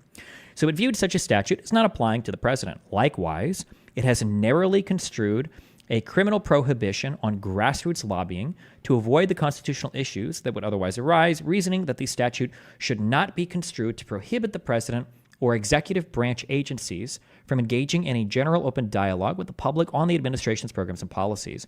I just don't like any of this reasoning. Man, I wish I could debate a Supreme Court justice. I'd definitely lose, but like, this is talking about when laws are in conflict with the direct duties of a president. This isn't talking about whether or not a president is not subject to criminal review. Like, it's just I don't think that any of this analysis is parallel, can be applied in a parallel manner to any of this at all. It just seems wholly ridiculous to me, but I don't know. The government thus broadly agrees that the president's official acts are entitled to some degree of constitutional protection. It's an enumerated power, obviously. And with respect to the allegations in the indictment before us, the government agrees that at least some of the alleged conduct involves official acts, yet the government contends that the president should not be considered immune from prosecution, criminal prosecution, for those official acts. On the government's view, as-applied challenges in the course of the trial suffice to protect Article 2 interests, and review of a district court's decision on such challenges should be deferred until after trial. If the president is instead immune from prosecution, a district court's denial of immunity would be appealable before trial. C. Mitchell, explaining that questions of immunity are reviewable before trial because the essence of immunity is the entitlement not to be subject to the suit. The government asserts that the robust safeguards available in typical criminal proceedings alleviate the need for pretrial review.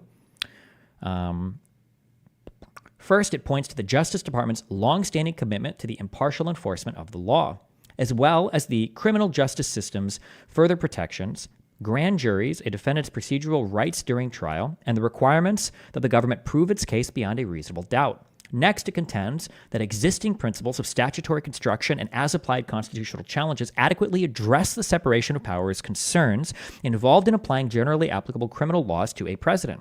Finally, the government cites certain defenses that would be available to the president in a particular prosecution, such as the public authority defense or the advice of the attorney general. Yes, those are based arguments. I think all those arguments are based.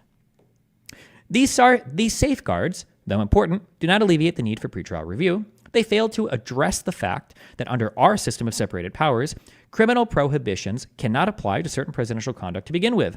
As we have explained, when the president acts pursuant to his exclusive constitutional powers, Congress cannot, as a structural matter, regulate such actions, and courts cannot review them. I understand that, yes, Congress, the courts cannot review them.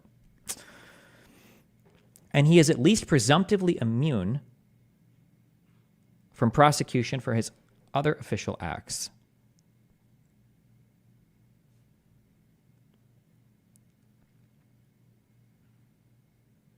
I feel like here's one thing I wonder if it gets touched on. The issue isn't even... The problem is that we're not talking about Congress limiting presidential power, and we're not even talking about the courts limiting presidential power. What we need is a way to see if the president is exercising that's not presidential power, but pretending that it is. And it feels like this might be, this is definitionally now beyond the review of a court if it is a core power that is exclusively within the executive. So whether or not there was a crime committed in the way that Donald Trump communicates with or threatens or whatever his attorney general, that act is beyond review. Now, if you want to say Congress can't make laws prohibiting powers that are expressly written in the Constitution of the president, sure, that makes sense. Of course. Why would they be able to? President's power should probably come first here. I understand that. But can a court review an action to see if that action was legal or not? I don't know. Are we watching Biden's address to the Supreme Court? Yeah, we will.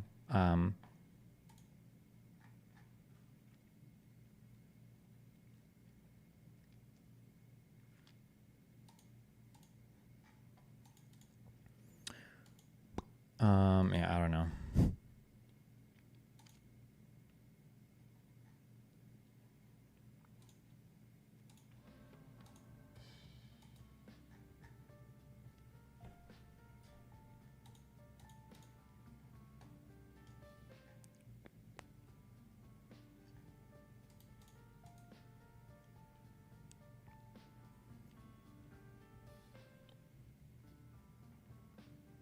Jesus. What checks and balances are there for justices who make terrible rulings on court cases? Can't you impeach a Supreme Court justice? I don't know what the process is like for that. I think it's happened like one time or maybe never.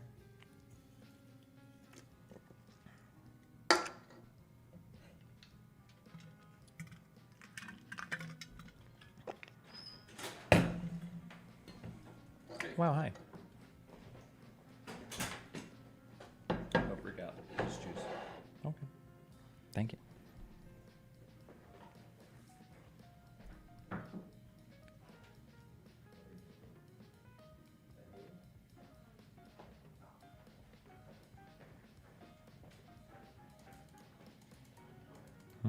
Okay.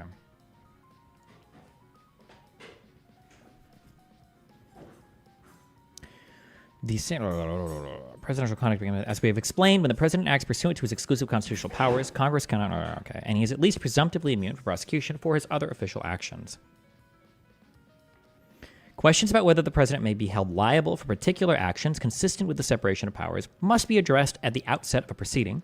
Even if the president were ultimately not found liable for certain official actions, the possibility of an extended proceeding alone may render him unduly cautious in the discharge of his official duties. Thank you. To the burden of a trial and to the inevitable danger of its outcome would dampen the ardor of all but the most resolute. The Constitution does not tolerate such impediments to the effective functioning of government. As for the government's assurances that prosecutors and grand juries will not permit political or baseless prosecutions from advancing in the first place, those assurances are available to every criminal defendant and fail to account for the president's unique position in the constitutional scheme. We do not ordinarily decline to decide significant constitutional questions based on the government's promises of good faith. See U.S. versus Stevens, blah, blah, blah. We would not uphold an unconstitutional statute merely because the government promised to use it responsibly. Nor do we do so today. I wonder what that... okay. I wonder what that's in reference to, what that court case is about. I actually, you know what? I want to see. I'm curious what they were referring to there. U.S. versus Stevens. U.S. 460.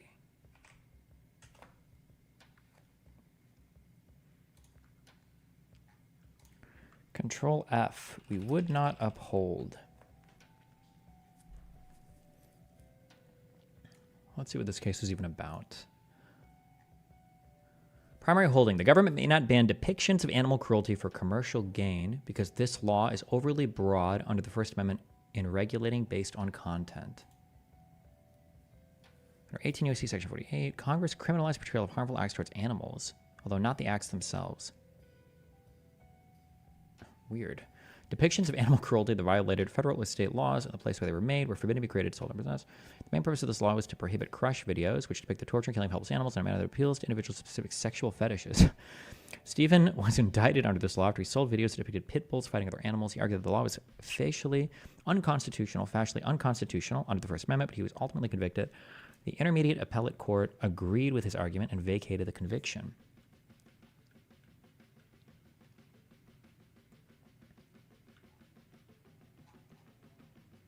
What do you, okay, so as I'm looking for this, docket number granted, argued, decided, primary holding. So it looks like the government,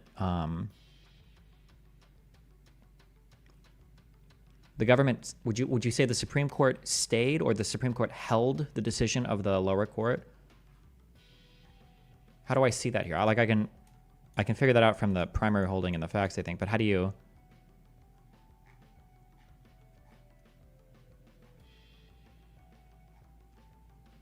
I guess we just scroll down, held. Okay. Whatever.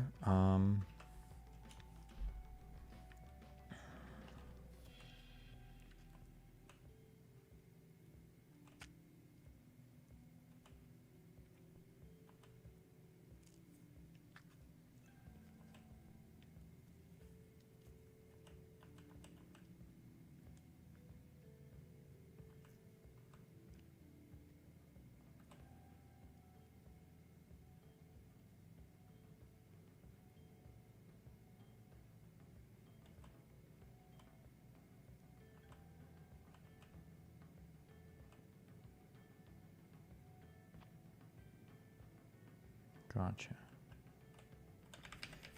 So the government's argument in prosecuting this case was we would only use this to hunt for extreme forms of speech. We wouldn't use it irresponsibly. And they said we wouldn't uphold an unconstitutional statute merely because the government promises to only use it responsibly. Okay, gotcha. All right.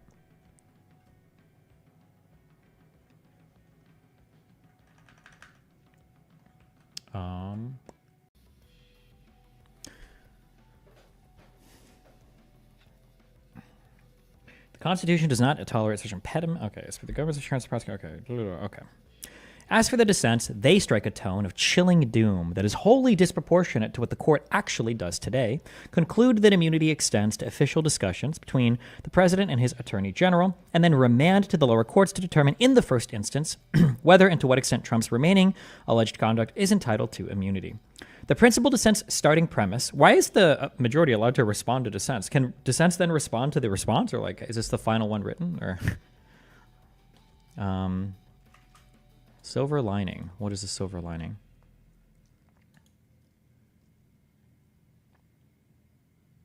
That ensures a ton of January 6th evidence is seen before the election. Okay, don't care.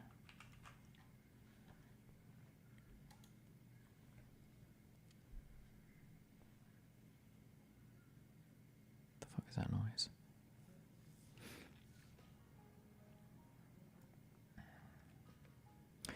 The principal dissent's starting premise that unlike speech and debate clause immunity, no constitutional text supports presidential immunity, is one that the court rejected decades ago as unpersuasive. And then they're citing to Fitzgerald again, which only speaks of civil immunity.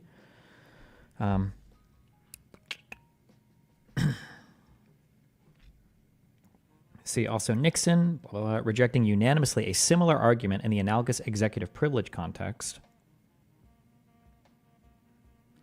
A specific textual basis has not been considered a prerequisite to the recognition of immunity, nor is that premise correct. True, there is no presidential immunity clause in the Constitution, but there is no separation of powers clause either.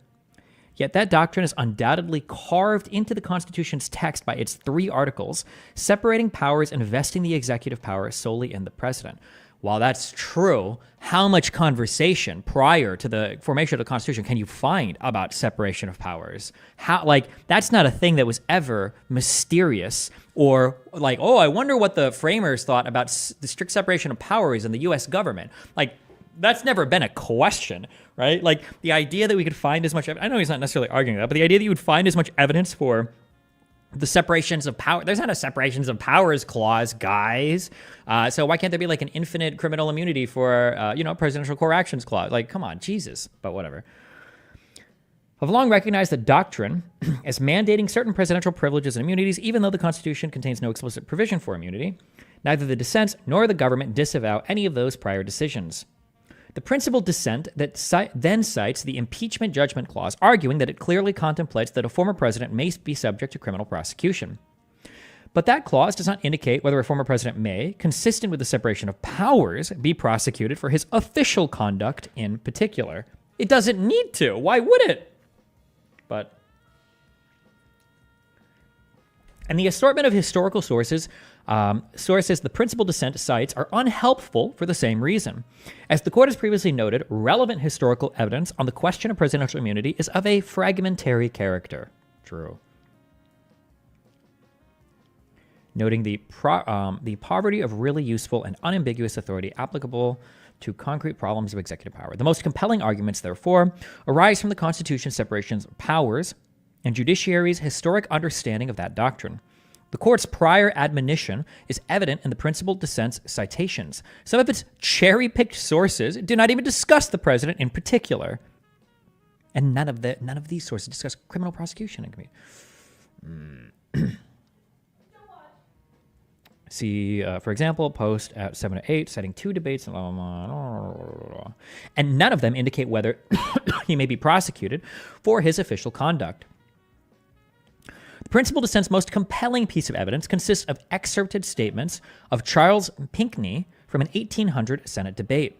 But those statements reflect only the now discredited argument that any immunity not expressly mentioned in the Constitution must not exist. See through blah, blah, blah. And Pinckney is not exactly a reliable authority on the separation of powers. He went on to state on the same day that it was wrong to give the nomination of judges to the president, an opinion expressly rejected by the framers. Given the framers' desire for an energetic and vigorous president, the principal dissent's view that the Constitution they designed allows all of his actions to be subject to prosecution, even the exercise of powers it grants exclusively to him, defies credulity. But the problem isn't that we're not talking about the exercising of powers it grants exclusively to the president. We're talking about doing criminal acts that aren't expressly empowered or that aren't expressly delegated to the president that he might do in lieu of his actual expressly delegated powers. I just feel like it's so silly. Like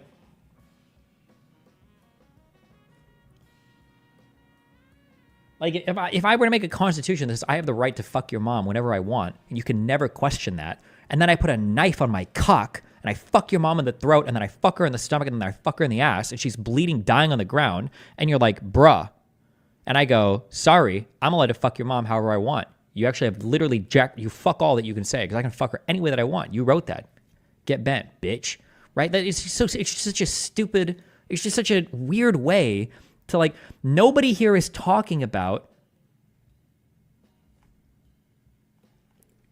contravening the things that were exclusively granted to the president. It's more like, how do we check for criminal actions that the president is committing? I don't know. Whatever. Unable to muster any meaningful textual or historical support. Same. Hello. Where is what? Unable to muster any meaningful textual or historical support, the principal dissent suggests that there is an established understanding that former presidents are answerable to the criminal law for their official acts. Conspicuously absent is mention of the fact that since the founding, no president has ever faced criminal charges, let alone for his conduct in office. This is also such a dog shit argument. Because presidents, maybe it's because they were... You know what would actually be a really good counter argument here for the majority opinion, or an argument for the majority opinion? Give us an example of presidents committing what we feel are criminal acts where they haven't been prosecuted for it. Because all of the arguments saying, oh, well, nobody's been charged with a criminal act, you could say that furthers, in one way, it furthers the idea that you can't criminally charge a president, but you could equally say that furthers the idea that it causes presidents to try not to commit criminal acts. The argument works both ways for that.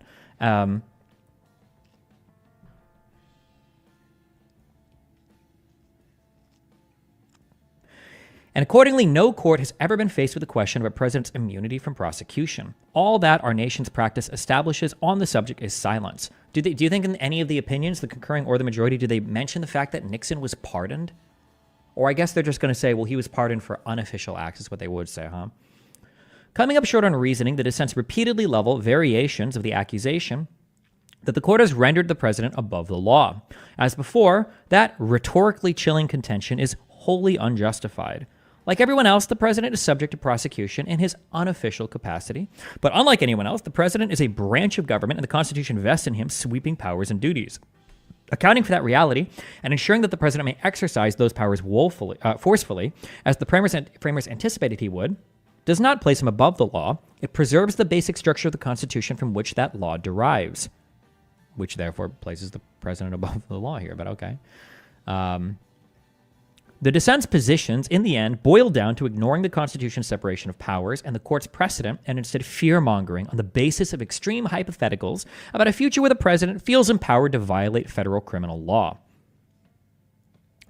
The dissents overlook the more likely prospect of an executive branch that cannibalizes itself, with each successive president free to prosecute his predecessors, yet unable to boldly and fearlessly carry out his duties for fear that he may be next. Well, hold on. Prior to this Supreme Court ruling, was not every single prior president free to prosecute his predecessors? Notice how that hasn't happened, though? The argument is self-defeating. It hasn't happened, yet apparently up until this point in time, as the Supreme Court has explicitly said, now you can't do it. It didn't happen. So, what is the...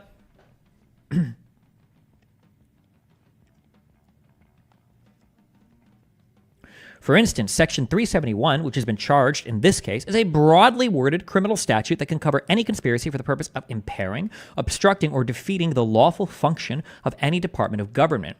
U.S. v. Johnson. Virtually every president is criticized for insufficiently enforcing some aspect of federal law, such as drug, gun, immigration, or environmental law. And now the Supreme Court, in a bid to ensure their own legitimacy, decides to delegitimize federal law by saying, like, listen, who the fuck knows what any of these fucking laws mean anyway, bro? You can charge anybody for this shit, okay? Well, I don't know what the fuck any of this federal fucking law means. Like, bro, that's the argument you're gonna go with? Like, I don't know what the fuck this shit says. What? An enterprising prosecutor in a new administration may assert that a previous president violated that broad statute. Without immunity, such types of prosecutions of ex-presidents could quickly become routine. But again, this argument is self-defeating because one could argue, okay, well, fine, if you've got an adventurous enough prosecutor, could this prosecutor not say, oh, well, we're just going to go ahead and charge everything, and we're going to argue that actually, the presumptive immunity doesn't apply in any of these cases. We're going to make that argument for every single action that we didn't like. You can't really protect from this, right? You can't protect from a corrupt prosecutor in a legal system. You can safeguard a little bit against it, but not really. Like, without immunity, such types of prosecutions of ex-presidents could quickly become routine.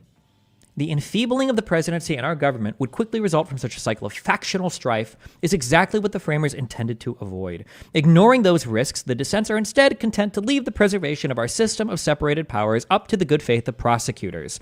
Well, who do you trust more? The body of people that make up the prosecutorial system of the United States, or a single man called the President of the United States who might be uniquely motivated in his own interests, who also is running for re-election?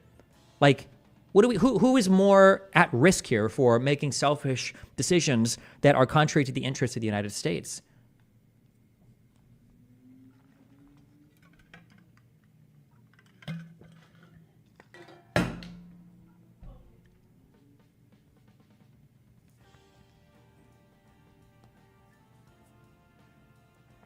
Finally, the principal dissent finds it troubling that the court does not designate any course of conduct alleged in the indictment as private.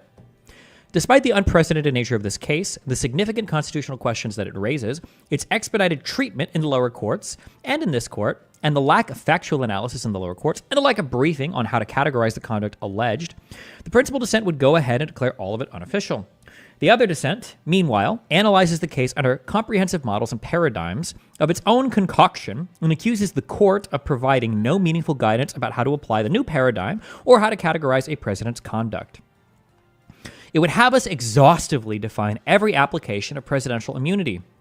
Our dissenting colleagues exude an impressive infallibility. While their confidence may be inspiring, the court adheres to time-tested practices instead, deciding what it required to dispose of this case and remanding after reversing on a threshold question to obtain guidance from the litigants, the court below, and the court below. And he cites Sotomayor, concurring in judgment. Good one. These guys are snarky.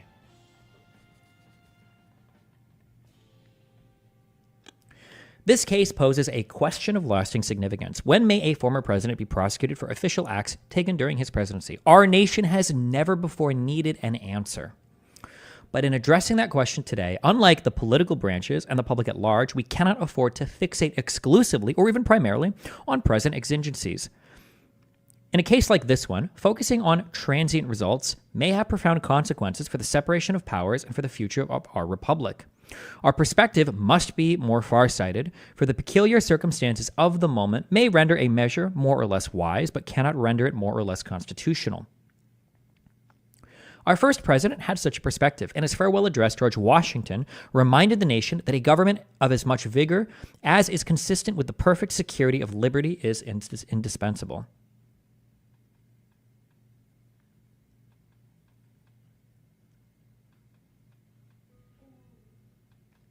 A government of as much vigor as is consistent with the perfect security of liberty is indispensable. Okay. A government too feeble to withstand the enterprises of faction, he warned, could lead to the frightful despotism of alternate domination of one faction over another, sharpened by the spirit of revenge. And the way to avoid that cycle, he explained, was to ensure that government powers remained properly distributed and adjusted.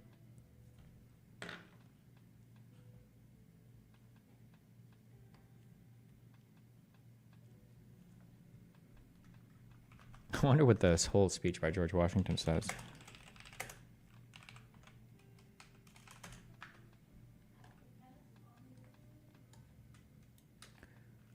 Let's see. George Washington 226. 35 writings of George Washington.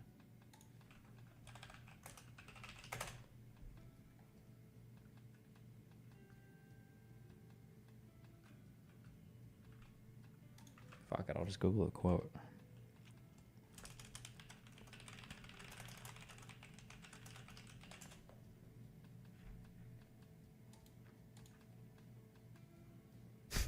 This article, Justice Roberts' drone strike on George Washington's legacy.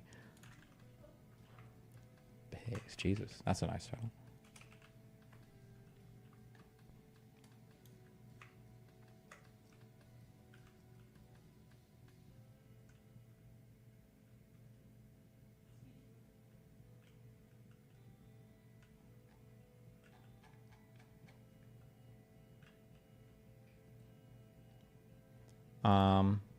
He cited George Washington. Let's read what George Washington had to say in his farewell address to see how we would characterize that.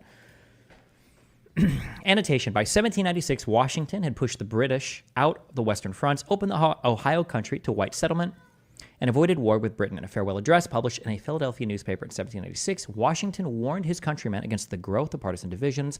He also called on the country to avoid permanent alliance with any portion of the foreign world. It would not be until after World War II that the country would establish peacetime alliances with foreign nations.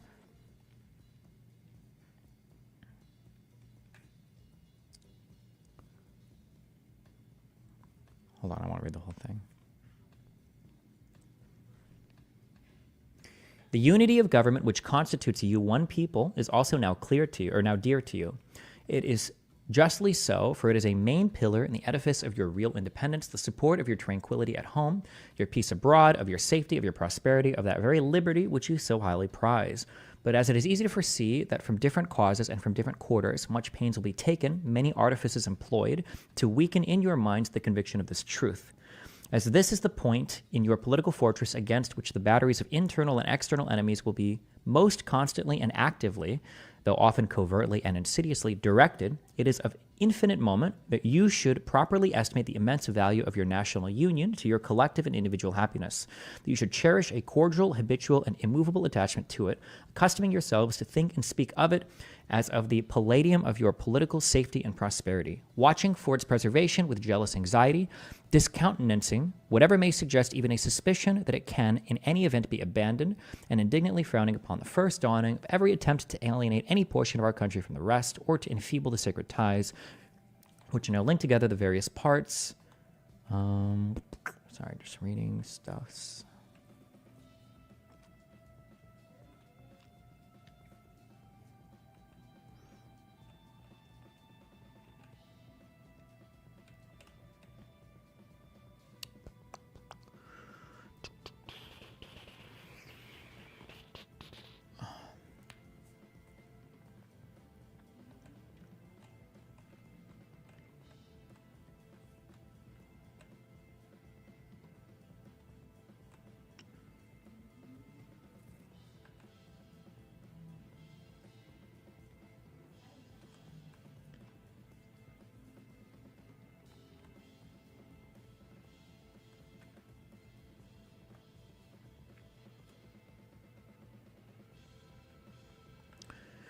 To the efficacy and permanency of your union, a government for the whole is indispensable. No alliances, however strict, between the parts can be an adequate substitute.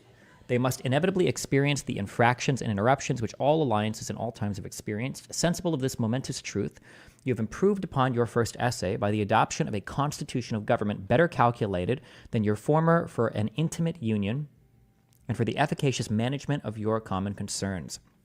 This government, the offspring of our own choice, uninfluenced and unawed, adopted upon full investigation and mature deliberation, completely free in its principles, in the distribution of its powers, uniting security with energy, and containing within itself a provision for its own amendment, has a just claim to your confidence and your support. Respect for its authority, compliance with its laws, acquiescence in its measures are duties enjoined by the fundamental maxims of true liberty. The basis of our political systems is the right of the people to make and to alter their constitution of government. But the constitution, which at any time exists, till changed by an explicit and authentic act of the whole people, is sacredly obligatory upon all. The very idea of the power and the right of the people to establish government presupposes the duty of every individual to obey the established government. All obstructions to the execution of the laws, all combinations and associations under whatever plausible character, with the real design to direct, control, counteract, or awe the regular deliberation and action of the constituted authorities are destructive of their fundamental principle and of fatal tendency.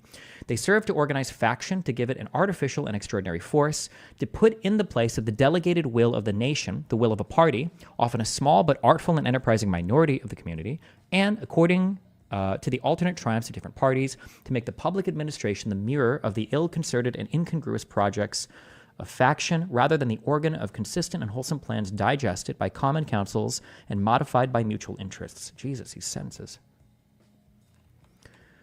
However, combinations or associations of the above descriptions may now and then answer popular ends. They are likely, in the course of time and things, to become potent engines by which cunning, ambitious, and unprincipled men will be enabled to subvert the power of the people and to usurp for themselves the reins of government, destroying afterwards the very engines which have lifted them to unjust dominion.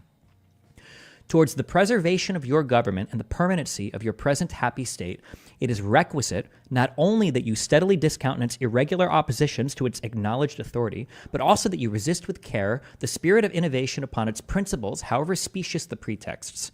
One method of assault may be to effect, in the form of the Constitution, alterations which will impair the energy of the system, and thus to undermine what cannot be directly overthrown. In all the changes to which you may be invited, remember that time and habit are at least as necessary to fix the true character of government as of other human institutions, that experience is the surest standard by which to test the real tendency of the existing constitution of a country, that facility in changes upon the credit of mere hypotheses and opinion exposes to perpetual change from the endless variety of hypotheses and opinion, and remember especially that for the efficient management of your common interests in a country so extensive as ours, a government of as much vigor as is consistent with the perfect security of liberty is indispensable. Liberty itself will find in such a government, with powers properly distributed and adjusted, its surest guardian. It is indeed little else than a name where the government is too feeble to withstand the enterprises of faction, to confine each member of the society within the limits prescribed by the laws, and to maintain all in the secure and tranquil enjoyment of the rights of person and property. So I guess the liberal argument is, what is George Washington talking about? The enterprising factions that would seek to destroy the government would be a corrupt president immune from criminal prosecution, and I guess the Roberts and I guess all the majority opinion writers in the court would say actually the enterprising factions would be the judicial branch that would endlessly try to litigate or I guess criminally prosecute prior presidents. I guess it doesn't really cut one way or another. It's just a general principle for not having your government get fucked.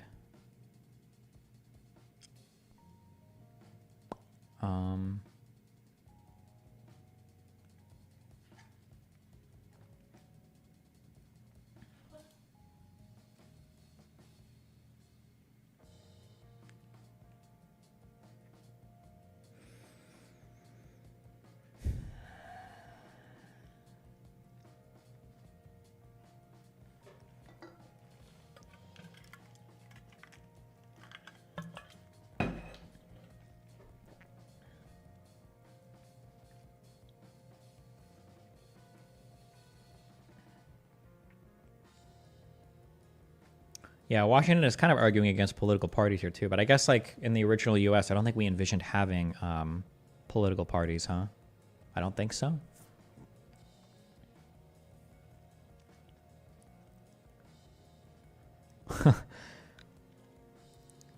Maybe, damn, did Washington fucking hate parties? Maybe he did. Without looking forward to an extremity of this kind, which nevertheless ought not to be entirely out of sight, the common and continual mischiefs of the spirit of party are sufficient to make it in the interest and the duty of a wise people to discourage and restrain it. It serves always to distract the public councils and enfeeble the public administration. He's talking about political parties here, I believe, right? The political parties, they agitate the community with ill-founded jealousies and false alarms, kindles the animosity of one part against another, foments occasionally riot and insurrection. It opens the door to foreign influence and corruption, which find a facilitated access to the government itself through the channels of party passions. Thus, the policy and the will of one country are subjected to the policy and will of another. There is an opinion that parties in free countries are useful checks upon the administration of the government and serve to keep alive the spirit of liberty. This, within certain limits, is probably true, and in governments of a monarchical caste patriotism may look with indulgence, if not with favor, upon the spirit of party, but in those of the particular character, in governments purely elective, it is a spirit not to be encouraged. From their natural tendency, it is certain there will always be enough of that spirit for every salutary purpose. And there being constant danger of excess, the effort ought to be, by force of public opinion, to mitigate and assuage it. A fire not to be quenched, it demands a uniform vigilance to prevent its bursting into a flame, lest instead of warming, it should consume. Okay.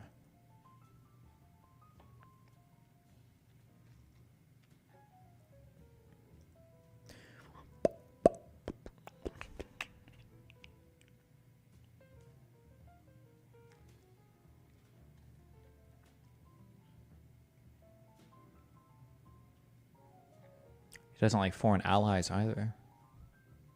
What an interesting speech to cite. Do you think Supreme Court justices just read certain speeches that they have them in mind? I'm like, God, I can't wait to pull this fucking quote out. Or maybe in con law classes or whatever, maybe they teach, or maybe in some kind of legal classes, maybe they teach certain speeches, and every law student at a certain school has heard this or whatever. I don't know. Who was your favorite founding father? I don't know, either Barack Obama or Ron Paul.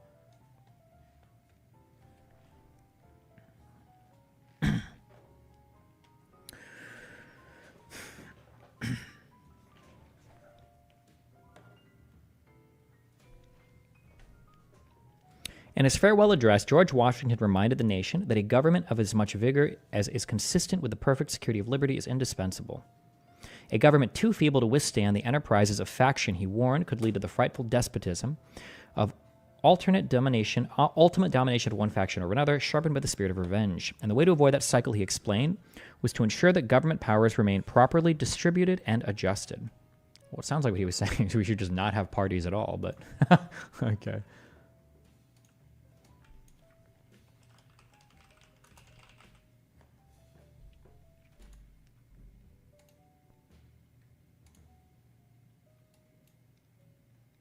But whatever. Okay. I don't feel like that was the most relevant speech to link, but whatever. Okay.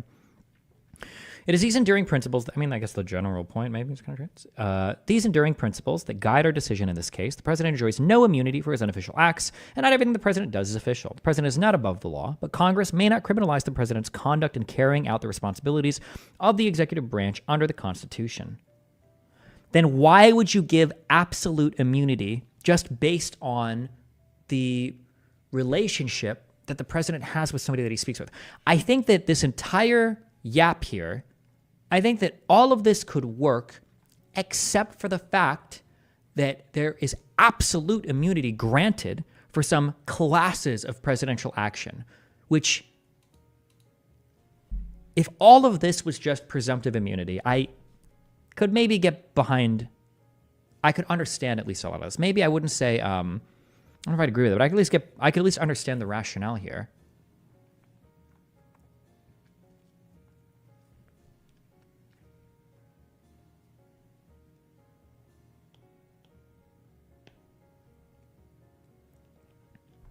Congress may not criminalize. The president, therefore, may not be prosecuted for exercising his core constitutional powers, and he's entitled, at a minimum, to a presumptive immunity from prosecution for all of his official acts. That's an okay-ish statement, maybe. That immunity applies equally to all occupants of the Oval Office, regardless of politics, policy, or party. The judgment of the Court of Appeals for the D.C. Circuit is vacated, and the case is remanded for further proceedings. Consistent with this opinion, it is so ordered.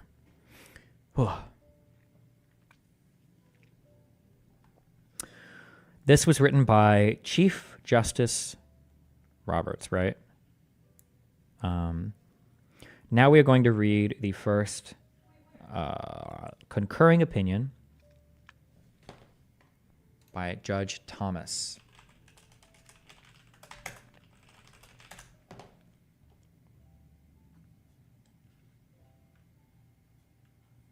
Wait, what does the J mean? Hold on. Is this a middle initial or does it just mean judge? Is the J for judge? Oh, justice. Jesus. As an Australian lawyer, the way these U.S. Supreme Court justices write is so painstaking. Really? I think the writing is nice. I think it's cool. Supreme Court of the United States. Clarence Thomas. Okay, Justice Clarence Thomas. We should look at pictures of these justices just so we have them in mind.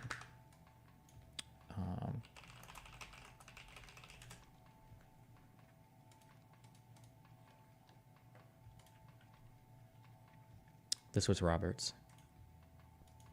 Know his face. Wait. Hold on, I can't tell this is a... I thought this was Assad.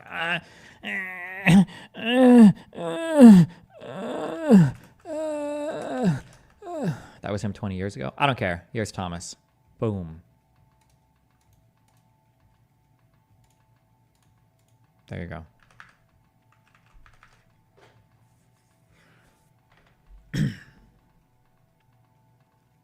Few things would threaten our constitutional order more. Sorry. Few things would threaten our constitutional order more than criminally prosecuting a former president for his official acts. I was going to say few things would threaten our constitutional order more than a president immune from criminal prosecution, but whatever. Fortunately, the Constitution does not permit us to chart such a dangerous course. As the court forcefully explains, the framers deemed an energetic executive essential to the security of liberty, and our system of separated powers accordingly insulates the president from prosecution for his official acts. What is all the... Hold on, I just need to see this. Where does this come from? Deemed an energetic executive. Is this really in regards to immunity, or is this just in regards to like all the powers afforded to the president? What is this quote originally from?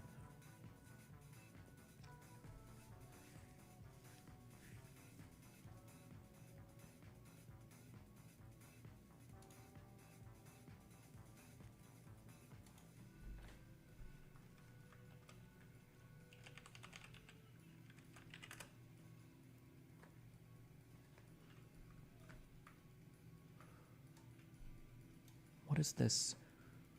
2020. Oh, Federalist number 70. Wait, did we read that one? Or did we read 77?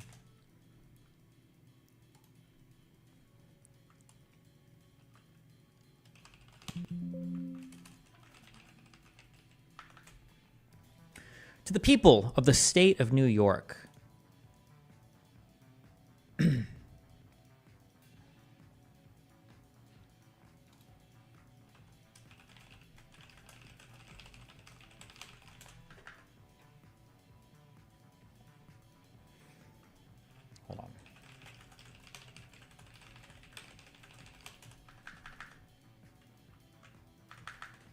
Okay.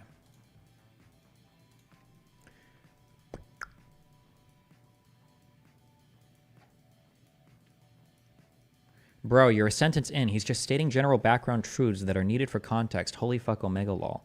No, shut the fuck up, you illiterate fucking monkey. Unless you're black, in which case you fucking... No, I'm just kidding. Newbie.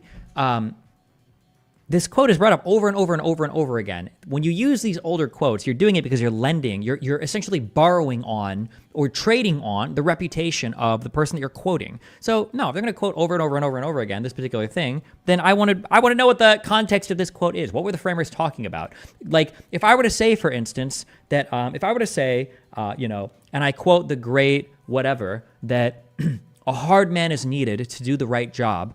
And I say this in regards to having to elect a president or whatever to conduct war or whatever. And we find that the source of this quote was like some dude that was just talking about, you know, being able to fuck 3 women at a gangbang. It's like, yeah, you got to be a hard man in order to do the job. Like, that would be like, why the fuck are you quoting this guy? This is not at all what the fuck he's talking about. Why are we relying on this dude who's talking about dicks to talk about the hardness of man, right?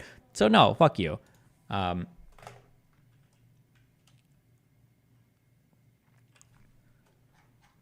So now just for you, now we're going to read this. Fuck you.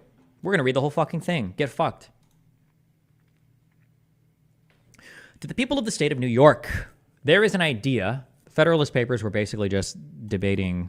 The framers used cringy pseudonyms to debate people into accepting the federal government. They literally debated the USA into existence, okay? As we talk about how worthless. People like Hassan talk about how worthless debate is, because to him, debate was just basically killing whichever person wasn't as left as you wanted them to be when you were forming your countries. In the US, we did real debate, okay? They debated the whole government, okay, out of nothing into existence. Which is based. There is an idea, which is not without its advocates, that a vigorous executive is inconsistent with the genius of Republican government. Real quick. A republic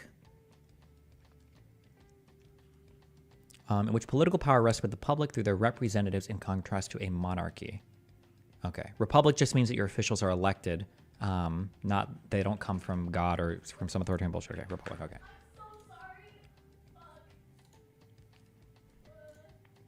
Okay. Where are we at? Okay. There is an idea, which is not without its advocates, that a vigorous executive is inconsistent with the genius of Republican government. The enlightened well-wishers to this species of government must at least hope that the supposition is destitute of foundation, since they can never admit its truth, without at the same time admitting the condemnation of their own principles. Energy in the executive is a leading character in the definition of good government. It is essential to the protection of the community against foreign attacks. It is not less essential to the steady administration of the laws, to the protection of property against those irregular and high-handed combinations which sometimes interrupt the ordinary course of justice, to the security of liberty against the enterprises and assaults of ambition, of faction, and of anarchy. Every man, the least conversant in Roman story knows how often that republic was obliged to take refuge in the absolute power of a single man under the formidable title of dictator, as well against the intrigues of ambitious individuals who aspired to the tyranny and the seditions of whole classes of the community whose conduct threatened the existence of all government, as against the invasions of external enemies who menaced the conquest and destruction of Rome. In my country, every politician has immunity, and the only way to go to court is if more than 50% of members of parliament vote for it. Cool. There can be no need, however, to multiply arguments or examples on this head. A feeble executive implies a feeble execution of the government. A feeble executive is but another phrase for a bad execution, and a government ill executed, whatever it may be in theory, must be in practice a bad government. Taking it for granted, therefore, that all men of sense will agree in the necessity of an energetic executive, it will only remain to inquire what are the ingredients which constitute this energy. How far can they be combined with those other ingredients which constitute safety in the Republican sense? And how far does this combination characterize the plan which has been reported by the convention? The ingredients which constitute energy in the executive are unlimited criminal immunity from all judicial review. Actually, the energy is complete and total immunity from all forms of criminal prosecution. Base. Well, there we go. We're done. Certainly, that's going to come up here. The ingredients which constitute energy in the executive are, first, unity. Secondly, duration. Thirdly, an adequate provision for its support. Fourthly, competent powers. So for quoting this, you would probably look here in the adequate provision for its support to argue that, oh, well, this is why they thought in a vigorous executive or whatever, right? Or should be immune from these types of criminal review or judicial review. The ingredients which constitute safety in the Republican sense are, first, a due dependence on the people, secondly, a due responsibility. Those politicians and statesmen who have been the most celebrated for the soundness of their principles and for the justice of their views have declared in favor of a single executive and a numerous legislature. They have, with great propriety, considered energy as the most necessary qualification of the former, and have regarded this as most applicable to power in a single hand, while they have, with equal propriety, considered the latter as best adapted to deliberation and wisdom, and best calculated to conciliate the confidence of the people and to secure their privileges and interests. That unity is conducive to energy will not be disputed. Decision, activity, secrecy, and dispatch will generally characterize the proceedings of one man in a much more eminent degree than the proceedings of any greater number, and in proportion as the number is increased, these qualities will be diminished. They want decision, action, secrecy, and dispatch. The unity may be destroyed in two ways, either by vesting the power in two or more magistrates of equal dignity and authority, or by vesting it ostensibly in one man, subject, in whole or in part, to the control and cooperation of others in the capacity of counselors to him. Of the first, the two consuls of Rome may serve as an example. Of the last, we shall find examples in the constitution of several of the states, New York and New Jersey. If I recollect right, are the only states which have entrusted the executive authority wholly to single men. Both these methods of destroying the unity of the executive have their partisans, but the votaries of an executive council are the most numerous. They are both liable, if not equal, to similar objections and may in most lights be examined in conjunction. The experience of other nations will afford... So basically what we're saying so far is like, we need one president dude who can make decisions. As soon as you bog this down with 2, 3, 4, 5 people, we need somebody decisive who can act in the execution of what Congress says. It's one thing for a body of people to deliberate. Well, what should the law be? Well, how should we blah, blah, blah, blah, blah, right? Legislators can do that. But when it comes time to enforce the law, there should be one man who says, okay, the legislators have given me this, then this indeed is how we shall enforce it. Now one thing I'm really curious about, reading this Federalist paper and I guess maybe considering the strength of the executive that's kind of been laid out in an unrelated way here in this decision, in the Supreme Court decision, how do they justify overturning Chevron, saying, well, actually, we said the executive was in some ways really strong, but actually needs to be incredibly limited by congressional legislation here. I wonder, wait, where are we? I don't know why chat keeps freezing. I'm too lazy to refresh. I was like, here, you have kick now. You have kick for now. I'll bring it back tomorrow.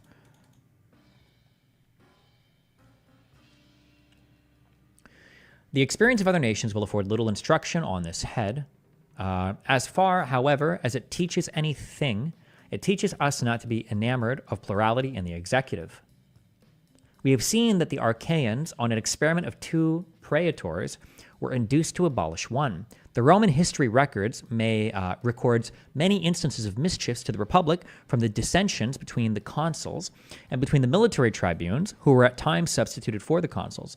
But it gives us no specimens of any particular advantages derived to the state from the circumstance of the plurality of those magistrates. That the dissensions between them were not more frequent or more fatal is a matter of astonishment, until we advert to the singular position in which the Republic was almost continually placed, and to the prudent policy pointed out by the circumstances of the state and pursued by the consuls of making a division of the government between them. The patricians engaged in a perpetual struggle with the plebeians for the preservation of their ancient authorities and dignities. The consuls, who were generally chosen out of the former body, were commonly united by the personal interest they had in the defense of the privileges of their order. In addition to this motive of union, after the arms of the Republic had considerably expanded the bounds of its empire, it became an established custom with the consuls to divide the administration between themselves by lot, one of them remaining at Rome to govern the city and its environs, and the other taking the command in the more distant provinces. This expedient must, no doubt, have had great influence in preventing those collisions and rivalships which might otherwise have embroiled the peace of the Republic. So this is an example where, like, okay, fine, sometimes the executive is split, but even when the executive is split, all they do is they just go be singular executives after dividing it into different administrative states, essentially. By quitting the dim light of historical research, attaching ourselves purely to the dictates of reason and good say, I don't know what the fuck that means. Oh, good sense, I think is typoed. We shall discover much greater cause to reject than to approve the idea of plurality in the executive under any modification whatever. Wherever two or more persons are engaged in any common enterprise or pursuit, there is always danger of difference of opinion. If it be a public trust or office in which they are clothed with equal dignity and authority, there is peculiar danger of personal emulation and even animosity. From either, and especially from all these causes, the most bitter dissensions are apt to spring. Whenever these happen, they lessen the respectability, weaken the authority, and distract the plans and operation of those whom they divide. If they should unfortunately assail the supreme executive magistracy of a country consisting of a plurality of persons, they might impede or frustrate the most important measures of the government in the most critical emergencies of the state. And what is still worse, they might split the community into the most violent and irreconcilable factions, adhering differently to the different individuals who composed the magistracy. Jesus. Men often oppose a thing merely because they have had no agency in planning it, or because it may have been planned by those whom they dislike. But if they have been consulted and have happened to disapprove, opposition then becomes, in their estimation, an indispensable duty of self-love. They seem to think themselves bound in honor, and by all the motives of personal infallibility, to defeat the success of what has been resolved upon contrary to their sentiments. Men of upright, benevolent tempers have too many opportunities of remarking with horror to what desperate lengths this disposition is sometimes carried, and how often the great interests of society are sacrificed to the vanity, to the conceit, and to the obstinacy of individuals who have credit enough to make their passions and their caprices interesting to mankind. Perhaps the question now before the public may, and its consequences, afford melancholy proofs of the effects of this despicable frailty, or rather detestable vice, in the human character.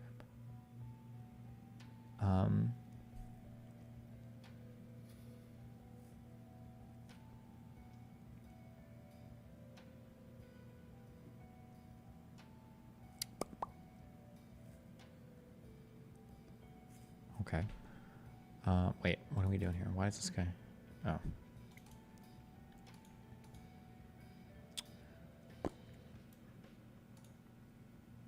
Can we get a retard translation? I don't know why. Man, often was me like say no interesting. I think this is arguing, or this is just showing the frailty of a single person making decisions.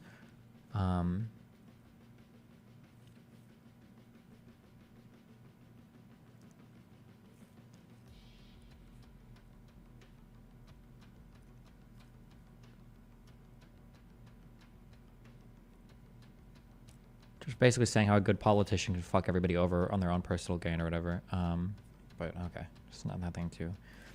Upon the principles of a free government, inconveniences from the source just mentioned must necessarily be submitted to in the formation of the legislature, but it is unnecessary and therefore unwise to introduce them into the constitution of the executive.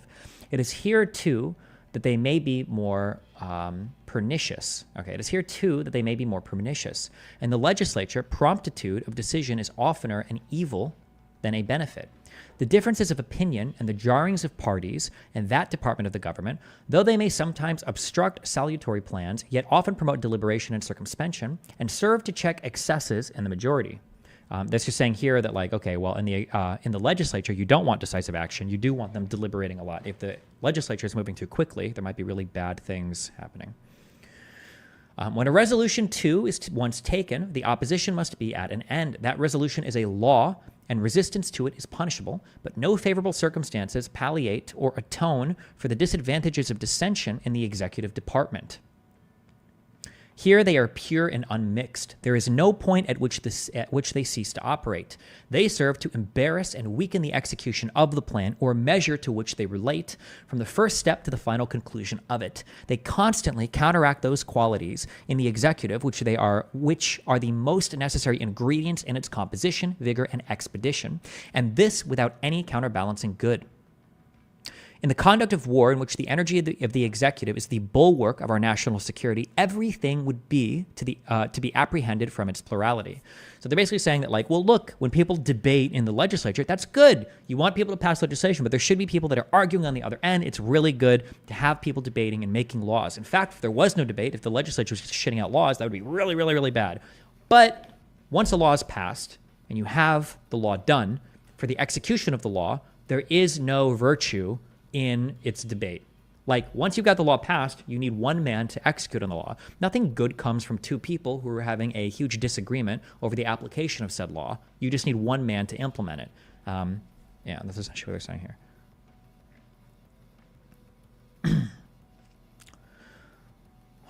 I love the fact that this is how we are going to lose democracy, with people like you supporting a corpse against a wannabe dictator.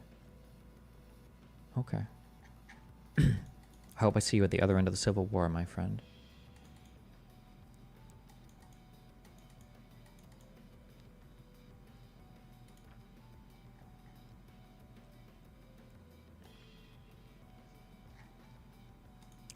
It must be confessed that these observations apply with principal weight to the first case supposed, that is, to a plurality of magistrates. When they say magistrates, they just mean like president, basically, a person administering the execution of the law, or executing the law, I should say. To a plurality of magistrates of equal dignity and authority, a scheme, the advocates for which are not likely to form a numerous sect, but they apply, though not with equal, yet with considerable weight to the project of a council whose concurrence is made constitutionally necessary to the operations of the ostensible executive. An artful cabal in that council would be able to distract and to enervate the whole system of administration. If no such cabal should exist, the mere diversity of views and opinions would alone be sufficient to tincture the exercise of the executive authority with a spirit of habitual feebleness and dilatoriness. Basically just we can't have a divided executive. But one of the weightful objections to a plurality in the executive, and which lies as much against the last as the first plan, is that it tends to conceal faults and destroy responsibility. Responsibility is of two kinds, to censure and to punishment. The first is the more important of the two, especially in an elective office. Man, in public trust, will much oftener act in such a manner as to render him unworthy of being any longer trusted than in such a manner as to make him obnoxious to legal punishment. But the multiplication of the executive adds to the difficulty of detection in either case.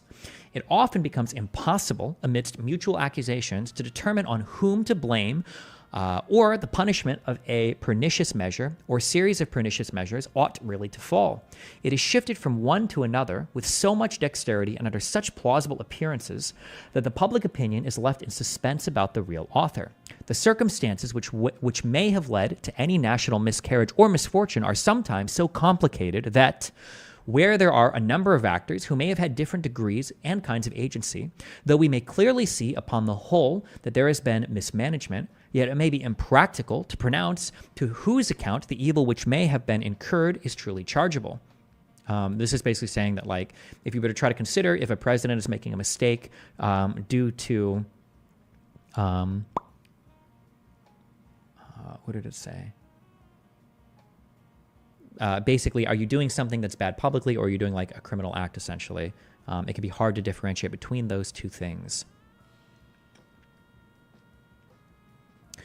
Quote, I was so overruled by my council. The council were so divided in their opinions that it was impossible to obtain any better resolution on the point, end quote. These and similar pretexts are constantly at hand, whether true or false. And who is there that will either take the trouble or incur the odium of a strict scrutiny into the secret springs of the transaction? Should there be found a citizen zealous enough to undertake the unpromising task, if there happens to be a collusion between the parties concerned, how easy it is to clothe the circumstances with so much ambiguity as to render it uncertain what was the precise conduct of any of those parties. Ooh, I wonder if this is quoted in any of the in any of this, because I feel like this whole paragraph here speaks way better to the hazards of criminal prosecution.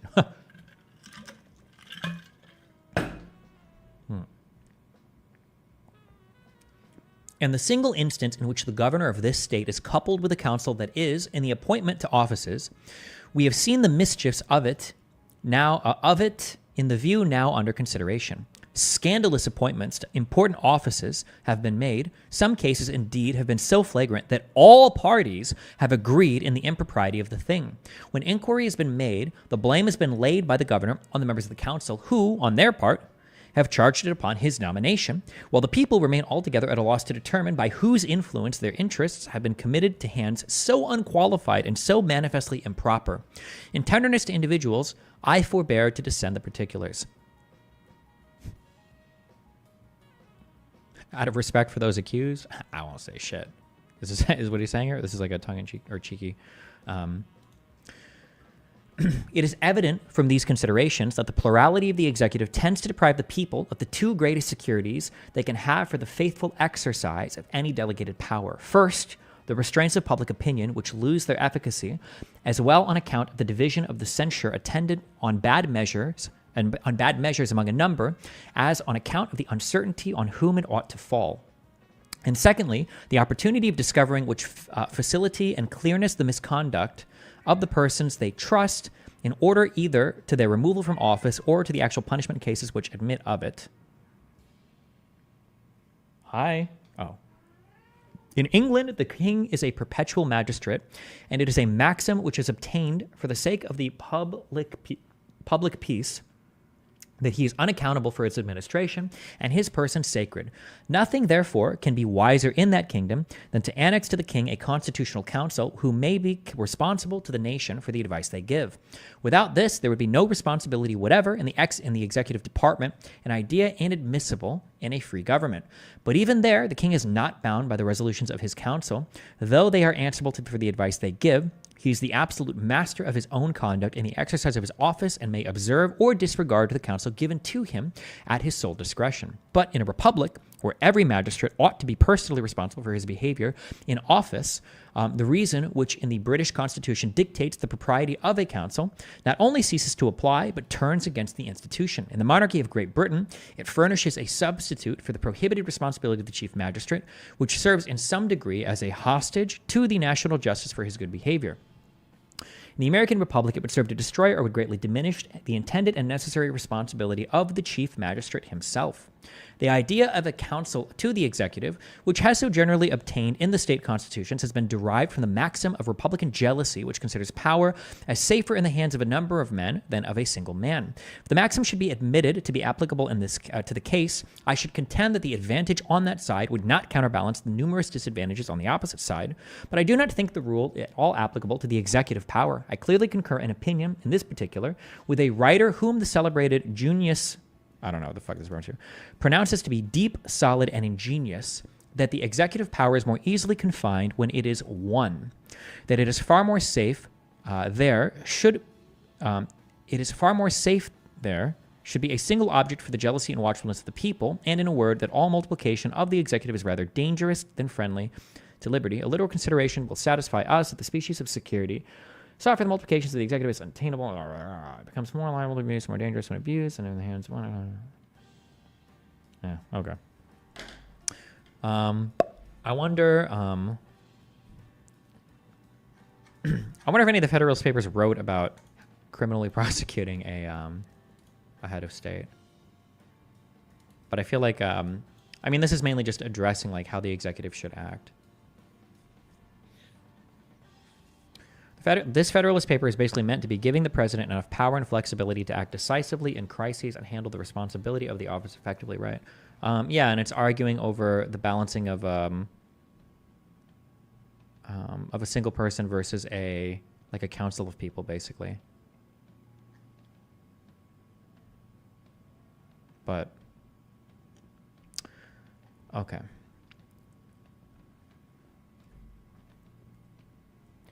Whew. We're on 53 of 119. Jesus.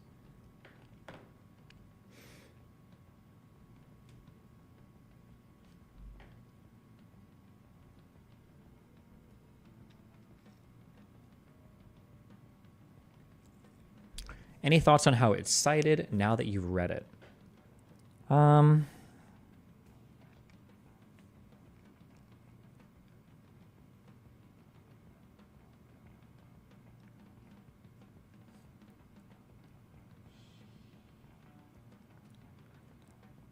I think it's cited actually pretty well.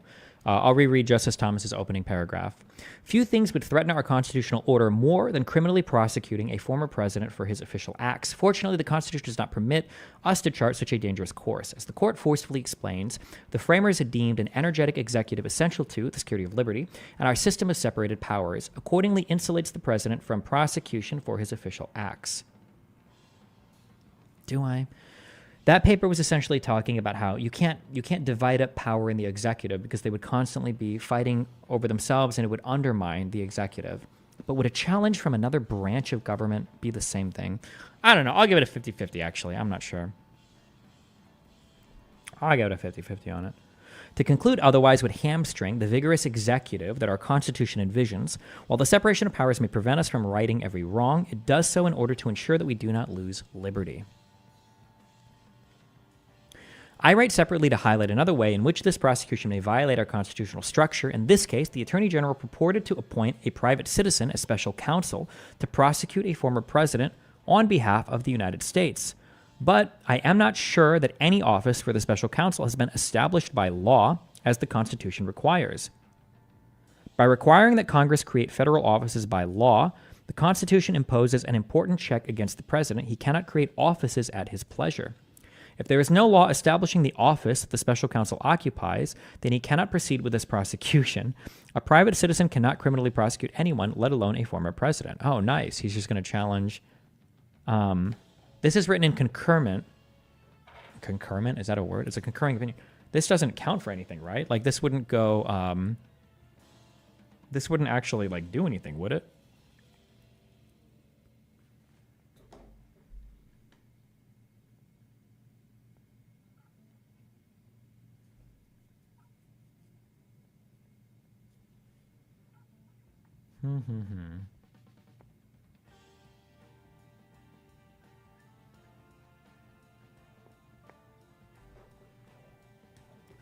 Oh my God, I did not mean to do that. Oh, thank God. Back to page. Okay.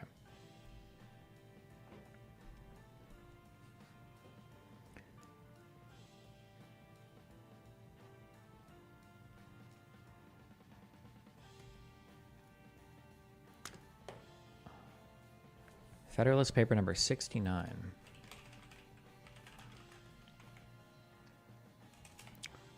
Do you think it's a valid concern to say that this decision can end democracy? I think that democracy in the United States is robust enough that no single act can end it. But it seems to be going in a direction of giving an undue amount of power to the executive that I don't think there's good justification for.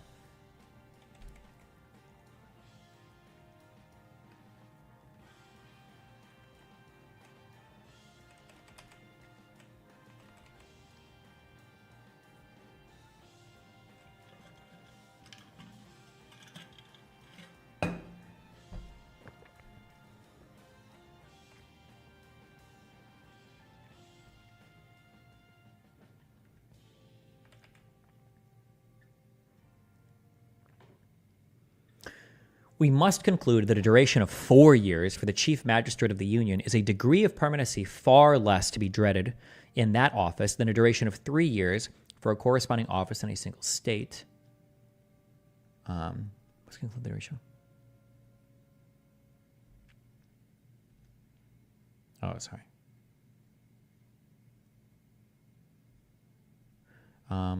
Okay, this had to do with something else. I shouldn't have started there. Sorry. The President of the United States would be liable to be impeached, tried, and upon conviction of treason, bribery, or other high crimes or misdemeanors removed from office, and would afterwards be liable to prosecution and punishment in the ordinary course of law. The person of the King of Great Britain is sacred and inviolable. There is no constitutional tribunal to which he is amenable, no punishment to which he can be subjected without involving the crisis of a national revolution. In this delicate and important circumstance of personal responsibility, the President of Confederated America would stand upon no better ground than a governor of New York, and upon worse ground than the governors of Maryland and Delaware. At the time, I think these all had different things, restrictions placed upon them. The President of the United States is to have power to return a bill, which shall have passed the two branches of the legislature for reconsideration. The bill so returned becomes law. Anything else about?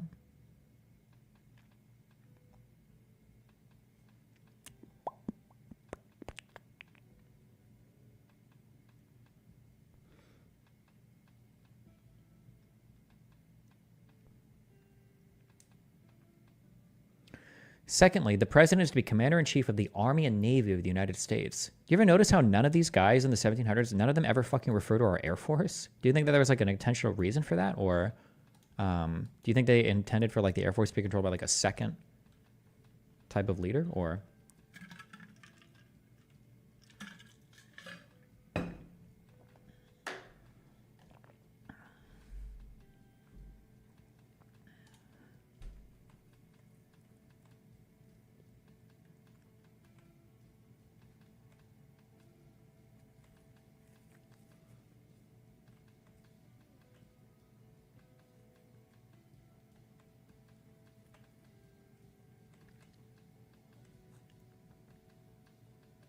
Damn, wait, these papers are so cool. Look, they have like they expand on and they use the original language of the Constitution and everything to give you directly all of their intentions.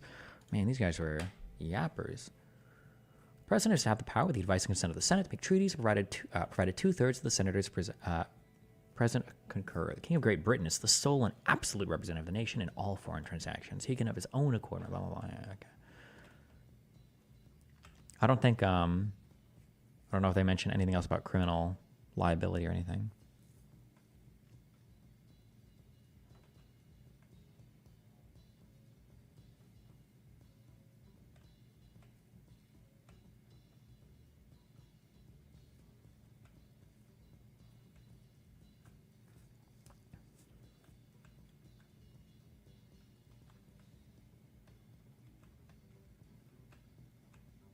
Okay.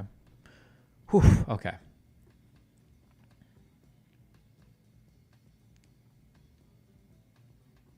Cute.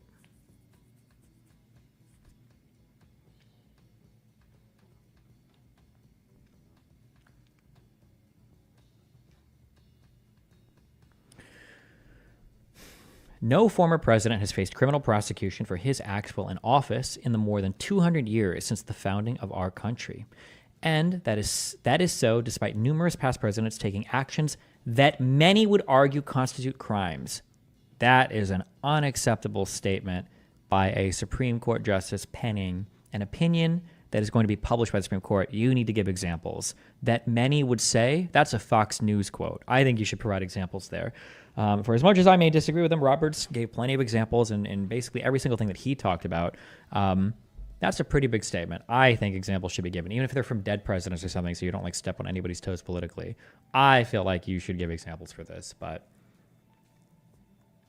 if this unprecedented prosecution is to proceed, it must be conducted by someone duly authorized to do so by the American people. The lower courts should thus answer these essential questions concerning the special counsel's appointment before proceeding.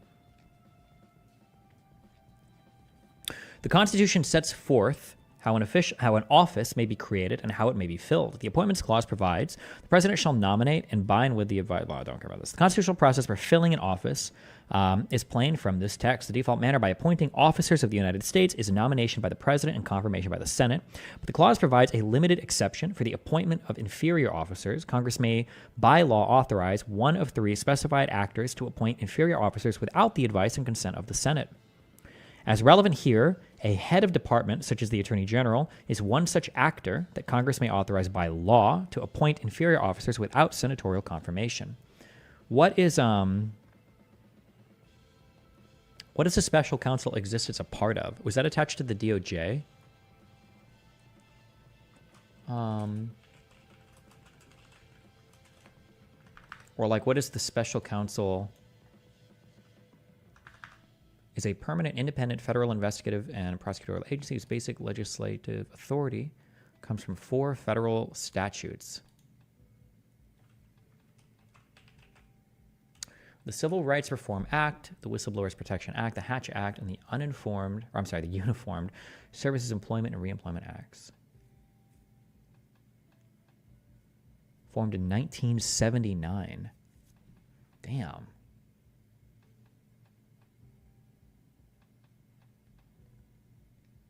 And Thomas is saying that this should be abolished because there was no...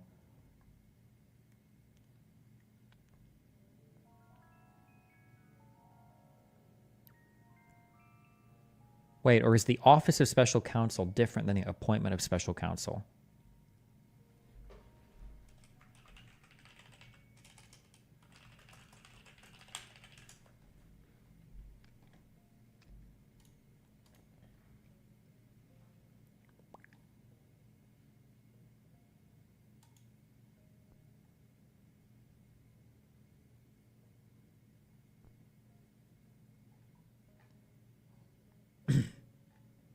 Wait, where's Pisco?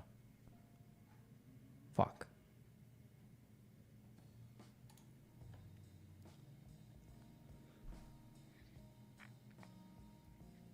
This is something different. This isn't the same thing. Like when you say that like Mueller was appointed or whatever, it's like a special counsel or whatever.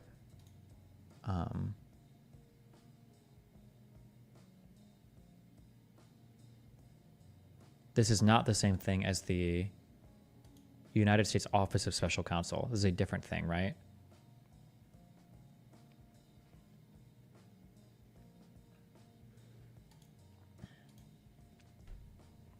Is a lawyer appointed to investigate, eventually prosecute a particular case of suspected wrongdoing for which a company exists for the usual prosecuting authority. Okay.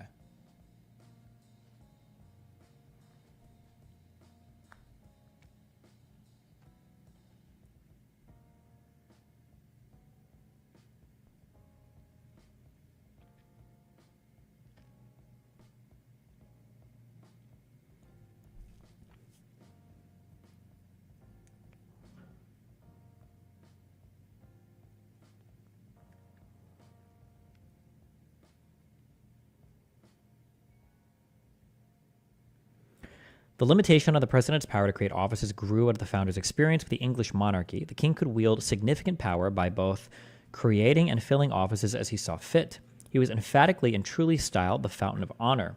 He not only appointed to all offices, but could create offices. The Federalist number 69. Oh, we just read that one, I think. As the king creates new titles, so may he create new offices. That ability to create offices raised many concerns about the king's ability to amass too much power. The king could both create a multitude of offices and then fill them with his supporters.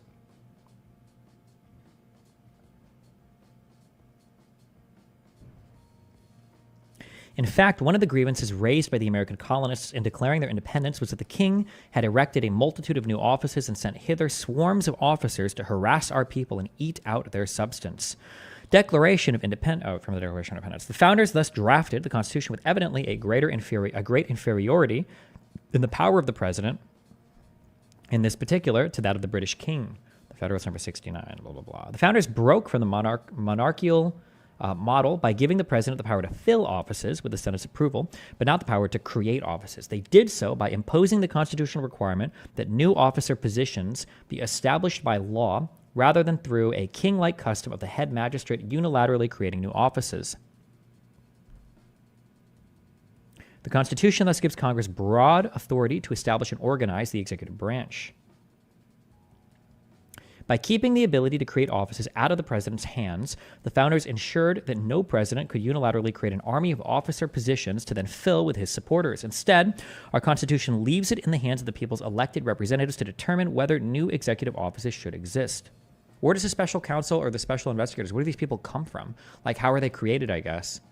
In the United States, a special counsel or special prosecutor is a lawyer appointed to investigate, appointed by who? The president, the DOJ? Might be handled by a special prosecutor rather than by an ordinary prosecutor, otherwise be in the position of investigating his or her own superiors. Special prosecutors have also handled investigations into those connected to the government but not in a position, directly authority, cabinet secretaries, or elected campaign. Well, the most prominent special prosecutors have been those appointed since the 1870s to investigate presidents and those connected with them. The term can also be used for anyone. Okay.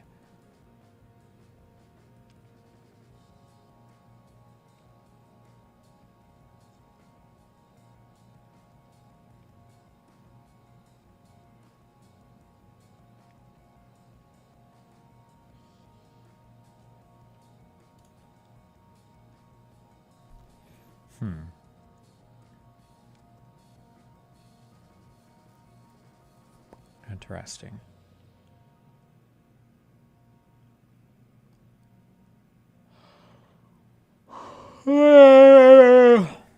Okay.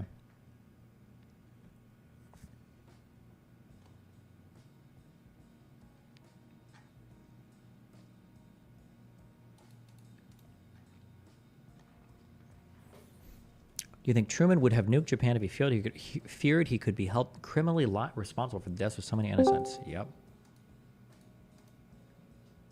What's up? Quick, because I have to leave pretty soon. I want to finish reading this part. You called for me? What? You called for me. Oh, no, I'm good. I don't give a shit. Oh, wait, we can talk more about it tomorrow if you want. No, you asked for me. People added me. Oh, I think they were trolling you. Oh. Damn.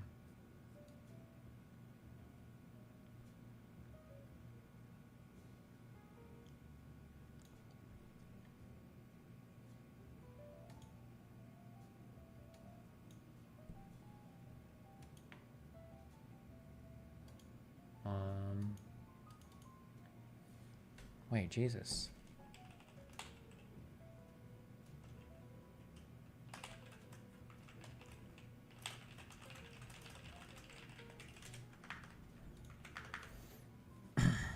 You did earlier.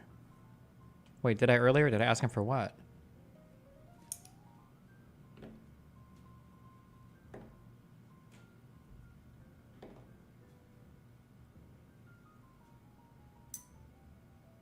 You said, where's Pisco? Oh, I just said it like rhetorically. I didn't. Fuck you guys. Okay. I'm good on this. Okay. Okay.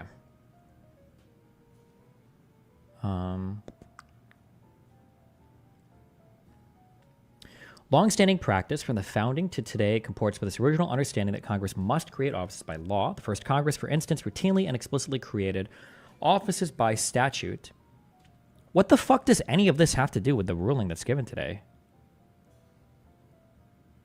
Did he just get bored? And he was like, bruh, I got this shit I want to talk about, and I don't know where the fuck to do it. And Roberts was like, I don't know, bro, just attach it to like the fucking opinion here. Why not?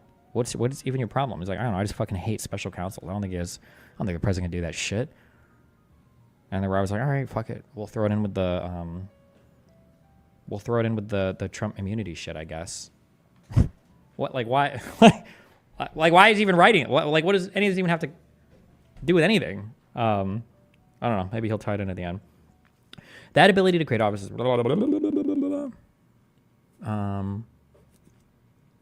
Founders broke from this monarchical rule by giving the president some huge dick. Long-standing practice from the founding of today to today. The first Congress, for instance, routinely and explicitly created offices by statute.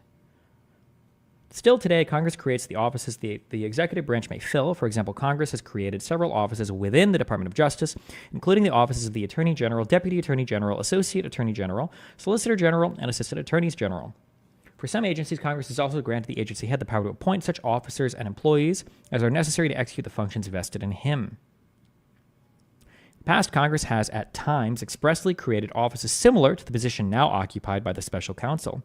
Congress created an office for a special counsel to investigate the Teapot Dome scandal and pursue prosecutions, and a statute provided for the appointment of an independent counsel that we addressed in Morrison v. Olson. That statute lapsed, and Congress has not since reauthorized the appointment of an independent counsel. We cannot ignore the importance the Constitution places on who creates a federal office. To guard against tyranny, the founders required that a federal office be established by law. As James Madison cautioned, if there is any point in which the separation of the legislative and executive powers ought to be maintained with great caution, it is that which relates to officers and offices. If Congress has not reached a consensus that a particular office should exist, the executive lacks the power to create and fill an office of his own accord. It is difficult to see how the special counsel has an office established by laws required by the Constitution. When the Attorney General appointed the special counsel, he did not identify any statute that clearly creates such an office. Nor did he rely on a statute granting him the authority to appoint officers as he deems fit, as the heads of some other agencies have. Instead, the Attorney General relied upon several statutes of a general nature. None of the statutes cited by the Attorney General appears to create an office for the special counsel. Is any of this relevant to anything?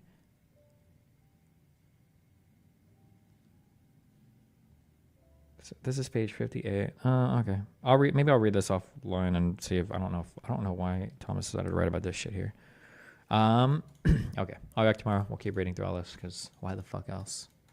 What else are we gonna do?